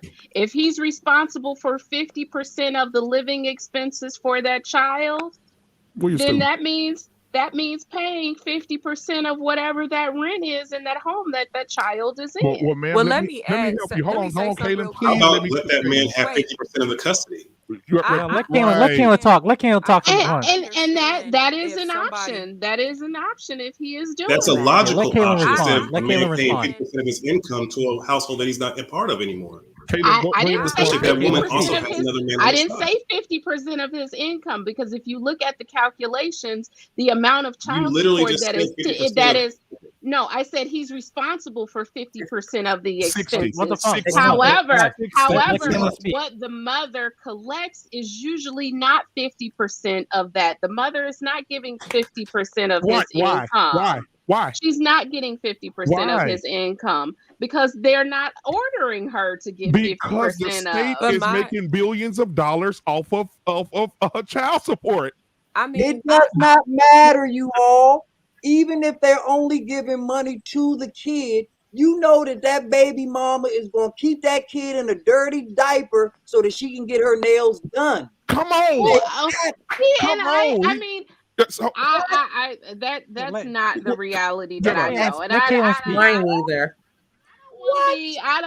I'm trying, Kaylin. I'm trying. What mother is keeping our her mother kid in dirty we have diapers? seen this. I've seen it. Where you grew up at? You grew up in Beverly Hills. Okay. You grew up in Beverly Hills, because I'm telling you, I grew up in the hood and I saw these women going out spending this money on themselves. And But then wait, kids are I like will pull up say her this. stunt double. Dirty. I, I Kids will say is this though, filthy. Genesis. I Blood hear on what their you're saying. face. yeah. Dirt I hear under what their you're Fellas, nails. Breath stinking. fellas, B9, fellas, Jesus. The ladies are trying to Mm-mm. speak. They're trying to be kind. They're trying to get a word in though. I've Kayla's been got something trying. to Let say. Kaylin Yeah. Go speak. ahead, cause you man. Mute. I'm gonna mute because this is. Go ahead. Go ahead. all the men that been triggered. No, I'm just playing. But I'm just gonna say this. I do know that, it is a man's job to take care of his kids financially. I do agree with that. And this is just what I have seen. At least Hmm. maybe check the state, and what their laws is and things. But a lot of women that I've seen, some of them don't even have the children with them and are getting child support. And the men have been trying to go to court numerous amount. I can even give examples within my own family. It's two men in my family right now paying child support for children that they found out weren't even theirs, and they went through the court, got a lawyer, got this, got that, but they still. I think that the system is dirty. I do agree to this, that men should take care of their kids, and this is why I tell men all the times, watch who you sleep with, because if you get with the wrong one that's going to do that to you, it's over, because you will be locked in that system. I think that the system is crooked, because I've known too many men to get screwed in that system, even within my own family, and they do what they're supposed to do. Like I said, I've even had girlfriends, and she might watch this, but baby, I don't care. You shouldn't be getting child support if you don't have the child. And I see her out all the time. The gym that I go to, I see her at the bar all the time, right across the street, 24/7, don't even have the child. Now, I'm not saying that that's all women. I understand that men are supposed to be responsible for taking care of their kids. So if you feel like you need to go to the system for that, my thing is this: just be fair. Just be fair. Hmm. Don't, because we already know as women, we can use that system to do whatever we want, to get what we want. And I respect the women, because I know of women who things that didn't work out with their child's father, but they didn't put their child on they didn't put their child's father on child support. And the niggas ain't doing shit, excuse my language, but they ain't doing shit for their kids, but they just didn't want to lock the black man up. And I'm not saying do that. I'm just saying the system is messed up. That's it. And I have an idea for a just solution. a little pushback though, Kaylin, just to give you an idea on that. And I'm saying this in the most humblest way that I can. Mm-hmm. Be clear. I'm not saying that women are not using the system to their advantage and taking advantage and all of those other kinds of things that you spoke about. I see it too. But I also see what you just said, where men are not doing, not taking care of, not helping. And the perspective is different now. When we see those kinds of things and we have no other options to Oh do, yeah, for be sure. clear. That's not us doing that. He did that. Oh yeah. This is Oh this yeah. is not the woman saying to him, I want to control you in this type of manner or putting you in the system. You put yourself in a system when you decided that you wanted to buy new Jordans for yourself and not your son or your daughter. Mm-hmm. Well, so let me jump in here real quick. So I think this is where we missed it at. So most of us, we look at our personal experiences, whether it is personally or vicariously, and we Mhm. take that and we don't look at the numbers.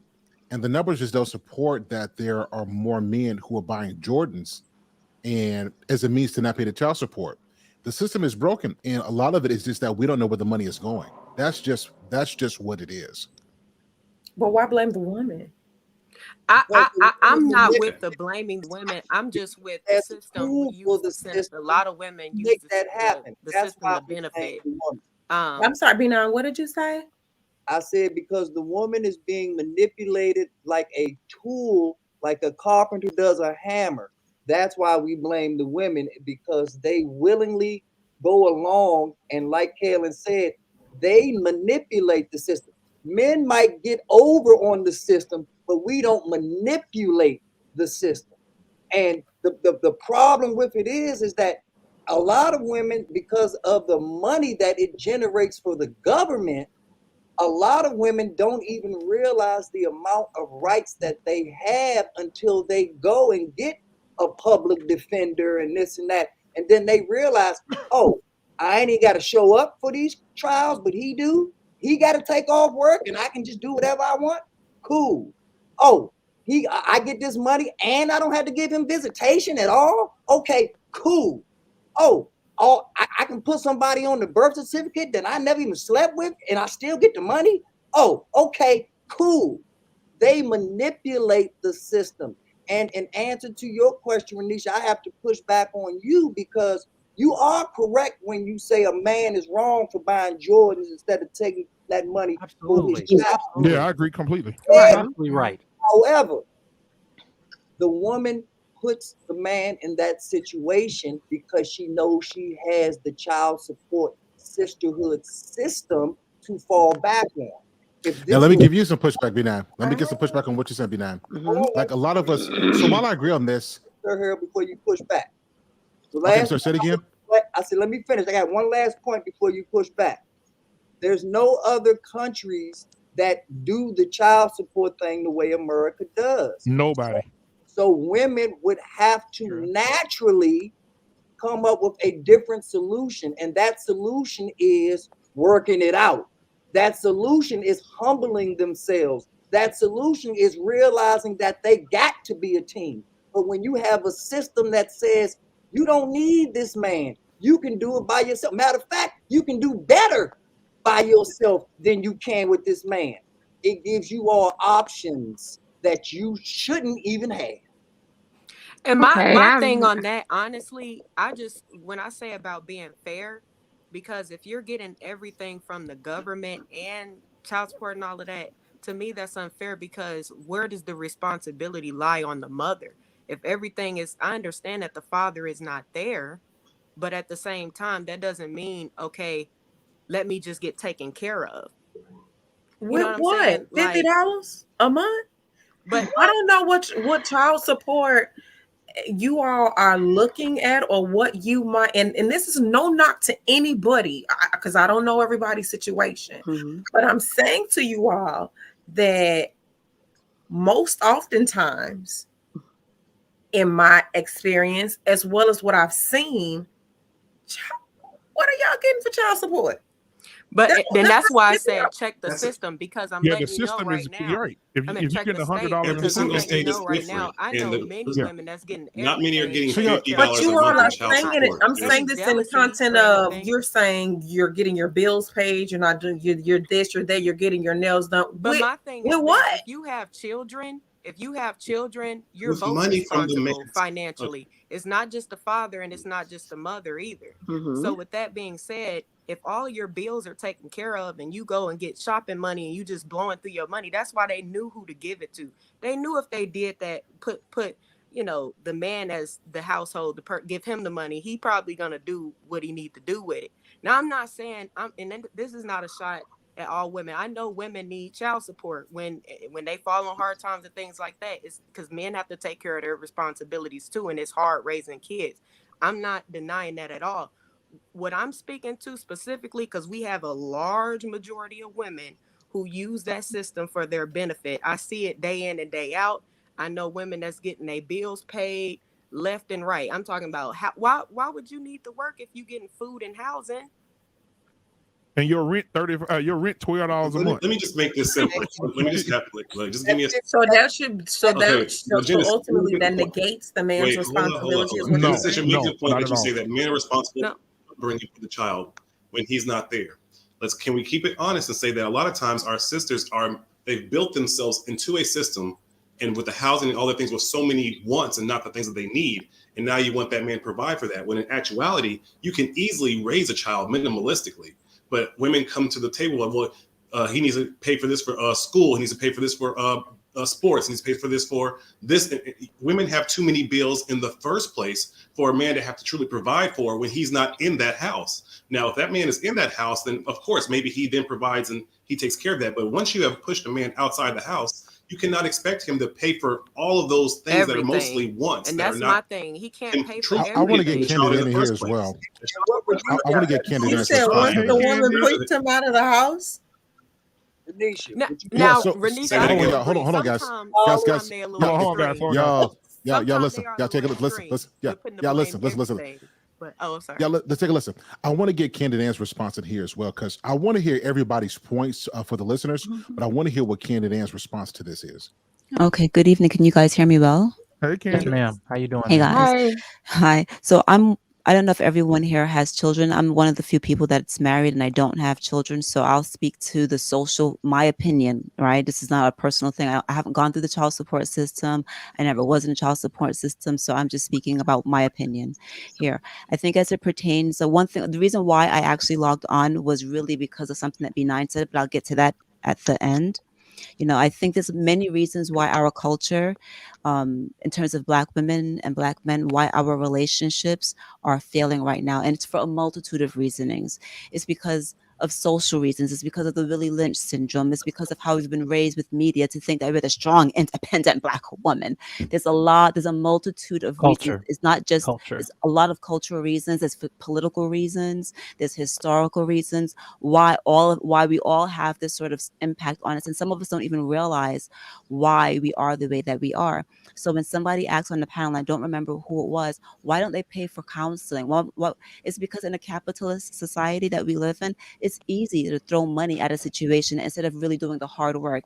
It's difficult to try to get people don't even want to go to the gym and take care of themselves. So how are we going to allow people to do the hard work of working on their minds? And then you add culture and, Christianity and Muslim and all, we just add all kinds of different cultures into that. How do we get people on the same page? It's difficult. So it's easy to just throw money at a situation and hope that people figure things out. So the work is on us as an individual and on us as a collective to do the work, right? But the reason why I actually came on was talk about the importance of speaking to one another with respect.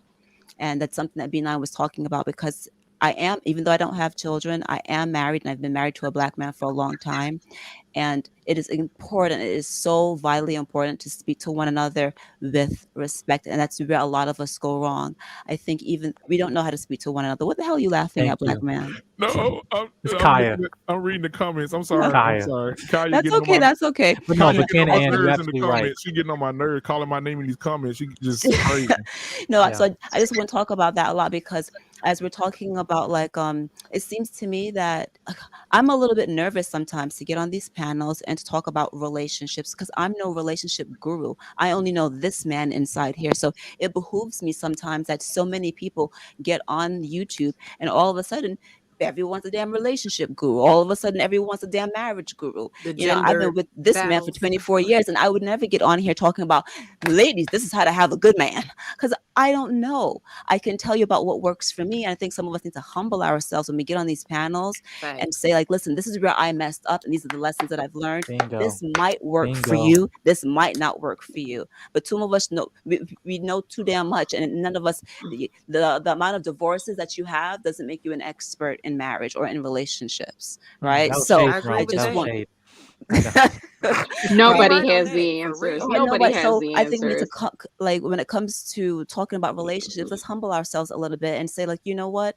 I've heard so many panels with Black men talking about they don't like women with unnatural hair and all this kind of crap. Like, when it comes to a real woman that really loves you, that's going to take care of you, my hair is a small nuance. You'd be worried about other things, like I'm not, and I only say that because I don't even want to get into that. I don't want to be too long-winded here, but I'm just talking about how sometimes these conversations are so surface level and you have no experience in marriage. Between you and your whomever it is, you got 4 or 5 divorces between two of you, and you think all of a sudden you know about marriage. Like, talk to someone that's actually been married for many, many years, and they'll tell you about things that we won't say on here because we have enough respect for our spouses to keep that shit under wraps. But we will give you the real deal, tell them like your Holyfield about love and about relationships and about speaking to each other, speaking life into your Speaking marriage. life. Candy. Yeah. So I I just want to agree. come on here as a person that is married, that like I don't even do relationship blogs because I'm like, what do I know? But all of a sudden, I guess all you need is a webcam, a microphone, and a computer. And you could be a relationship guru also. Like, Candid. it just behooves me that we think we know so much. Like, so I say all of that. Like, I want us in general to talk about our hurt and what doesn't work for us, What and worked. how we can push the conversation forward instead of coming on here. Not to say that anyone has done so. I'm just talking about the overall conversation and telling people about how you need to behave and how much you need to weigh and what you need to put on your hair and how you need to act. Like, a lot of you guys are Christians. I've been married to a man for 16 years, together for 24. He's not a Christian. Just because you're a Christian doesn't mean that's the only way to have a relationship. There's other people out here having successful Facts. relationships. There's Facts. so many things that can go on. But at the end of it all, we need to speak to one another. That communication aspect is so vitally important. Candid, Wait a minute. Yes. Candid, you know I'm rocking We've with you. heard You ladies know, I you know talk I'm rocking about with you. this for over 30 Candy, years. just say his I'm name. sorry, I was Women long-winded. Just say his name. Y'all hold on a Candy, second, one and a guys. half his years. name. Guys, hold on a second. Women are Guys, already guys, I tired of want what y'all we're to make sure saying. y'all listen. say his I want name. to Say make the sure that initial. y'all can hear. Yeah, listen. I want to make sure that y'all can hear, because I want to make sure that the audio is great. But Candid Ann, I hear what you're saying, and this is why so many women stay single, because it's relative to your situation. It's do what's best for you. What worked for me don't work for you. And as a people, we have got to elevate a standard. Now, the nuances, absolutely agree with you. But what we're speaking to is setting a standard. And I think this thinking that what worked for you don't work for me, and this is, everybody think they got this. No, we got to elevate a standard so that we all have something so that we can hold each other accountable. And part of the reason we can't be accountable is because we don't have a standard. So while I agree with what you're saying, the premise of it, I think that we've got to be careful with just saying that anything can go, because anything can go is not how you make a marriage work. There are certain things that is going to take to make a marriage work, and you can't pick and choose what you want to make it work, because marriage takes what it takes. So I agree with what you're saying, but I think that we got to add that element into there as well. So when you're talking about standards, I'm not going to push back regarding like standards. We definitely need standards. And that's why I talk about speaking to one another with love and respect, no matter what your religion is, no matter whether you believe in God or not, whether you have children or not. That's why I do believe in speaking to one another with love and respect. And that's why I hone in so much on communication. But when I'm talking about these nuances and how like what works for me might not work for you, a lot of you guys are talking about, like, you came on here, and that's not a bad thing. You talked about how you are the breadwinner in your family and your wife could work or she might not work or whatever. Okay, well, I make the most money in here. So all of a sudden, does that mean that my husband's not supposed to be respected? He for damn sure is going to get respected despite how much money I make. So when I'm talking about nuances and different things, I want to get away from, well, I'm the man, I make most money, so I'm the provider. Like, okay, great. That's what works for you. You still deserve love and respect despite the fact that you might not be the breadwinner. So that's what I'm talking about when I talk But that's about not like the your majority of relationship women might be who will treat a different. man with respect that they're making more money than. Say You're again? the Sorry. anomaly. That's not the I'm majority here. of women who will treat a man with respect when they're making more money than him. And That's that's an what I want to anomaly. talk The about. thing, And I agree with you so 100%. what has to happen for us to even get to the middle ground is that the sister code needs to actually have some accountability and start holding themselves available. And then on the men's side, the absolute same. We have to start holding men available, and not available, but accountable. Now, keep it 100. We have about 20% on both sides that are absolutely gatekeepers in the toxicity that we're going through. They're the loudest. They're the ones that are being heard the most. And they're the ones that a lot of times get a lot of the attention, whether they're in the hood or whether they're even in Hollywood. That 20% is the ones that are kind of keeping us from actually coming to the middle ground. We have to figure out a way to ignore them completely on the women's side and on the men's side. This whole every time we're having these conversations, we're like, well, look at this entertainer. That he's a gatekeeper. She's a gatekeeper. Let's keep it 100. Will Smith and Jay Pickett, they're straight up Scientologists. We shouldn't be paying attention to them in the first place. But our leaders and the people that we choose to have leaders are absolutely toxic. We have to completely learn how to minimize and pull ourselves back off this bullshit pedestal that we have put ourselves on, because let's keep it 100. Worldwide, And I've been saying in it for America far is too long. laughed I've been saying the same exact thing but you've in been saying America, for we far think too that we long. are like the cream of the crop. And in reality, we are so behind everybody else. Last thing I'm gonna say is this: this whole this whole conversation is not happening in any other communities except for ours. While this whole world is actually moving so far in the pendulum with the metaverse and what's happening in the world, they are all preparing for it, and they are all like coming back and figuring out how to make a real community. We need to, everyone on this YouTube space is talking about how to get more money and how to do that. We actually need to figure out how to save money and how to build in a Native American mentality or Amish mentality and build an actual community, because this shit's about to get so much worse. It really is. What's your thoughts I on gotta that? get ready for a parent teacher conference, so Can I I'm say dressed something up about in it? all my all black. I'll give my thoughts on that. When we're talking about, we can't recycle dollars in our communities or recirculate dollars in our communities if we're not willing to support Black businesses. We don't ask Caucasians for a discount when we go to patronize them, but we want the hookup when we go to patronize the Black business, Period. or we're not going to support them because we say that their prices, they charge too much. Period. We're You pay never full going to get price to for that us. point. Hold on, let me We're push never back. going to get to that point. We're never going to get to that point if we don't start supporting our own. Okay, let me push back just a little bit here, okay? Now let me tell you what happened. Let me tell you what happened, okay?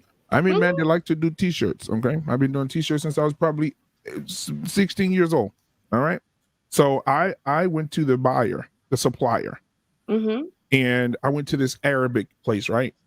And I said, man, okay, I'm gonna go buy the shirts. You get 10 shirts for what's the number?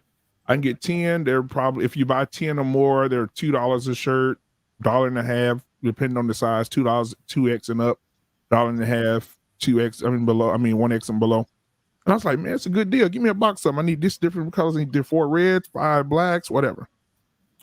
So I ran out in the middle of an order. So I said, dang it. Yeah, oh, this is a new Black owned store somebody told me about that's right down the road. Let me go down there. I went there and got the same. I went there and got the same amount of shirts because I wanted to, because you got to have surplus. So I went and got the same amount of shirts. And at the Arabic store, I paid $35. I went to the Black owned store and paid $75 for the same shirts. And I'm like, why are y'all charging $5 or $6 a piece for these shirts? You don't have bundle prices. You don't have, the Arabic people got it all figured out. If you buy 10 But or more, do you know how that supplier acquired them? I know what you get set to, please. Do you know how that supplier acquired them? I understand that. Did the Arabic partner up with his brother, his cousin, his uncle, and they buy in bulk and then split, and they had a lower bottom line price, whereas that Black business owner doesn't have anybody to partner with. So they had to go buy their supplies on their own. So they didn't get this multi-line discount because they were buying in volume. They were only buying 50 versus 5,000. Okay, so their cost is going to be higher. So let me ask this, and then I'm gonna be done with the situation. This one, so we can move on. So, say for instance, Black women love their hair, right? My aunties, mama, sister, and them, right? And so they go buy their bundles. Would you go buy your bundles from the Arabic man for $10 a bag, or would you go buy your bundles from Keisha for $65 a bag? Which one would you do? It depends on where I am in life. What's that sound in the back? Because I am a Black business I hear that too. owner. Because I am a Black business owner, I don't mind going to pay extra because I'm supporting another Black business, because I understand the impact that my supporting that business is going to have later on. Absolutely. Me too. I have a question. Okay, yeah, I gotta say this, y'all. I gotta say this. Like, we gotta stop, and I'm gonna say this as a person who is an entrepreneur. We gotta stop supporting just because we Black. What we have to do is put a demand on excellence. If you are excellent, here's what I'm saying, because sometimes people in Black business, we assume that just because we Black, come on, support me, brother and sister. And I know I'm not. If you don't have quality, if you're not putting the time and effort to make sure that you create a product that I can consume, then you can't expect to invoke my Blackness as a reason for me to be purchasing from you. No, exactly. I expect quality, and I think this is what we're talking about. Like, we want to support Black. I'm sorry. I didn't hear that. But let me finish, y'all. Let me finish. A lot of Black people just want you to buy from them, and there's a difference between somebody growing, and somebody getting better at what to do. That's not what we're talking about. But I know Black people who just want you to buy from them just because they're Black, and I don't support that as well. I support good business. Right. It doesn't matter what color you are. That's my spill on that one. I think Genesis. Let me speak on that. That's where she goes first. Good business is paying $10 instead of $65. I understand supporting Black business, but you're not supporting yourself or your journey to wealth or prosperity if you're paying $65 for what everyone else is paying $10 for. That makes I mean, But see, that's this, a, Can I that's can I here's those the speak? those No, thing. can I those speak on that, numbers. please? And you Because got to be I'm a trying little to hold bit it in. careful with the example because he talked about Yeah. hair, and I'm a second guess a $10 bag. I'm just saying to you, as a black woman who Mhm. does wear That's kind of real extensions, though. I because get a a lot lot that. of see a women $10 so It's the bag, truth. I'm Yeah. gonna Can I look say at it this? like, Can I say Ooh. this? taking They're the coming from a example. brother. Hold on, let me say this. They're Hey, coming from a Genesis, brother. Nigga, this anybody little Like, talk like Mary? No, they didn't. To my Tina. yeah, he just Yeah. had the Yeah. disparity in price. But there's something I want to circle back to, Renisha. When you talked about the man only pays $50 a month. In a lot of cases, you are right. But they set that minimum of $50 a month because what that triggers is the not just that child support, it triggers the Section 8, it triggers the food stamps, it triggers the EBT, it triggers the WIC, it triggers the school vouchers, it triggers so many other things that come along with that.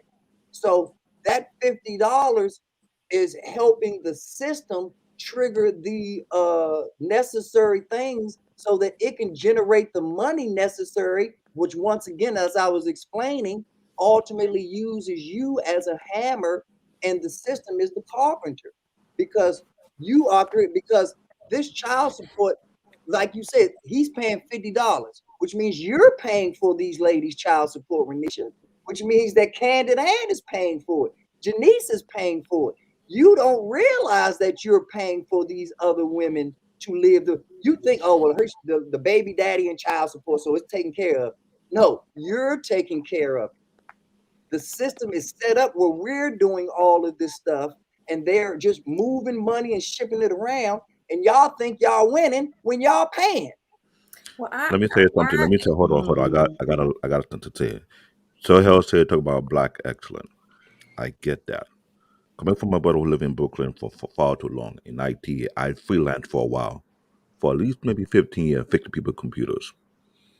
I come across people, either their family friend or family members, who feel like that because they know me, I to reduce my service charge.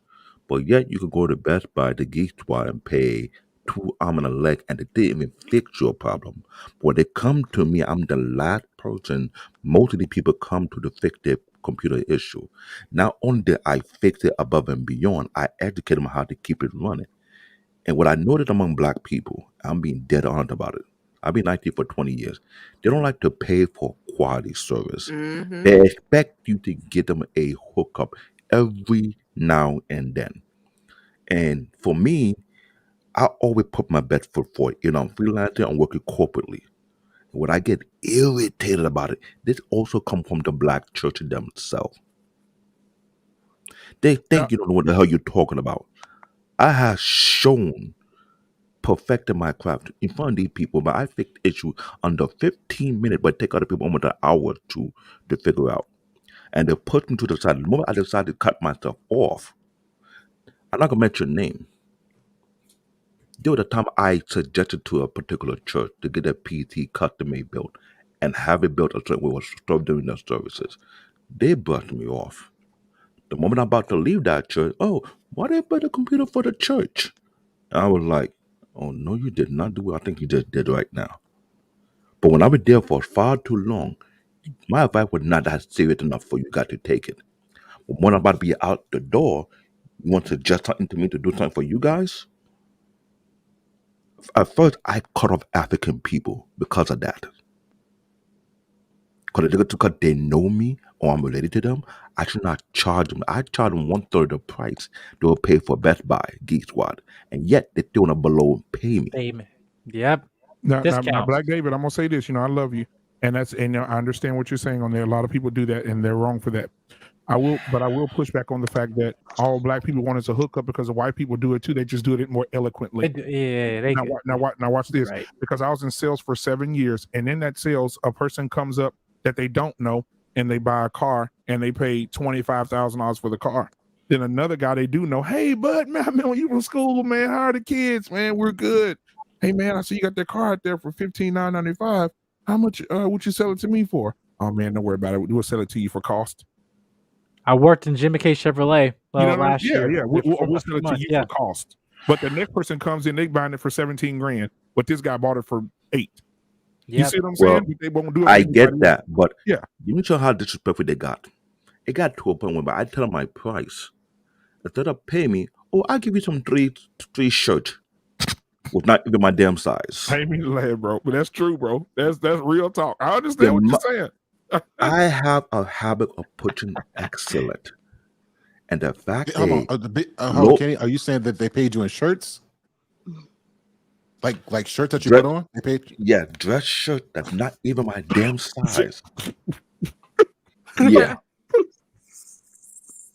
yeah. Black David, I swear I'm not laughing at you, I'm laughing with you.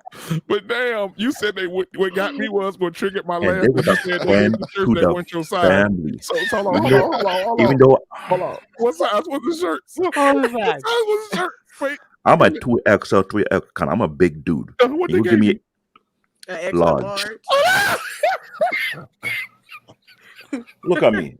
That looks small to you guys. Hey man, listen, we're not laughing at your pain, man. But this, I I wouldn't know. expect it. I just never I heard of know. that before, man. So I sorry about wasn't that, man. either. This happened to me a lot. I cut off family first, and I cut off my community, my African community, because of that. Because You they cut. Yeah, we don't. downplay my Actually, we skill don't know set. measurements. We Joe, stop laughing so we can I'm stop not laughing. That ain't me. I'm just No, he like, ain't Well, lying though. He ain't No, lying. I'm not he mad at said you he cut laughing. off I know it. he I know cut it's off a an funny entire moment. community because they paid him in shirts. But I've yes, just never heard nothing like this dude, before in my like, whole dude, he life. went on the, he man. Whoa. Black Did David. you resell the shirts though? Is what we want to know. I Okay. trashed the shirt out of anger. Dang, Wow. Black David. That's money. Should flip have it. The You shirt, resell. Shit. you could have Well, put them Resell shirts on them. those three eBay. shirt, I currency. looked it up. It was $7.99. It got it on retail cheap. Trying to play I'm me. sorry. Oh, hold on a second. Oh man, that's funny. Okay, I was trying. He said he just threw them away. I'm in Brooklyn, New York, He the got some Kmart hometown shirts. of shadiness. He got some Black people Walmart don't shirts. support their own. Oh my God. You can walk in excellent, and they're still trying to lowball you even lower than you can ever imagine. Black David, how much was the shirt, Black David? Show's over. He shut it down. Dang. Oh, Wait a minute, I gotta get my airbag. You know, listen. What Black David is saying is his facial expression right here. Oh my God. Oh Lord, I'm about to die. I'm not even joking about it right now. Joe said he That's how about to dead die. serious I am. $7.99. He said he looked them up. That's a damn shame. Sorry, Black David. We listening, man. Sorry about that. Man. It's good. It's okay. Oh my That's God. to show you how black people don't support their own. You're I right. just think And Black not man just make it me. funnier. That's all. No, My I'm wife, not. He make it look at funnier. it. I'm my wife's biggest cheerleader here. She That's is real talk. highly gifted. Real talk. She crap. If you see her works, people trying to lowball her every now and then. It got to the point. If I wanted to, it's Hulk smash. I'm breaking somebody, but I cannot do that. Hey, My wife is highly gifted, and Black people David, look you down need on her. to And put your wife's link in the chat so people can see your wife's work, bro. but you brought up something real interesting, Black David. What if we, as black business owners, always had a Caucasian or an Asian as a front man? Would people then question our prices the way that they do? Would we I get thought about the same thing you just said. I thought all about of the the same thing. pushback that we get if we just was hired a front man to be the manager or the general manager and all sales go through them? And when we walk through our own store, we act like we're accustomed. Like, oh, that's nice. How different would things be, Black David? It would be much different. I believe that it would be way much different because I asked that question myself several times over because And if let's say she was a white person, will you pay her the price? Yeah, they will pay her. If it was a white person, I know that. But that's sad. And that's why I say we got to have these uncomfortable conversations respectfully, because Exactly. those are the real issues that we have to deal with to get ahead. Once we deal with issues like that and we grab the bull by the horns with the major macro issues, the romance will take care of itself. I said it all the time that when I went to marriage counseling, my minister told me, hey, As much as I believe in God and we've stood this thing on God, don't dare believe an atheist can't have a great marriage. So when Candid Ann came up here, she was speaking facts to me, because a marriage is based on, and everybody has their own intangibles and their own little subtopics. But the basics of a marriage is finances and romance. Finance and romance. If those two things are in order and line up, everything else tends to take care of itself after that. What happened to I get that. communication? Oh, we I What get happened definitely to that. This why communication? communication I'm and trying to move respect. out of New York Absolutely. for good. And I This think why I'm that's trying to what move out of New Candid York for Ann good was because of trying to this. say, honestly. I think that's all she was trying to say on that. But can I say something? Because it may be out. I may be standing outside the house looking through the window here, but I'm gonna say this. Look through the window. Marriage, from a Christian standpoint, right? This is what I'm looking at. The Bible says that marriage was created by God for His people, right? And the first marriage was Adam and Eve. And throughout the Bible, you see it shown out through the Bible what marriage is. My thing is that when I look at the definition of an atheist is a person that does not believe in anything. So if you don't believe in nothing, and then you That's wrong, Joe. no, hold on. They don't believe in Christianity. Right. They don't believe Right. in Christianity, but that Right, doesn't mean they but don't believe in Christianity is where anything. Christianity is where the marriage comes from. But Marriage was no, not created just no, it out of the didn't. blue. So we're okay, See, so Caitlin, this is what I'm you talking educate me here. about. This is Right. exactly what I'm That's talking Educate me, about. Caitlin, because you're wrong.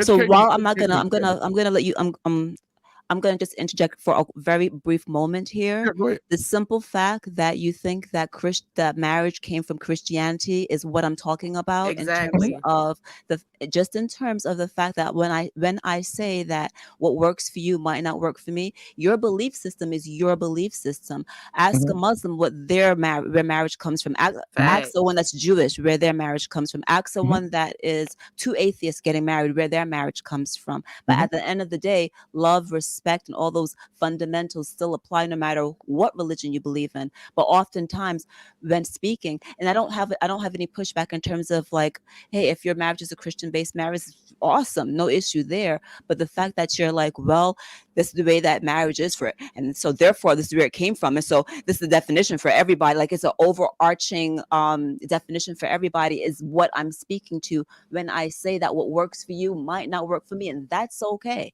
That's And okay. can I add on something with that, Candid? I feel where you coming from, because my thing is this: if this is just an only Christian network, then then I can understand having that. But if this is one of the things, if this is a network where it's open to our community as a whole, meaning Black people, we do have to be respectful to what other people's beliefs are, because everybody doesn't believe in the Bible and in Christianity's version of marriage, like Candid Ann said. And that's kind of where the disconnect comes within our community when having these conversations. Because if this is just only for Christians, then we having a different conversation. You know what I'm saying? So, but if it's open to our people as a whole, we have to be respectful to other people's beliefs. That's just Exactly. And at the end of the day, no matter what God you believe in, whether it's Jewish, Muslim, or whatever you, like, at the end of the day, speaking to one another with love and respect, that's universal. Talking to your, speaking life into your husband, respecting what he asks of you, conducting yourself with respect as a wife, that's universal. So I'm not exactly sure, like, but that's what I'm talking about, where we still have fundamentals that are still the same, but we don't have to be in agreement with every little minute point. Absolutely. exactly. And I appreciate your perspective, but when the last part you just said was that is universal for that to happen. The reason that we're having these conversations on so many platforms is because it's not universal. And like Sir Hale said on his stream tonight, that men are not hearing it. Like when Courtney, let me give you an example. Courtney put on her page, "I love you, Black men. You are beautiful. We care about you," right? And then you go into her comments, and not the men are saying, "Man, I'm in the house right now with a woman. I don't never hear that. Man, thank you. Man, that's amazing. Man, that's beautiful. Thank you. I feel good over here today." And then you go down a couple of more verses, and then you'll go right into Ratchet chapter 3, verse 45, and you'll see the women say, girl, you ain't nothing but a pick me. You ain't nothing but a mammy. All you doing is trying to support these men. You is trash and you all this. I mean, they drug her. Okay, but that's not But that's respectful just communication. That's negativity. not what I'm speaking to. Right. That's not No, I'm that not same saying that you woman are, is but not I'm going to saying be in it's a not marriage in which universal. if she can't even Right. respect a host's opinion on a panel, I don't know how she's going to respect a husband. I like, to be honest with you, I think a lot of things like I think a lot of things that we do, unfortunately, in our culture is a little bit ass backwards. I don't understand why we think that as women.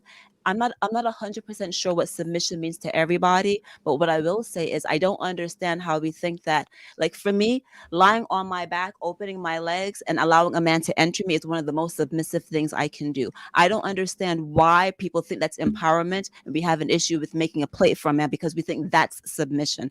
I'm saying get off your back and make a plate for somebody because I would rather see you be more submissive. Like I can tell you, for me, I've been on panels in which I'll see a man all riled up and and I'll talk to him in a nice calm voice and ask him, Mm-hmm. "Hey, benign, what's going on? Are you okay today? How was your Facts. day?" And like I'm telling you, through my voice, I will I disarm the most. Benign, stop it, benign. See B9, that? you do be doing that. I will disarm you because I already know how to use my femininity.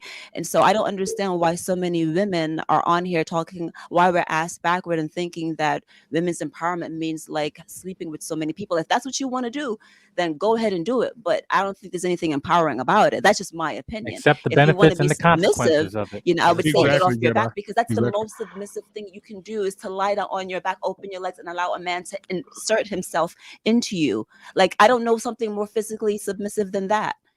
Is it But submissive? I thought making love or having sex is supposed to be mutually beneficial. Absolutely. So she's getting something from that. It's a mutual exchange between Not two all the time, people. though. It's submissive if you don't want to do it. Well, I'm just talking. Yeah, Listen, if I'm you not that kind talking of woman, about. you'll I'm not not be talking married. about. If you Again, that kind I'm of not woman, you'll talking not about be getting married. from A Marriage to is O. hard. I'm absolutely, you talking about don't. the fact Marriage is that not for women you. are If you ain't getting made up to no be way, entered. That's marriage is all I'm not for talking you. about. I'm not talking Thank about Joe, you. like us. I'm not saying all the time, but there is instances where I'm not saying refuse sex. Don't. I'm not promoting that. I'm just saying, what if it's an instance where she's just really, really not feeling well, and now he's like, "No, you about to do that." You know what I'm saying? Some things is just It's Well, not he's wrong for about. that. It's not Well, about. Well, No, he's a he's jerk for doing. wrong Let's for let's Right. that. That's let's an put If that out there, instance. that's y'all. wrong. if you That's have wrong. Let's some put kind that of out there. He medical is a jerk for condition That's that doing a that. prohibits That's you Yeah, from wrong. she got her. performing, She got her son husband.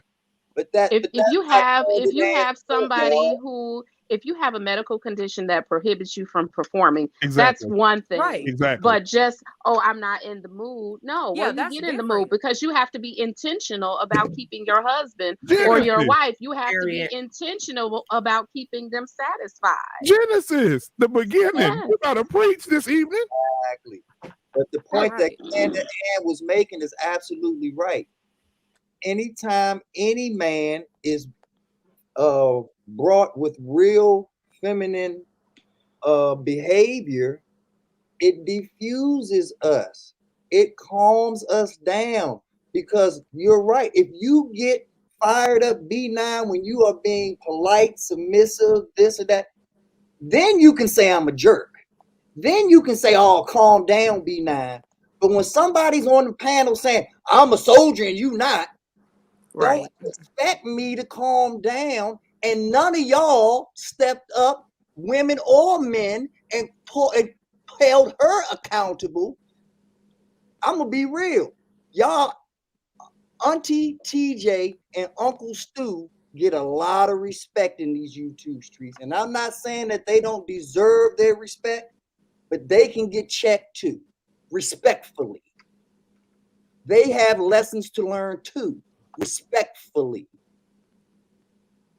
Hey, B9, after this I panel, have been buried literally. B9, after this, I'm gonna call a family meeting because it sounds like there's something that we need to discuss. So after this, I'm gonna call a I'm family glad meeting. you said it. I'm glad you said it. Exactly, no, I'm talking to exactly who I want to talk to. Somebody I'm still talking to heard all of about y'all. something that happened a couple hours ago. Exactly who I want to talk to. I'm talking to all of y'all because y'all have But given. your issue wasn't with us. Your issue was with how you were handled by her, and you I had an think he was just putting it opportunity out to there. address her. Denise, I am a very intelligent orator. I can tell you exactly what I Orator. have. and an orator. Jedi, do be done. But Okay. once again, I Okay. can tell you exactly what's going on. I No, appreciate you you. just want to. I Okay. appreciate you speaking on my behalf. I do, because you are on point, Janice. If I weren't here, I would feel comfortable with you speaking on my behalf. But I'm here.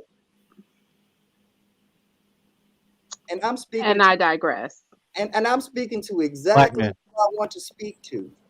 Yes, so Like I said, so be not uh-oh. so be not to this point though, like what I like to do on a platform is if we got an issue with somebody else, then we got to address it with them. Like we got to, because what's going to happen? Not Hold on, let me tell you what's going to happen. Is I'm gonna get a call. You're Somebody not gonna listening. say something. Yeah, oh, I am listening. My issue is with the people that I'm talking to right now. My issue is not with anyone that is not on the panel. That's Hold on, my what's your issue with us? We didn't say anything about you not being in the army or the military. once again. Let me speak. If you Now, don't, let me say your words, B. Now, I'm very disappointed in what you're saying. I'm very disappointed, motherfucker. word. Black David face. I'm very upset. I'm very upset. Oh Lord, Hey, let me hear you say marriage. I'm gonna have an aneurysm.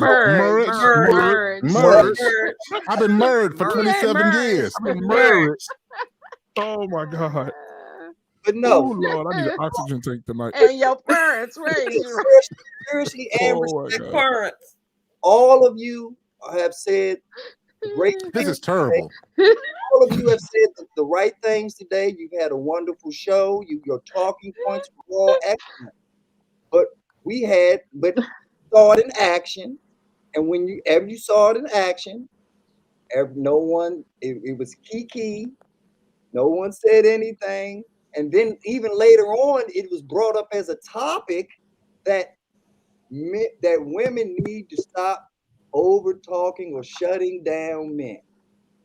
And all of you gave such excellent points on it right after dancing. And I'm talking to you all to say that is the accountability thing that I'm talking about on a macro level. We all have to grow B. up. Now, I'm lost. I don't know what you're talking about. I'm lost in the woods. I get where he coming from. I'm very confused on this point that you're bringing up right now, and I want you to clarify so that I know what you're talking Keeping about. after E's in your R's. Are B9, you meaning B9, to say, B9, B9, that ultimately when those comments were made, that as a collective, we should have kind of come together and communicated where you stood? No, not where I stood.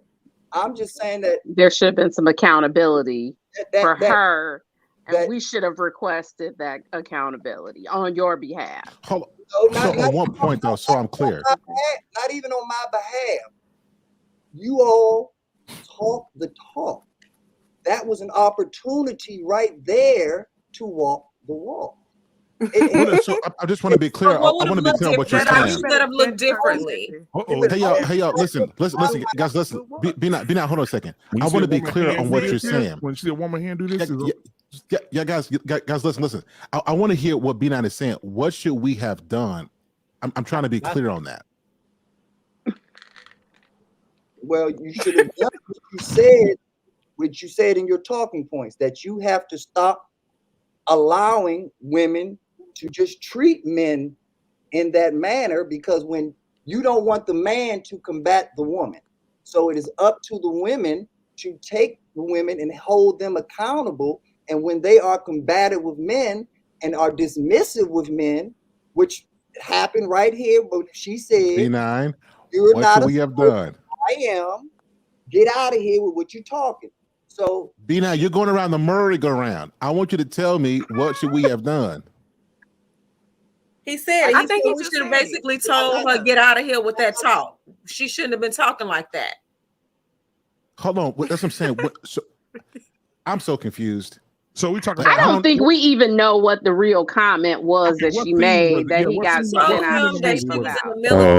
B9, B9. In the military. Hold on a second. Hold on a second, Penny. Also, that's what it is. Right. That's what you're talking about, B9? I put a question in the chat. The question had nothing to do with the military.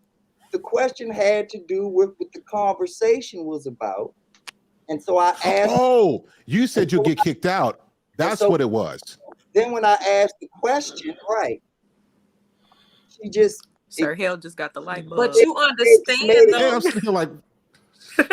But it was. And so I'm thinking that we're having an intelligent forum here. I didn't say anything that was disrespectful. But you did. You told her that she should have been kicked out of the military. That's what kicked she that would have off. been. I think he said you would have been kicked out. Or would have been. Would have been kicked out. Right. That's kind of aggressive. That's not disrespectful. That's a fact. No, but it's not a fact. That's kind of like your opinion. And that's why that comment from her came. Now, I'm not saying I agree or disagree with either one of you, but if we're going to understand why she said that, that is the reason. It came from you. I agree with Ronisha on that point. That's absolutely right. Well, because maybe she took what you said as disrespect. I mean, it's somebody who was served. Maybe she did. I'm not saying that she didn't. I can't control how people receive things. But what my statement was that if she went into the military trying to separate and be ladylike in the military, they would have kicked her out because you are a soldier. You have to do X amount of push-ups. You are held accountable if you go to war the same way that your male counterpart is. That was I think what it was. I was trying. To be fair, I get what you're saying. Right. I get what you're saying. I think the thing is, if you'd have talked to her about this, it would have came out a lot different. The comment just read a lot differently. Yeah. But once again, I tried. So we can't hold anybody accountable for something we didn't get. So, and this is. I'm not holding, like I said, misunderstanding. I'm not holding anybody accountable as far as you were wrong or you were this. All I'm saying is what you just told us. Now you called us out. You said, I'm talking to the people I need to talk about. Yeah. I'm talking to y'all. You said that. Should have said something. Yeah. Yes, because that would have been a perfect example for you to have shown the words that you spoke. That's all that was the only point of it, that it would have strengthened your argument. Like if I'm saying, kids shouldn't steal and some little kid is stealing gum and I stop them and take the gum, that only strengthens my argument that it's different when you're talking about a veteran. Me saying that when you bring up a veteran, it's just a whole different context. That's bull. And I'm just being honest with you. I'm gonna hold you accountable. When I read it, and I'm just not figuring out how to get to the comments, but when I read it, I would have took it the way she took it. And I'm not saying that you were wrong for that. Like I said, I'm not saying that But that's why you didn't get what you were looking for. That's why you didn't get it. But once again, even if I was wrong with how I said it, it was not disrespectful. Maybe to you, but not the to her. intent wasn't disrespectful. Yeah, the intent. Like no one questions your intent, like for real. But the way that it read, it could have come just in the way that we were having that conversation because it was just out there, right? It could read that way. So saying somebody will be let go of a job is disrespecting them. Just the context of the conversation. I think there's a clear distinction about what you're saying and what was being interpreted. What I said is that you would have been taken out of that job. That's all. And we're adding it. Oh, but it's different when it's a veteran. No, it's a job. And if you didn't follow the rules of that job, you would have been taken out of it. There's nothing disrespectful about that. But it was kind of an opinion because you're talking about a military and a woman, her being feminine. This is not like you didn't put the staples in the stapler, I'm firing you. You basically said, from what I'm getting, is that if she had brought any femininity to the military, which is who she is, she's a female, that they'd have threw her out. And that's not true. But there's a difference between being a female and bringing femininity to a situation. That is the whole point of us having these conversations in the first place. So now that you're trying to make them exclusive to each other, it's disingenuous. I don't agree. So let me say this one thing. I think that there's a certain degree of respect. So of course anybody can be checked, but here's what I believe, that we got to give some grace to our elders. And we got to put ourselves in, if we're going to be a community, Auntie TJ is an elder, Uncle Stu is an elder. And I think that if we disagree with certain things, unless it's just blatantly out there, we got to give some grace, have a phone call in the back, because one thing I know about them, they are really open. They're not hard to talk to. And I think that we should do that. So I wanted to be careful because I don't want anybody to see this and think that we are being disrespectful. And I want us to have that empathy that we talked about, and see it from another person's shoes. Respect for Auntie TJ. I have nothing but respect for Uncle Stu. I have nothing but respect for everybody in our circle, everybody in our community, whether we agree or disagree. The problem is that people think because I have a certain personality that it's all right to do this stuff to me. And I'm not doing this to you. Like I said, if I make a mistake or I word something wrong, I can deal with that. But that doesn't mean that,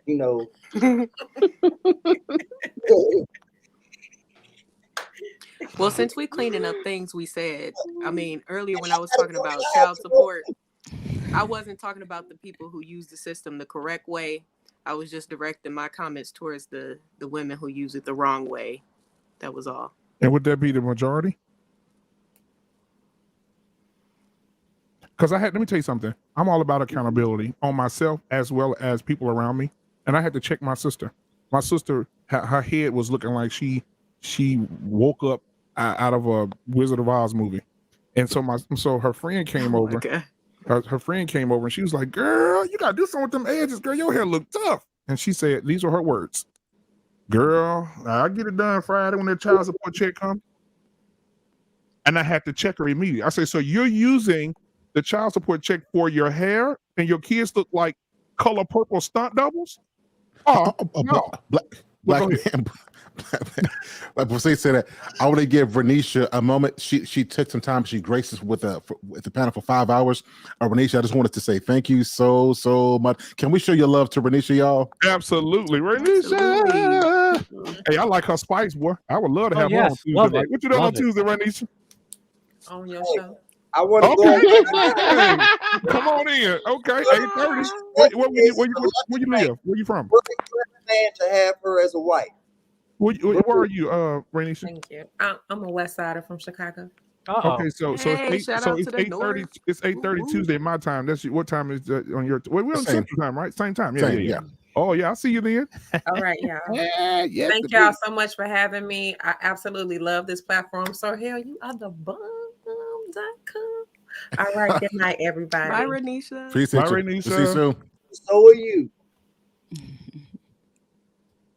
Oh, Excellent, yeah. y'all. I just want to ask B9 a quick question, if it's okay.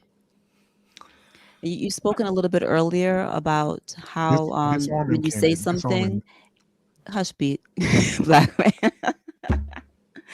You've spoken a little bit earlier about like when you wrote something in the chat, it's not.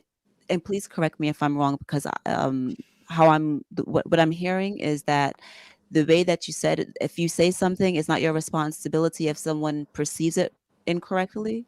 Is that what you said? Just please help me. It's not my responsibility. I just said that I can't be held responsible for how they receive it. That's all that I'm saying. Okay. It's not, I'll take fault in it. I'm just pointing out that the intent is not matching how it was received. Okay, so my only small comment, which is just a comment, is whenever that happens, because oftentimes, what we're hearing in our own head as we try to figure out the correct words and as it's being perceived by the next person doesn't always match up. My only comment in terms of moving these conversations forward would be to perhaps, even though it wasn't your intention, is there any space for you to think like maybe I could have said it another way, because at the end of the day, it didn't come out the way that you wanted it to come out? I am a very humble man of God. And I make mistakes constant. And I am going to continue to make mistakes, but I'm going to continue to try to get better every day. I hold myself to a very high standard, but that doesn't mean that I can't make vast vast improvements. The more I learn, the more I know, the less I know.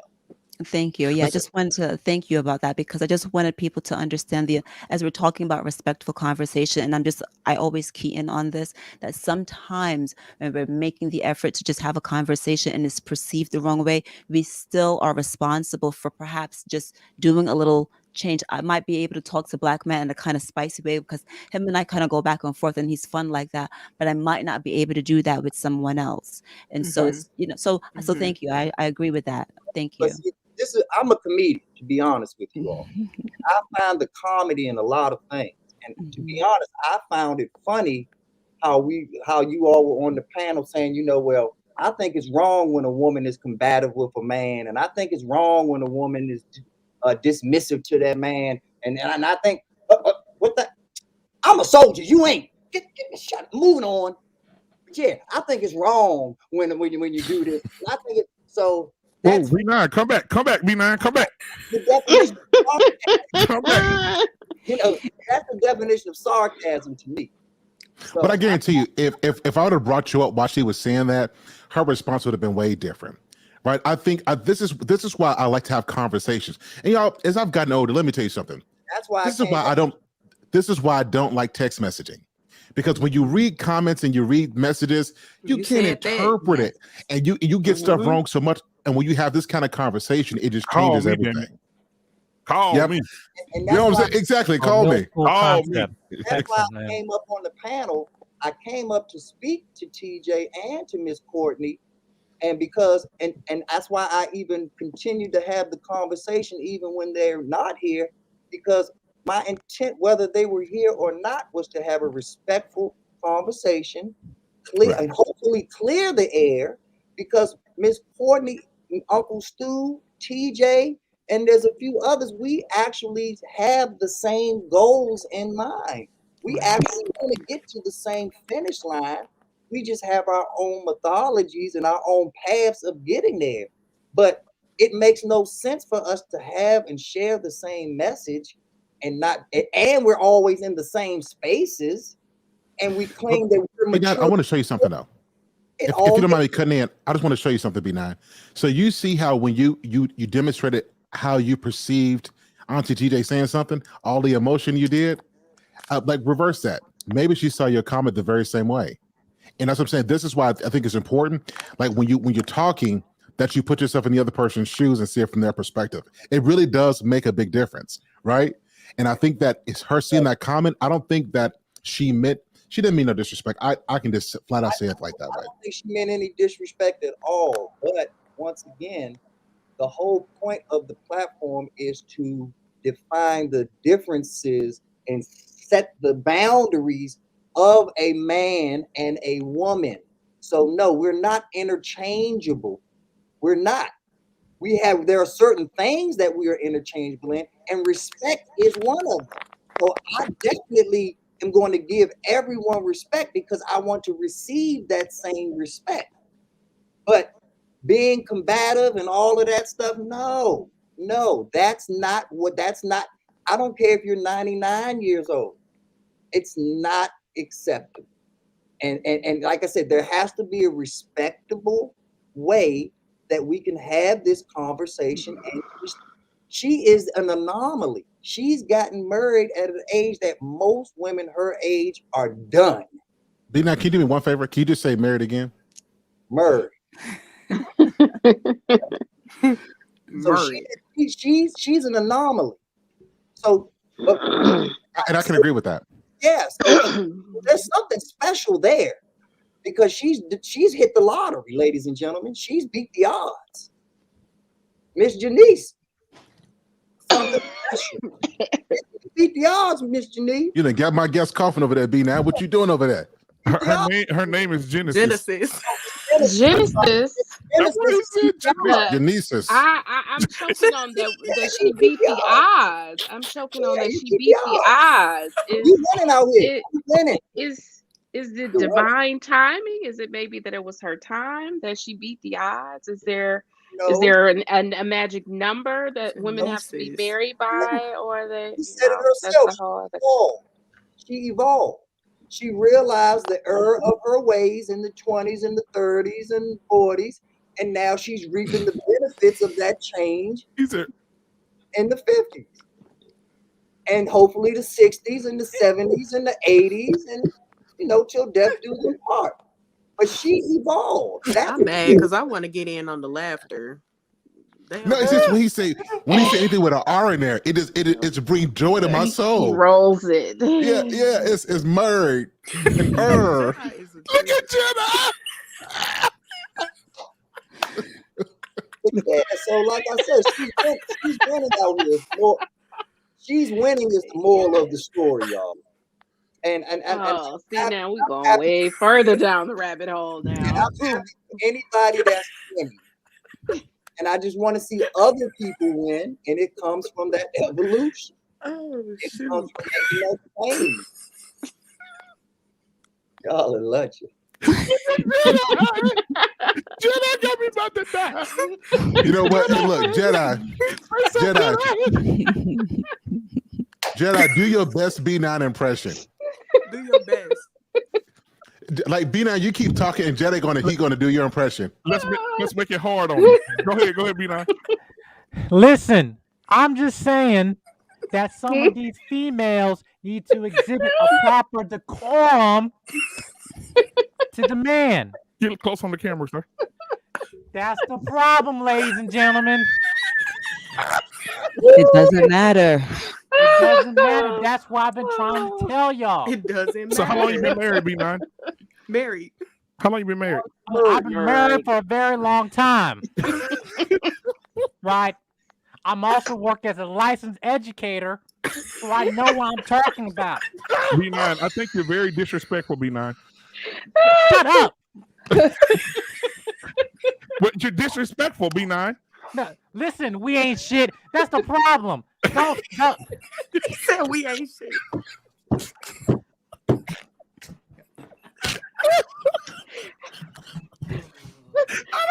And listen, this is the whole thing I was talking about, the sisterhood. What you saw here tonight is the problem. Why? I told you we need to strengthen the brotherhood. Oh my God. Jeez. Oh, that is hilarious. Listen, y'all, the show is over. Y'all, the show's over. Oh my God. We done, y'all. Oh my God. B9. B9, he did a better you than you, B9. He does so did. Oh my God. B9, he did a better you than you do. I'm over here sick. I relinquish B9. He's got it. Oh, I'm done being me. It's so funny. Man, I swear, bro, Jedi is funny, bro. Like for real, man. I thought I was stupid. This dude right here. Oh my God. Oh, That was too good. I couldn't go nowhere with you though. That's for damn sure. Joe, just imagine if he worked with us. Oh man, we get fired. Me and Jedi working together, we get fired. Yeah, We get would have been fired. Hey, well, look, y'all. Look, it's been a dope show. I gotta go. I got a 7 a.m. show. Y'all, thank y'all so much. This has been awesome.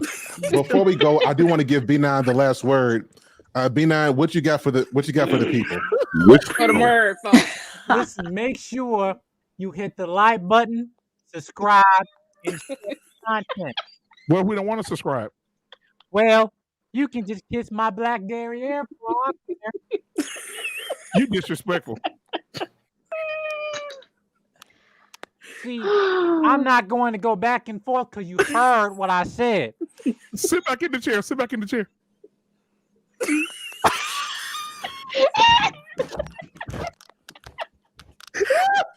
Listen, y'all. This is. Somebody call the police. I need an ambulance. Oh my God. Listen. All right, y'all. Yeah. You started do it, anything. Hale. You started it. Yo. Hey, yo, if y'all can hold back, let me end the show real quick. Y'all, please don't go nowhere. Please don't go nowhere, y'all. Oh my God. Please call the police. Oh. I'm done. Bye, y'all. Hey, y'all, Take stick care, around. Please everyone. don't leave. Please don't leave, y'all. Please don't leave. Listen, y'all, we done with the show. As y'all can see, we up in here, tears. This is just, oh my God. Thank y'all so much for making this a dope show. This is incredible. I love y'all. We'll be back again at 7 in the morning, so make sure y'all tune in for more great conversation and laughter. Thank y'all so much. Sir Hale Speaks. We out the building. Y'all in the back, please don't leave yet. I'll talk with y'all soon. Peace. Ladies and gentlemen, it is the one and the only Sir Hale Speaks in the building.